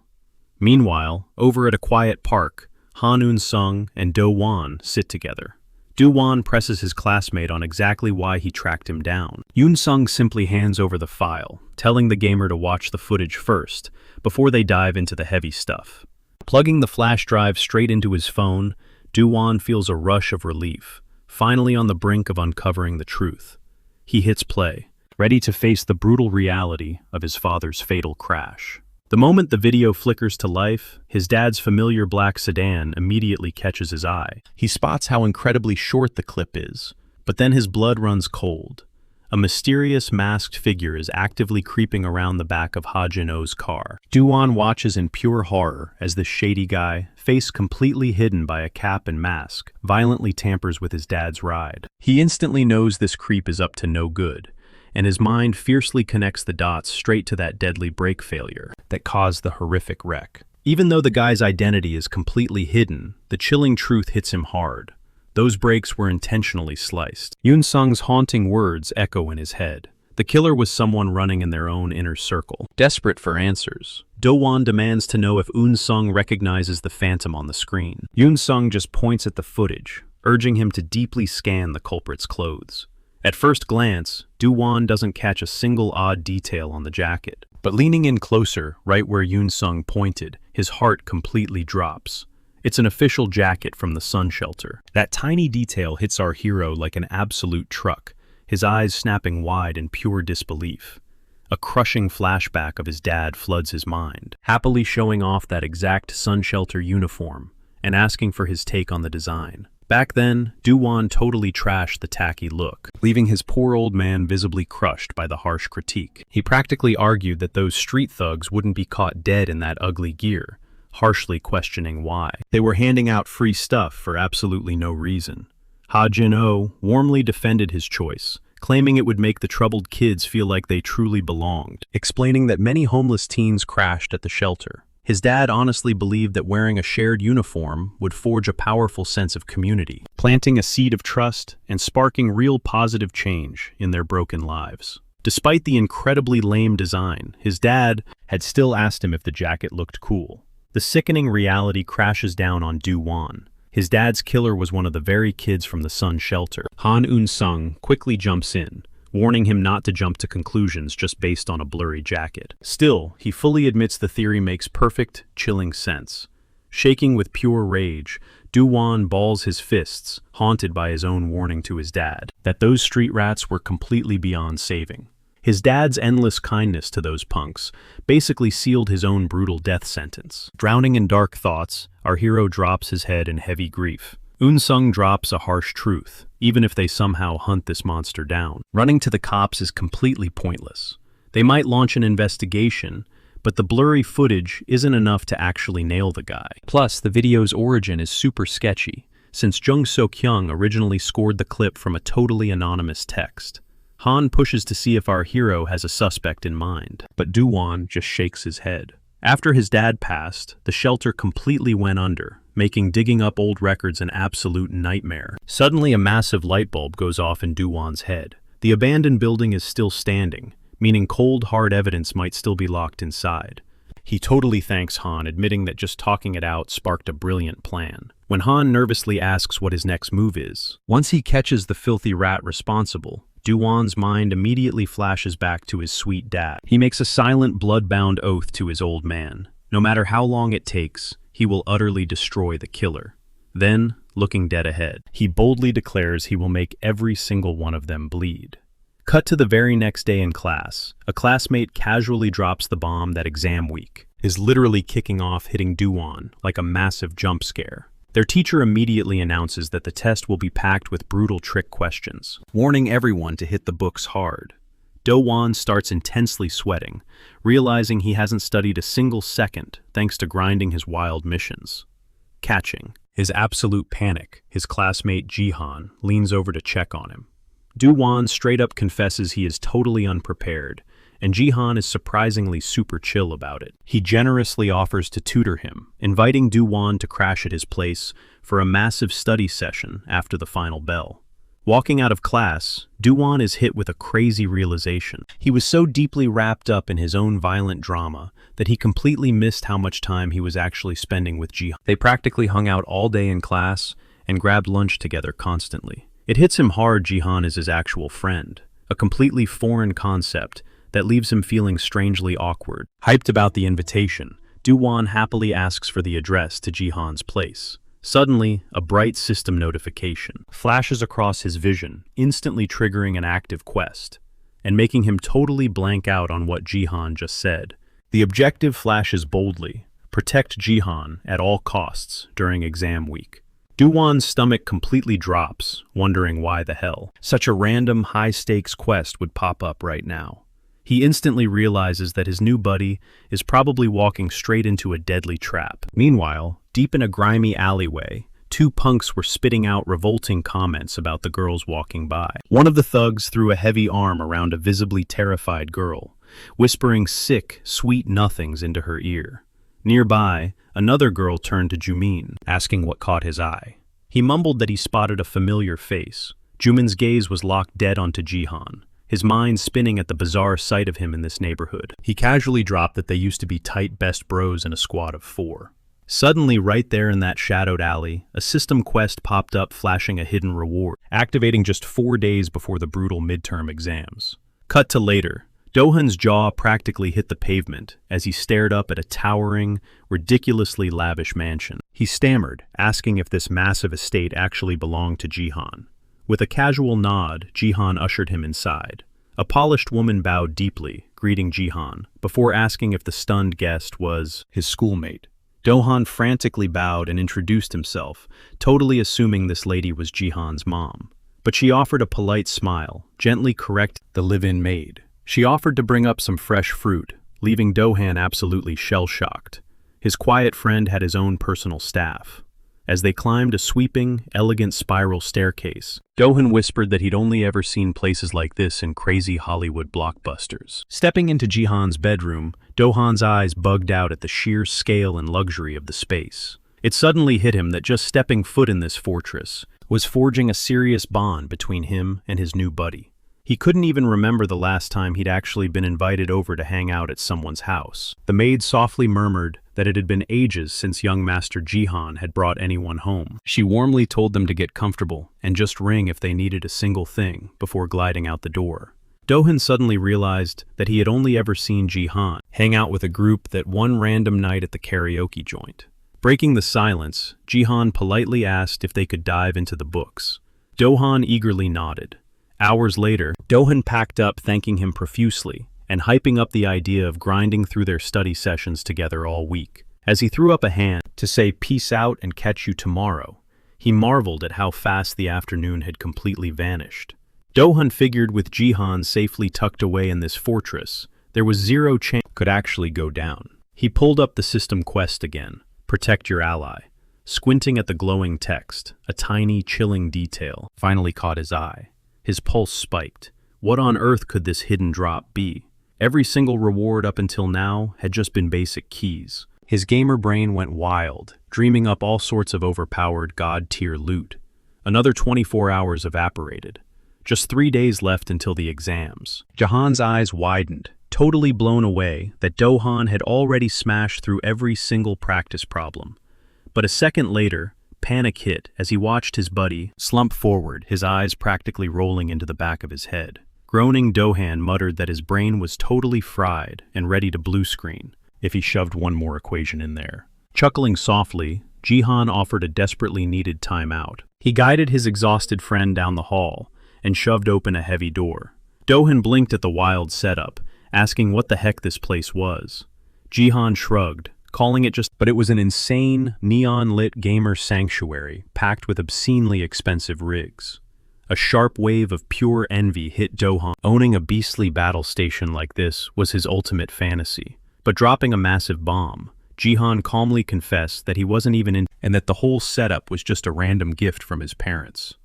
He then casually dropped that the entire second floor was his personal playground, absolutely crushed as the brutal reality set in. His new friend was living in a completely different universe. His wandering eyes suddenly locked onto a stark white door in the corner. He pointed, asking what was hiding back there.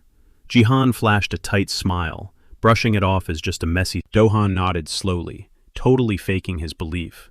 But a sleek VR headset sitting nearby triggered his gamer instincts, sparking a gnawing suspicion that this something massively important to the quest. Another 24 hours vanished.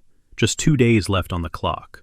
Do-han nervously asked if he was totally hogging his friend's time, but Jihan warmly promised that he needed the study grind anyway. Noticing the dead silence from the system, Do-han figured he'd been sweating bullets over nothing finally, just kicking back to enjoy hanging with his bro. Out of curiosity, he asked if Jihan had ever taken elite prep classes or hired a private tutor. His friend nonchalantly replied that he'd actually had 20 of them, making Do-han's brain practically short-circuit. Jihan quickly clarified that it wasn't just for hardcore academics. These elite instructors drilled him on everything, shaping him into a guy who knew a little bit about absolutely everything. Their chill vibe was instantly shattered when a menacing shadow loomed over Jihan. A gruff voice sneered that it had been way too long. The guy smirked, adding that they hadn't crossed paths since their elementary school days. Jihan's face instantly dropped in horrific recognition.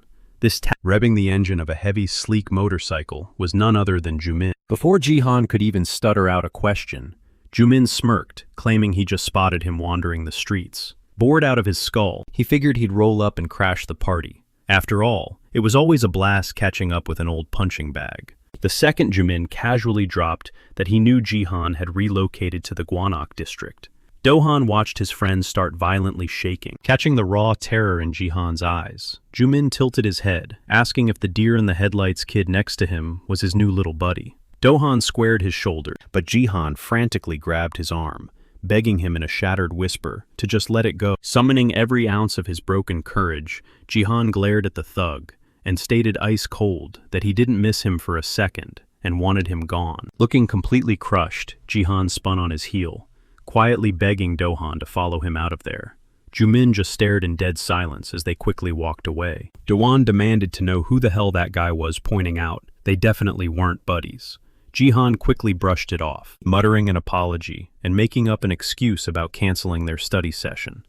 Do-han shrugged it off, saying he'd just hit the books solo as Jihan abruptly turned to leave. Do-han called out a quick goodbye, telling his friend to stay safe out there. Left standing alone, Do-han's mind raced. What was up with that bizarre encounter? Who exactly was that creep?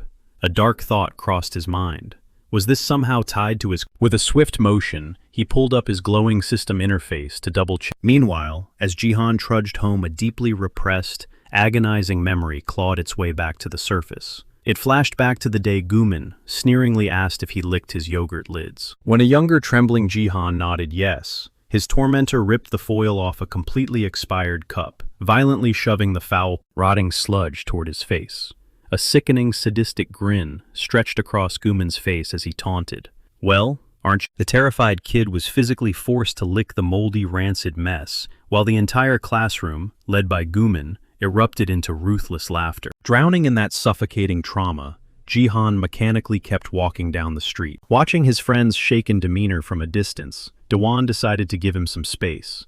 He held back from tailing him, especially since Jihan had explicitly asked to be left alone. Dewan simply kept an eye on him until he was safely inside, figuring the situation for now. The second, an exhausted Jihan stepped through his front door. His maid warmly greeted him, asking how Dewan was doing. She casually mentioned that one friend had already come and gone, and that the rest of the group was hanging out upstairs. But the moment she innocently dropped the phrase, "your old elementary school friends," all the color instantly drained from Jihan's face. Panic setting in, he sprinted desperately toward the staircase. He threw open his gaming room door, only to find his childhood nightmares waiting for him.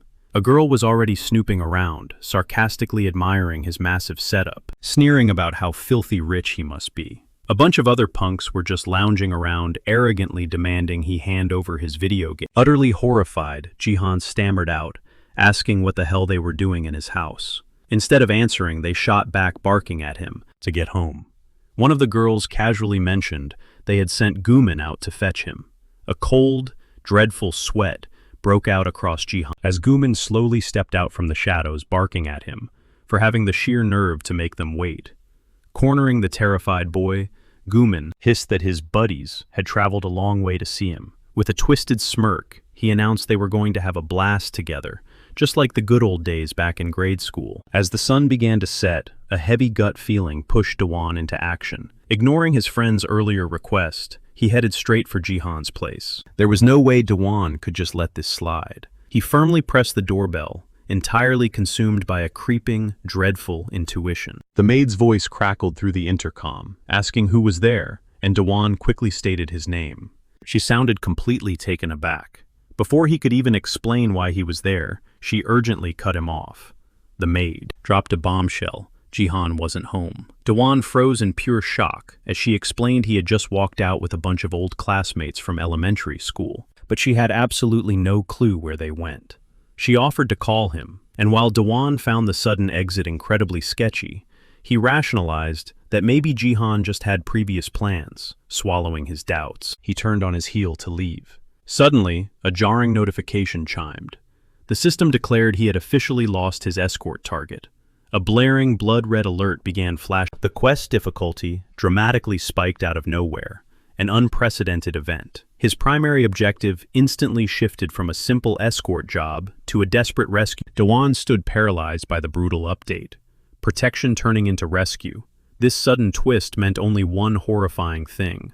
Jihan didn't just walk out voluntarily. With his so-called friends, he was dragged out against his will.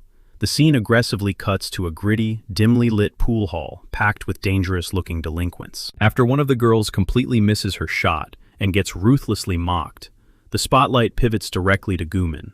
He casually remarks about how it's been ages since they hung out in this filthy hideout, fondly reminiscing about the sick games they used to play here back in the day. Another thug chimes in, sneering that Jihan hasn't grown a spine at all. A total loser back then, and a total loser now. A couple of fresh punks, who didn't recognize their victim, glared over and demanded, "Who the hell is this pathetic little wimp?" Gumin smoothly chimes in, explaining that they haven't set foot in this dump for over 2 years. So it makes total sense that Jihan wouldn't recognize the new crew. Noticing the poor kid violently shaking the rookie thugs, sarcastically tell him to chill out.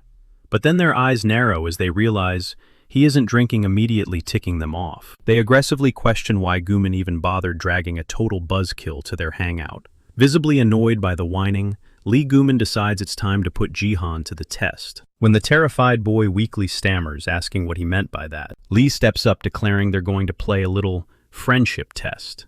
Raising his voice, he boldly announces to the whole room that he's about to slap the living daylights out of Jihan. The rules are sick if someone actively steps up to take the hit for him. Jihan passes. Lee violently yanks Jihan up by the collar, mockingly, whispering to him not to worry. Surely one of his good friends here will jump in to save. As he pulls his hand back to strike, smack, a deafening slap echoes through the room.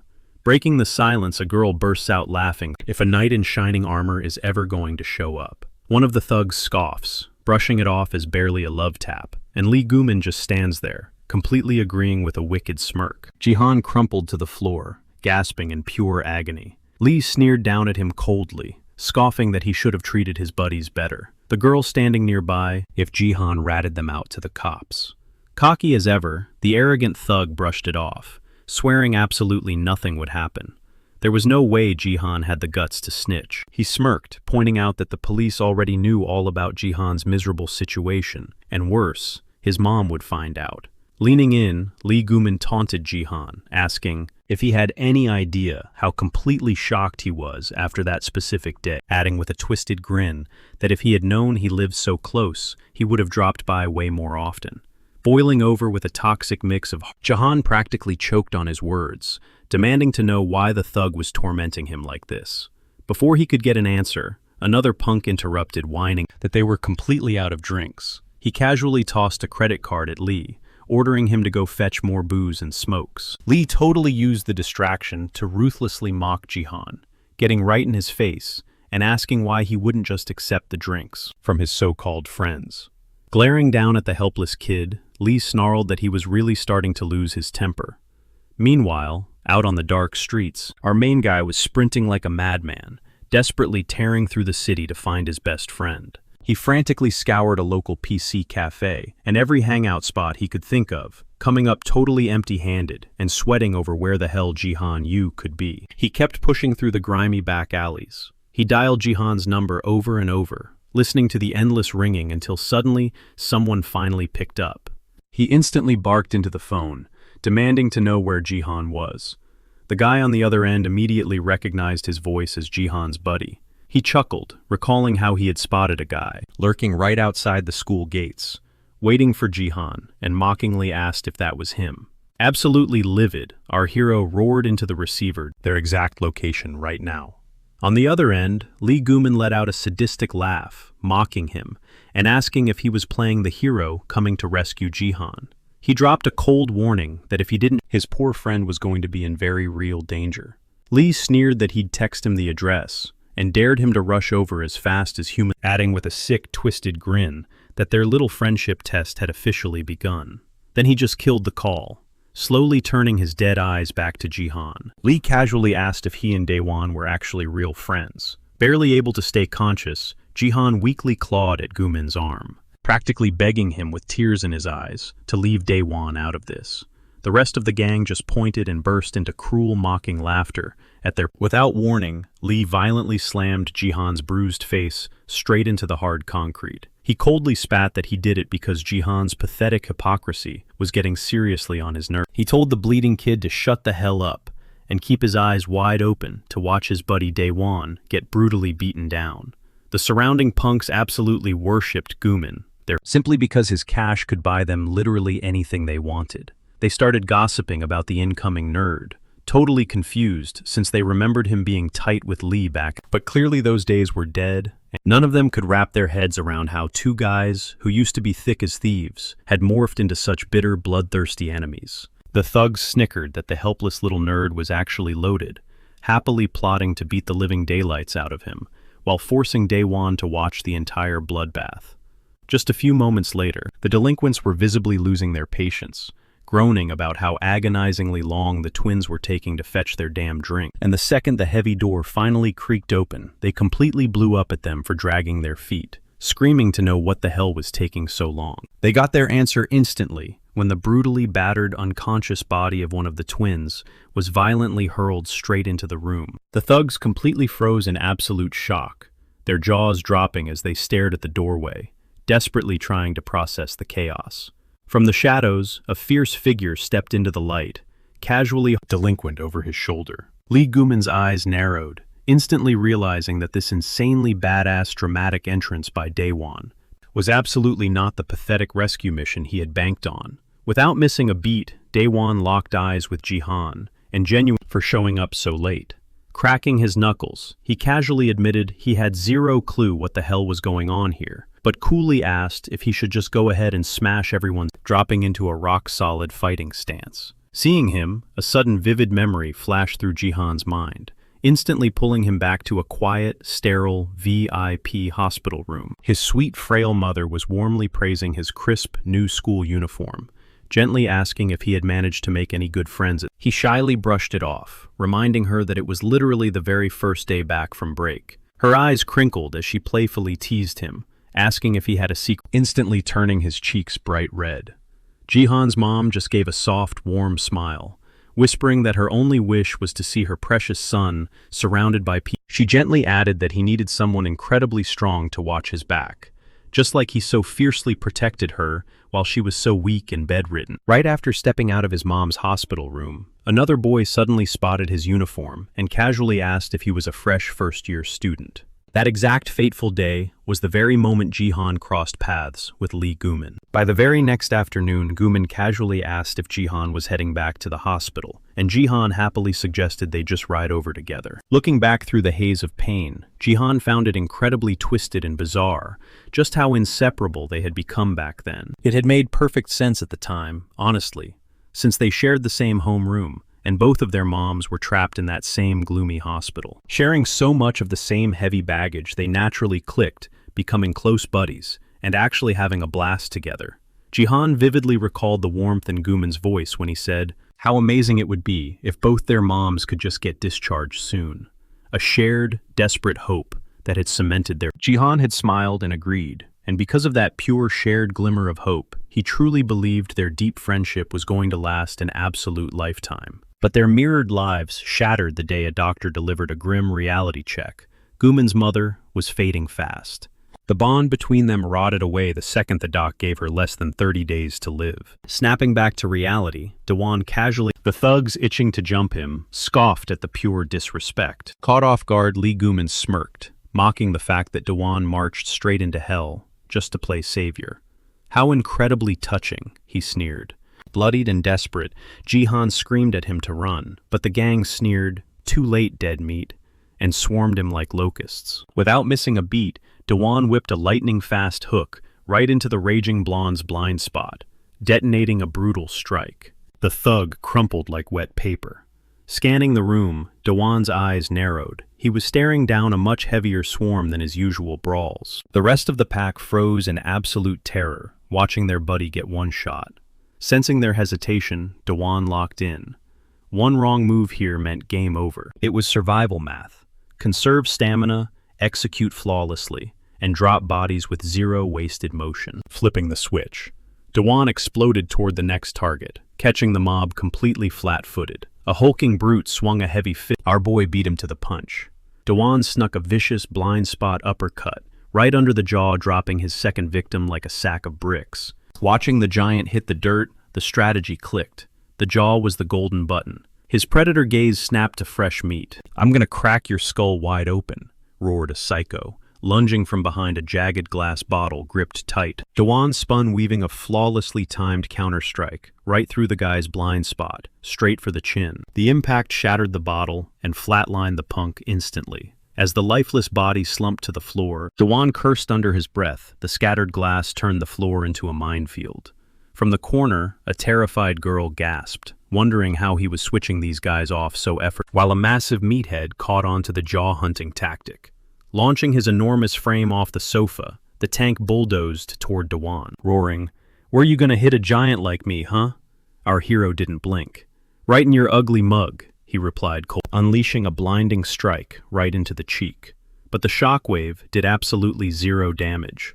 The human bulldozer just ate the hit. Grabbing Dewan by the throat, the brute flexed, bragging that this impenetrable fat was why he refused to diet before launching the kid across the room. Sliding to a gritty halt, Dewan kept his footing. Rubbing his head, the giant whined about feeling a little dizzy, and yelled at Lee to fetch him some grub. When Lee asked what he was craving, the beast smirked, saying he'd figure out his menu while pounding Dewan into the dirt. But before he could blink, Dewan aggressively snatched the giant by the collar. Clenching a massive fist, the thug growled, "Are you seriously trying to copy me, little man?" Dewan glared right through his soul. Did you really think tossing me was going to be that easy? Bam, bam, bam. He unleashed a merciless triple threat of blind spot strikes, sparking a devastating combo. The explosive impacts shattered the big guy's teeth, painting the air red as the brute took massive damage, before his heavy frame crashed to the floor, dead to the world. The room suffocated in stunned silence. Dewan casually wiped his fists, muttering that he'd order the guy a supersized bowl. Guman stood there completely mute.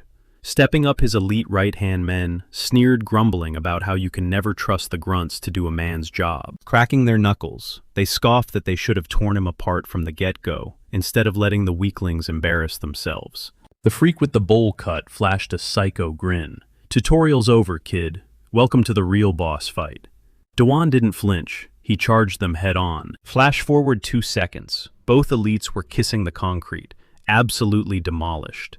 But Dewan stepped right over the broken bodies, ghosting them completely. This absolute dismissal left Lee Guman twitching with pure frustration. Ignoring the noise, our hero crouched next to a battered Jihan, gently pulling him to his feet to check his vitals. Then his eyes locked onto Guman, his voice dropping to a lethal whisper. "Are you the piece of trash who did this to him?" Lee just smirked, taunting that Jihan hit the jackpot. A nasty grin spread across Lee's face. Funny thing is, I've got a best buddy like that too. Right on cue, a massive, unkempt beast of a man dragged himself upright directly behind Dewan. Dewan spun around his radar, pinging for a fresh threat. The stranger whipped a jacket into the air. Using the flying fabric as a smokescreen, the beast torpedoed forward, throwing a killer punch, while screaming that he just wanted some damn peace and quiet. Dewan mirrored the trick, weaponizing the blind spot to launch his own heavy artillery. But to his absolute horror, the giant casually blocked it. The hairy boss chuckled, thoroughly entertained by the fierce resistance. The realization hit him like a freight train. Kim Gangjae was built entirely different.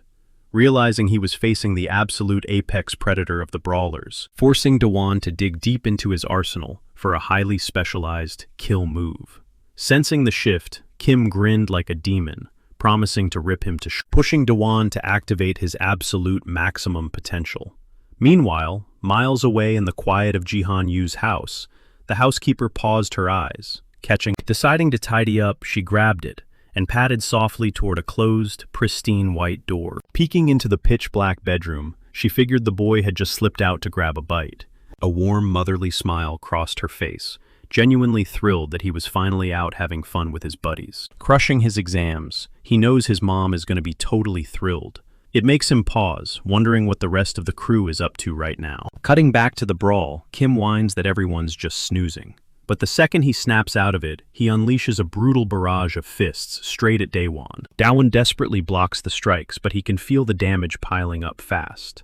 Every single punch packs an insanely heavy shockwave. He figures all that raw power comes from Kim's massive build, realizing pretty quickly that trading blows head-to-head is a totally losing game. Since the big guy can parry his strikes, Daewon knows he has to drop his ultimate moves without holding back. Meanwhile, Kim is completely baffled, wondering how Daewon wrecked everyone with such pathetic hits and demands to know his secret. He suddenly snatches Daewon's wrist mid-air to shut down the assault, smirking that he's going to crush him before he can even blink. But even pinned down, Daewon violently twists his body, launching a devastating falcon dropkick. His heel slams into the giant's skull, instantly shattering his iron grip. Surging with adrenaline, he launches into another vicious combo. The sheer force of his strikes literally shreds Kim Gangjae's clothes to pieces, leaving the brute battered and bleeding. Yet Daewon clicks his tongue in frustration. He was gunning for a clean headshot to end it all right there. The girls watch in pure terror, terrified that Daewon might actually murder Kim, fiercely shushing each other to stay quiet. Still groggy, Kim completely loses his temper and charges like a raging bull. Daewon swiftly sidesteps the tackle, taunting that he'll wake him up for good with one skull-crushing strike. But looking down at his trashed opponent, he chuckles, wondering if the roles are reversed, since the big guy looks like he's about to be knocked out cold. A few feet away, a badly beaten Jihan watches the absolute masterclass, completely blown away by his buddy's insane power. Meanwhile, a massively pissed-off Guman glares at the scene, wondering what the hell his idiot muscle is doing. Glancing sideways, he spots a handful of sharp darts, and a twisted idea sparks in his eyes. Catching a dizzying slap to the face, Kim Gong-ji stumbles back, totally disoriented and bruised up. Dawon smirks, mocking how having too much brawn is a serious handicap, but the meathead just doesn't get it. A rapid-fire string of bone-crushing hits. Dawon warns the giant he's way better off staying down in the dirt. But right before the final knockout punch connects, a voice barks at him to freeze. Gumin has Jihan held hostage, with a sharp dart pressed to his neck, ordering Dawon to back the hell off. One twitch and he swears he'll end his friend's life right there. Dawon screams his buddy's name in panic. Gumin just scoffs, muttering how pissed he is for wasting fat stacks of cash on a useless thug like Kim. He fiercely snaps at his goon to do his damn job and stop getting trashed like a rag doll. This cowardly move sends our hero's blood boiling. But before he can even react, Kim exploits the distraction and heavily socks him right in the jaw. The giant sneers, asking if the kid doesn't realize that this entire setup was designed just to break him. Gritting his teeth, Dawon desperately guards against a savage flurry of slamming into his forearms. Kim sadistically taunts him to fight back unless he wants to see his friend bleed out. Jihan screams out in absolute horror as a brutal gut punch folds Dawon in half. Trembling with rage, Jihan glares daggers at the smirking psycho holding the dart, daring him not to try anything stupid. But Gumin just laughs, revealing he recorded the whole humiliating crime against Jihan, sadistically wondering how his frail mom would handle watching it. She is already super sick and would totally flatline if she ever saw that footage. Gumin coldly tells the hostage to worry about his own miserable life before barking at the giant to quit messing around and bury the kid. Kim lunges violently, choking our hero with his massive bare hands, growling back at his boss that he was going to do it anyway. Dawon gasps for air, completely caught off guard by the lethal chokehold. His vision blurs, and from past brawls, he knows he only has seconds before he completely... If he fights back, Jihan pays the ultimate price. He desperately needs to take out Gumin first. That psycho with the weapon is the real endgame threat right now. He frantically wishes he could pop his weapon master skill, but as the giant crushes his windpipe tighter, Dawon's world fades to pitch black. Watching his friend drop, Jihan rips out a gut-wrenching, agonizing scream. And that sound, it violently rips open a buried memory. Flashback to middle school. Jihan catches Gumin packing his bags early and asks if he's heading to the hospital. Looking totally hollow, Gumin nods, but confesses something is tearing him up inside. He looks Jihan dead in the eye, saying how lucky he is to still have a mom, admitting he's been spiraling ever since he lost his own. That very day, Lee Gumin completely shut his best friend out. Soon after, he started running with the worst thugs going totally off the rails. Jihan desperately tried to pull him back, begging him to remember who he was, but it spectacularly backfired. Gumin just hit him with a cold, dead stare, sneering that he actually pitied Jihan, before threatening to ruin his life. Ever since then, Jihan ran like a coward, while his old friend mercilessly bullied him. Snapping back to the present, the psycho digs the sharp dart deeper in, chillingly promising that Jihan is next on the chopping block once Dawon is dead. Laughing like a maniac, he taunts the kid, asking if he's just gonna run away crying like last time. Tears welling up, Jihan finally admits he was a total coward. He confesses he was absolutely paralyzed by fear, even while watching his best buddy drown. Guilt crushes him, knowing Gumin wouldn't be this twisted monster if he hadn't abandoned him. With trembling hands, Jihan violently grabs his captor's arm, fiercely declaring that he is dead done running away. Meanwhile, back at Dawon's house, the maid chokes on some dust while digging through the old storage room. Disgusted by the grime, she makes a mental note to scrub the whole place down later. But as she turns to leave, she accidentally knocks something off, barely catching it before it shatters on the floor. Wiping away the dust, she realizes what it is: Jihan's very first championship trophy, gifted by his old mark. She flashed back to him attending every single class, never missing a beat, even while his mom fought her heavy illness. Staring at the gleaming trophies, the maid couldn't help but wonder what heights he could have reached if he had just kept going. Back in the gritty alleyway, the girls and Kim Gong-jae stood completely paralyzed, their jaws dropping at the unfolding scene. They watched as Jaehan absolutely dismantled Lee Gumin with flawless martial arts. Ignoring the massive gap in size and brute strength, Jaehan effortlessly slammed him straight into the relying on nothing but raw skill. Dahuan stood there, totally blown away by his buddy's hidden talents. Jaehan had completely flipped the script. Pressing the sharp dart right against Lee's throat, he delivered a cold mock apology to the obnoxious punk, Gumin. After breaking free from the hold, Jaehan turned to our protagonist, calmly brushing it off, and swearing he was. This humiliating display instantly sparked Kim's frustration toward his so-called. Suddenly, a blinding flash of light erupted, completely disorienting Kim Gangjae. Seizing the opening, Jaehan gave Dahuan the green light to strike. Dahuan instantly charged up his rapid-fire combo. This split-second clash ripped a memory straight out of the past. A deeply concerned Jaehan was desperately asking if Lee was going to bounce back, and if the funeral had gone okay. In that memory, a classmate randomly asked if he threw hands in the ring, and Jaehan casually nodded. The rest of the guys were totally mind-blown, realizing he was grinding away at both jiu-jitsu and boxing. While they hyped him up, Lee Gumin was glaring from the outside, looking in. Jaehan humbly brushed it off as just a side gig, which only fired up the crew even more, but left Gumin sinking into a dark pit. Lee was drowning in agony, practically burning with envy over every single thing Jaehan had going that he didn't.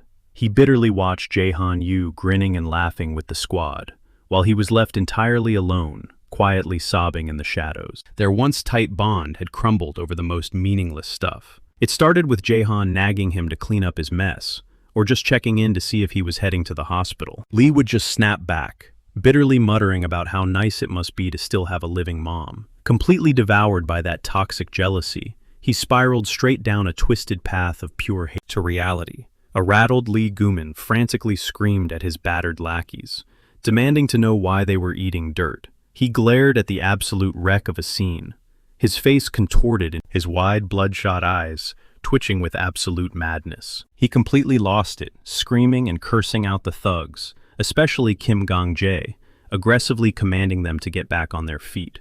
Boiling over with rage, he roared that he had dropped serious cash, just to watch them fold this pathetically. He viciously branded them as absolute trash, humiliated that they couldn't even take down one single guy.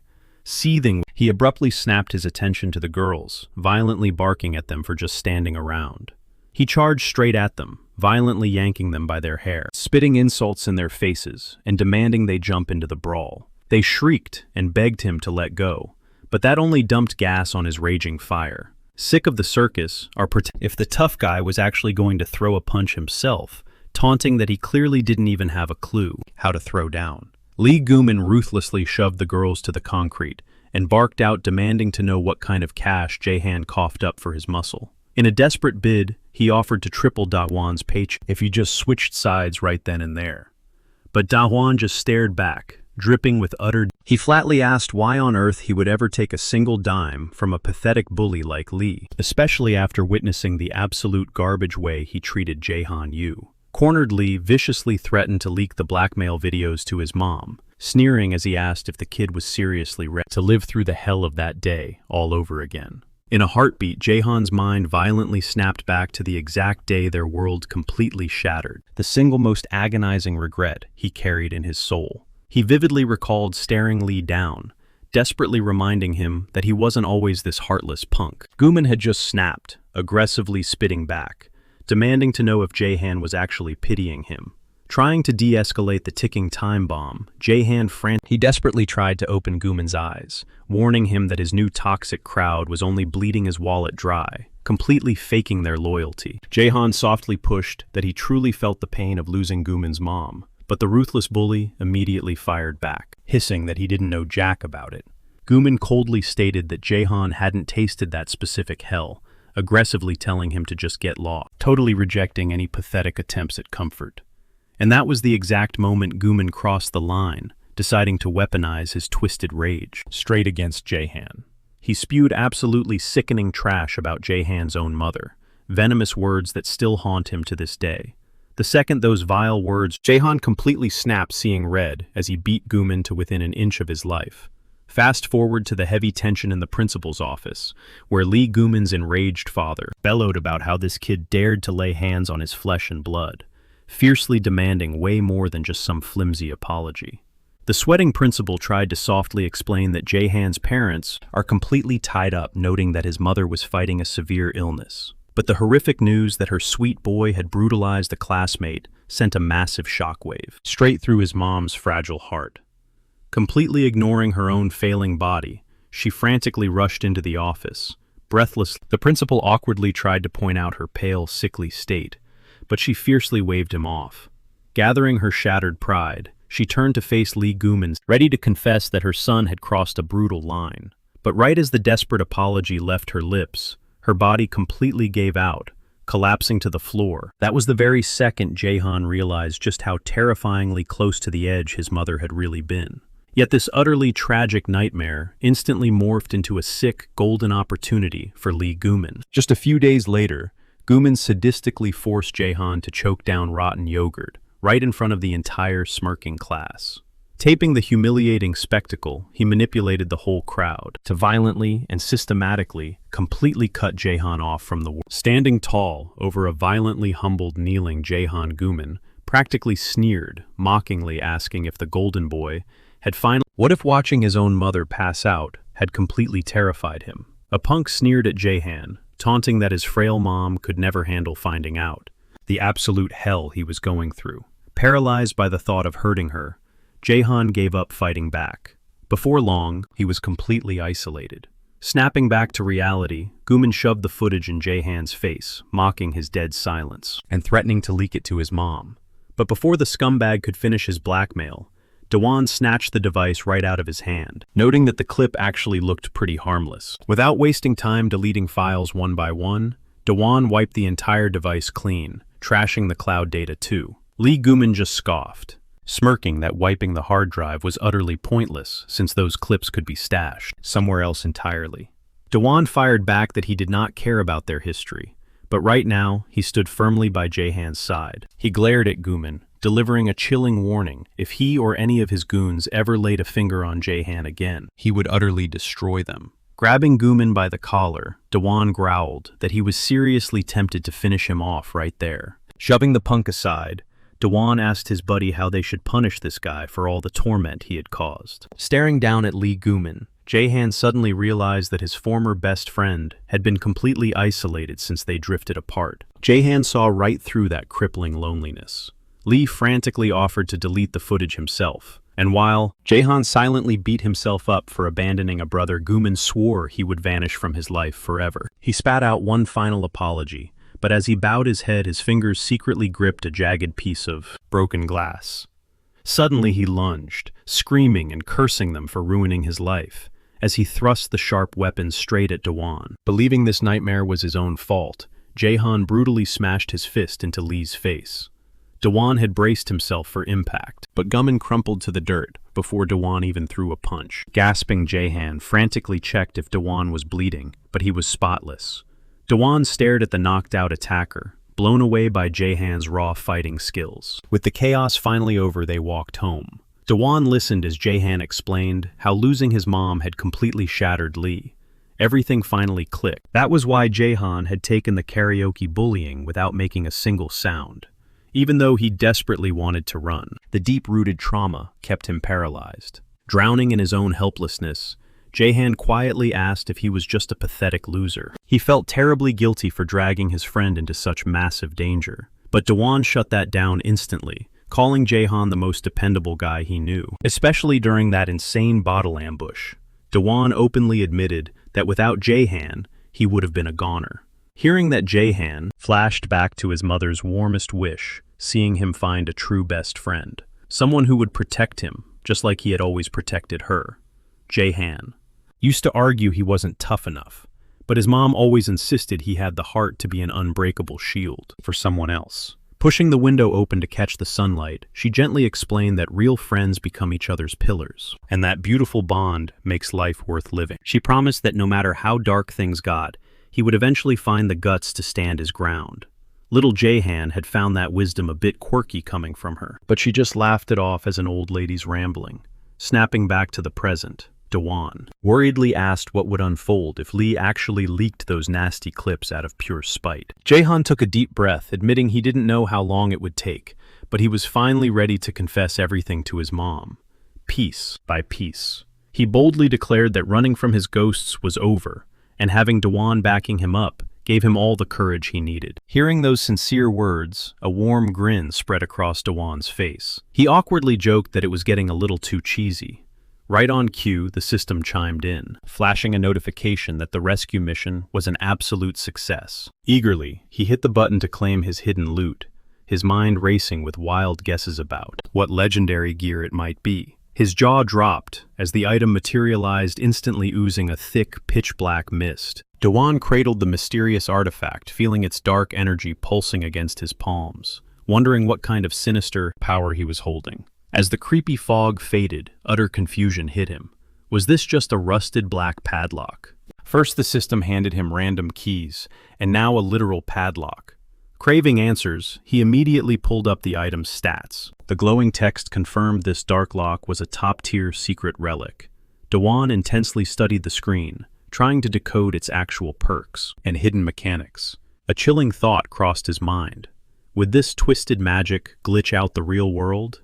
Because if it actually worked out here, its broken abilities would be god tier. That terrifying realization made Dawan seriously question if this artifact was way too lethal to keep. Fast forward a bit, a completely drained Dawan face-planted onto his desk, silently cheering that finals were finally crushed. He threw a massive thanks to Jahan, humbly admitting that every single cheat code his buddy had taught him actually showed up on the test. Jihan humbly brushed it off, tossing all the credit to Dawan's hard work. That praise instantly fired Dawan up, making him swear to hit the books way earlier next. When Dawan asked if he was heading back to the hospital, Jihan nodded, mentioning his schedule was packed with upcoming appointments. Jihan casually mentioned he'd be stuck at the clinic all weekend, then flipped the question, asking about Dawan's plans. Dawan kept it vague, just saying he had somewhere to be. His mind drifted back to a tense chat he'd had with Unsung, where he had firmly claimed he wasn't pointing fingers at anyone. Suddenly a memory hit him.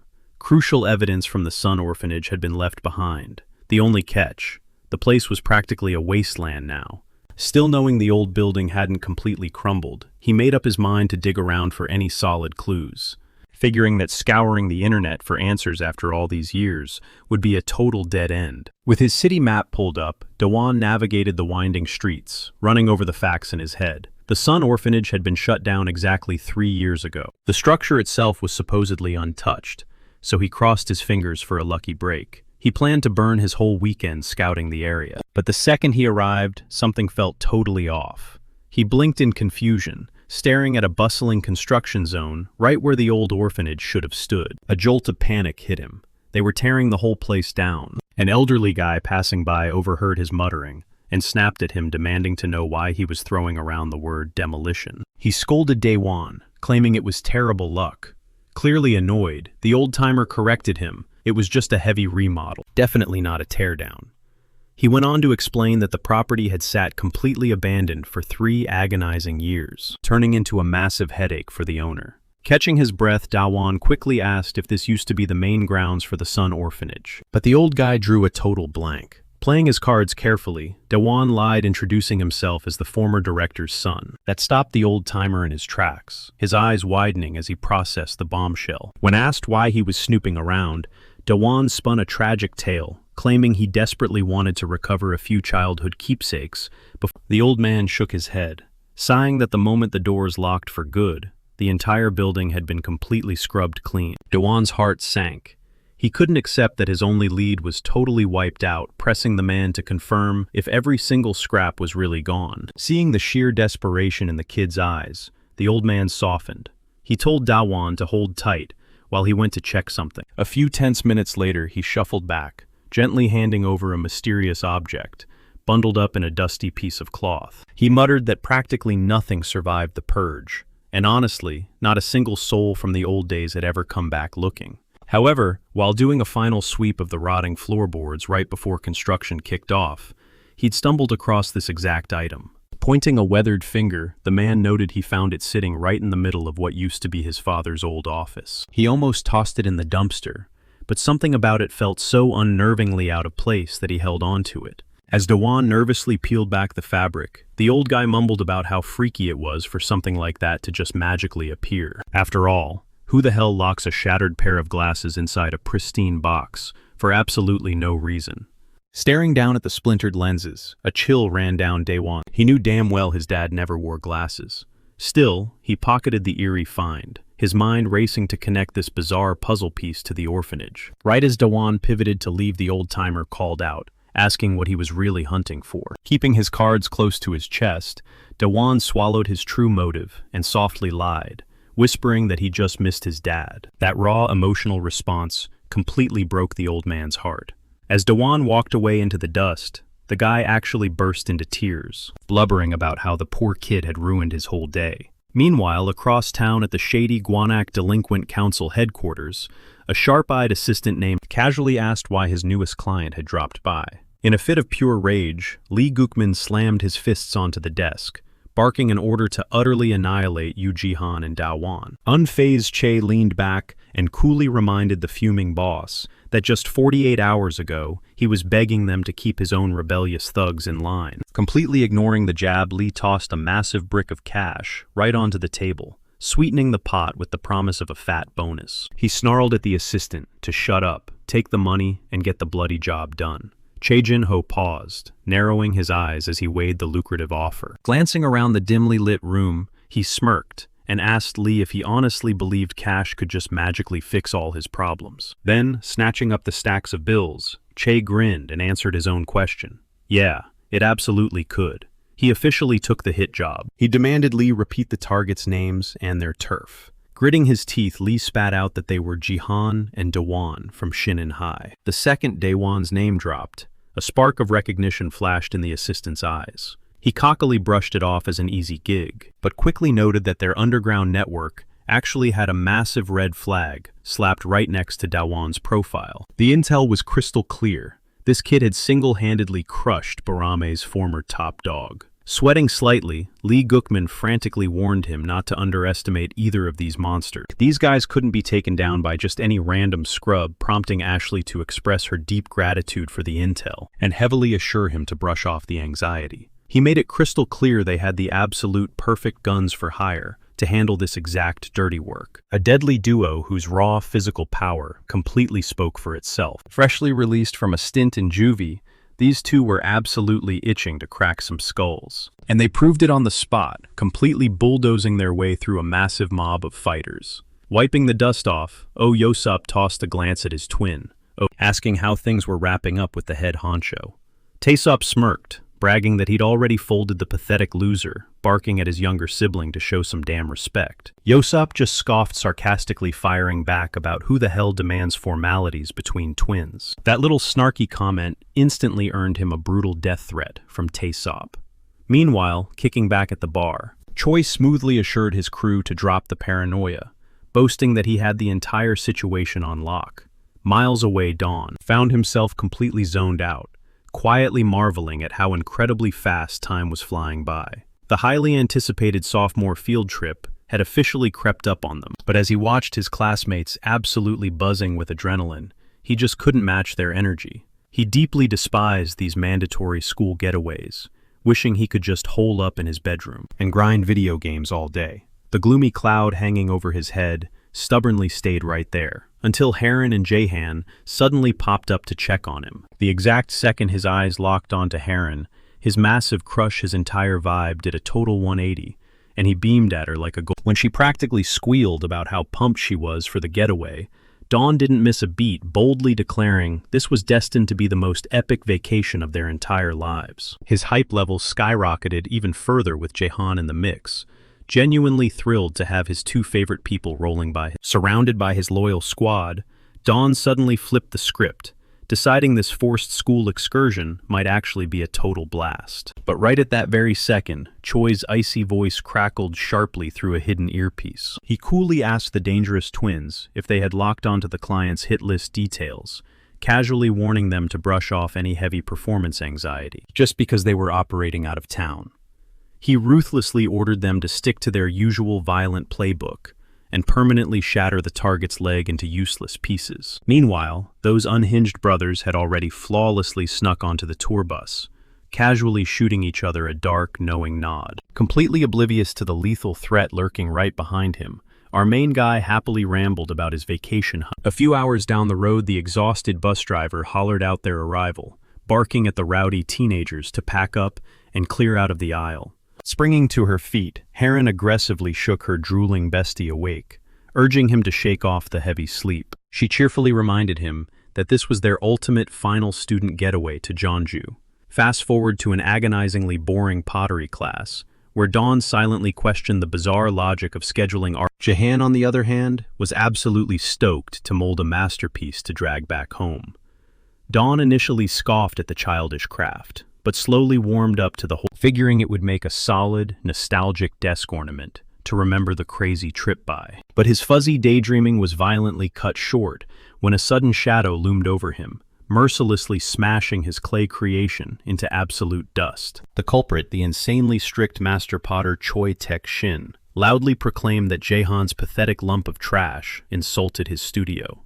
A nervous bystander, but the eccentric old man fiercely pushed past, declaring he was on a sacred quest to unearth his booming rage instantly vanished the second his eyes locked onto Jahan's secondary clay structure. Master Taek-shin gasped frantically, interrogating the high schooler if he truly sculpted this mirror, immediately identifying it as a flawless, jaw-dropping replica of National Treasure number 91, the legendary equestrian vessel. Showering the stunned kid with heavy praise, shrugging it off, Jahan casually admitted he just took a handful of hobby classes back in elementary school. That casual flex practically sent the master to his knees, frantically begging the teen. The sheer absurdity of the whole scene left our main character totally paralyzed with confusion. Fast forward a few hours, and lunchtime, the ravenous mob of students mentally braced themselves for disgusting cafeteria slop. When their confused homeroom teacher questioned the sudden stampede, they bluntly yelled. Stepping in their bubbly tour guide gleefully announced they'd be chowing down right inside the dusty pottery workshop, throwing the entire... The guide smoothly clarified that a legendary basil pizza was actively baking inside Master Choi's roaring, 1,000-degree kiln. Even the strict teacher heavily vouched for the... swearing on his life that the old man's culinary skills easily rivaled his magic clay-shaping hands. Peering at his plate, Dawn heavily grimaced, deeply offended, but his buddy Jahan practically inhaled the slices, loudly declaring it an absolute masterpiece. Smelling blood in the water, Master Choi wildly swooped in aggressively, promising he would personally hand over every top-secret, authentic Italian pizza recipe in existence. Still dragging through day one, the exhausted kids were herded into a battling a massive food coma. Both Jahan and Dawn silently agreed that this mandatory history tour was brutally boring and draining their life force. Totally tuning out his buddy's rant about the tight schedule, Jahan caught a group of girls fiercely whispering about how unbelievably gorgeous Haran looked. Glancing over, he caught her totally rocking an incredibly flashy. Spinning around, Heron hyped up the look to her bestie, but her highly self-conscious friend physically cringed, desperately trying to dodge the attention. Even as a silly souvenir, the friend brutally roasted the gaudy headpiece, but Heron fiercely defended the drip, genuinely finding it super cute. Giggling like a maniac, she playfully chased her terrified friend through the gift shop, violently trying to shove the crown onto her head. Just a few feet away, Dawn, but his magical little trance was abruptly shattered by the homeroom teacher, loudly clapping, demanding to... A wave of exhausted, half-hearted cheers echoed back from the teens.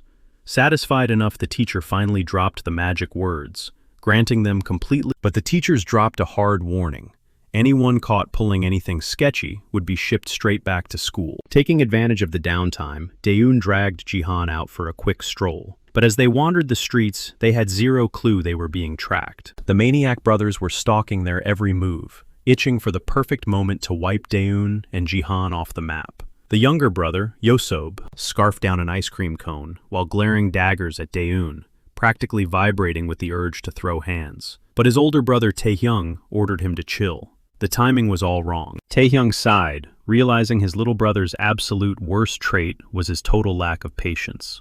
Just as he opened his mouth to scold him for always wrecking their plans, a random worker accidentally splattered ice cream all over Taehyung's clothes. The terrified employee stammered out apologies, scrambling to wipe it off. But Yoseob shot him a wicked grin, warning him that he just ruined his big brother's absolute favorite shirt. A split second, the worker was knocked out cold on the pavement. Taehyung casually brushed off his sleeves like nothing happened, while Yosob snickered, sarcastically asking if his big bro was the one losing his patience now. Miles away from the chaos, Daeun bit into a local street snack, his eyes lighting up in pure bliss. Jihan smirked, teasing him about having a bottomless pit after scarfing down all that pizza, and Daeun just laughed and nodded. This school trip felt like living in an alternate reality. Every field trip before this one had been a living nightmare.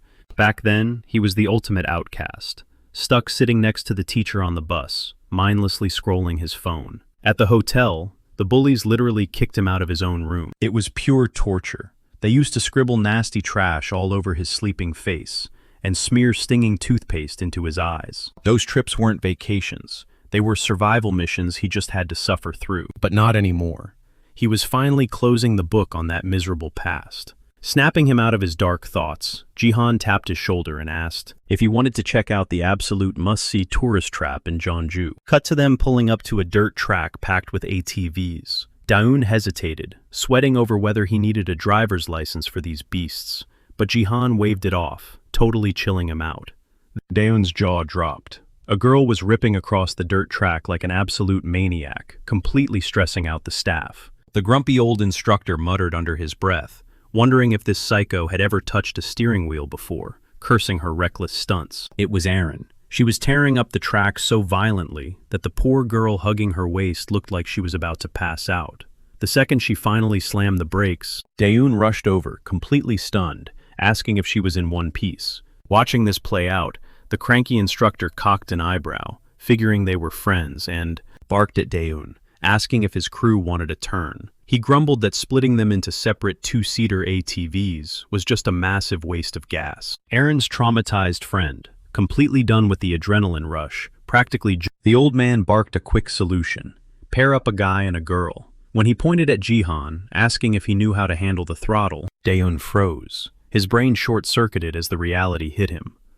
Blushing furiously, his eyes darted over to Erin. Leaning casually against the rugged four-wheeler, Erin tilted her head and asked if he was cool sharing a ride. With a playful smirk, she dropped the question. "Do you want to ride with me?" Jump cut to Daeun gripping the handlebars, speeding down the trail with Erin hugging him tight from behind. Her soft warmth pressed against his back, sent absolute fireworks through his nervous system. With her wrapping her arms around him, his heart was practically hammering out of his chest. Erin giggled, noticing his skin was burning up like a furnace. But he was so overwhelmingly flustered by her closeness, he couldn't even force a single word out of his dry. While Erin threw her head back, loving the rush of the wind, a pack of greasy local high school thugs locked eyes on her. One of the punks immediately started drooling over her looks, and the whole crew agreed she was prime real estate, not caring at all that she was an outsider. Glaring at Daeun driving the bike, their jealousy flared up. They instantly assumed he was her boyfriend and made a dirty pact right then and there to snatch her away from him. Totally oblivious to the danger, Erin leaned in and whispered that, just like that crazy day at the internet cafe, fate kept throwing her and Daeun together.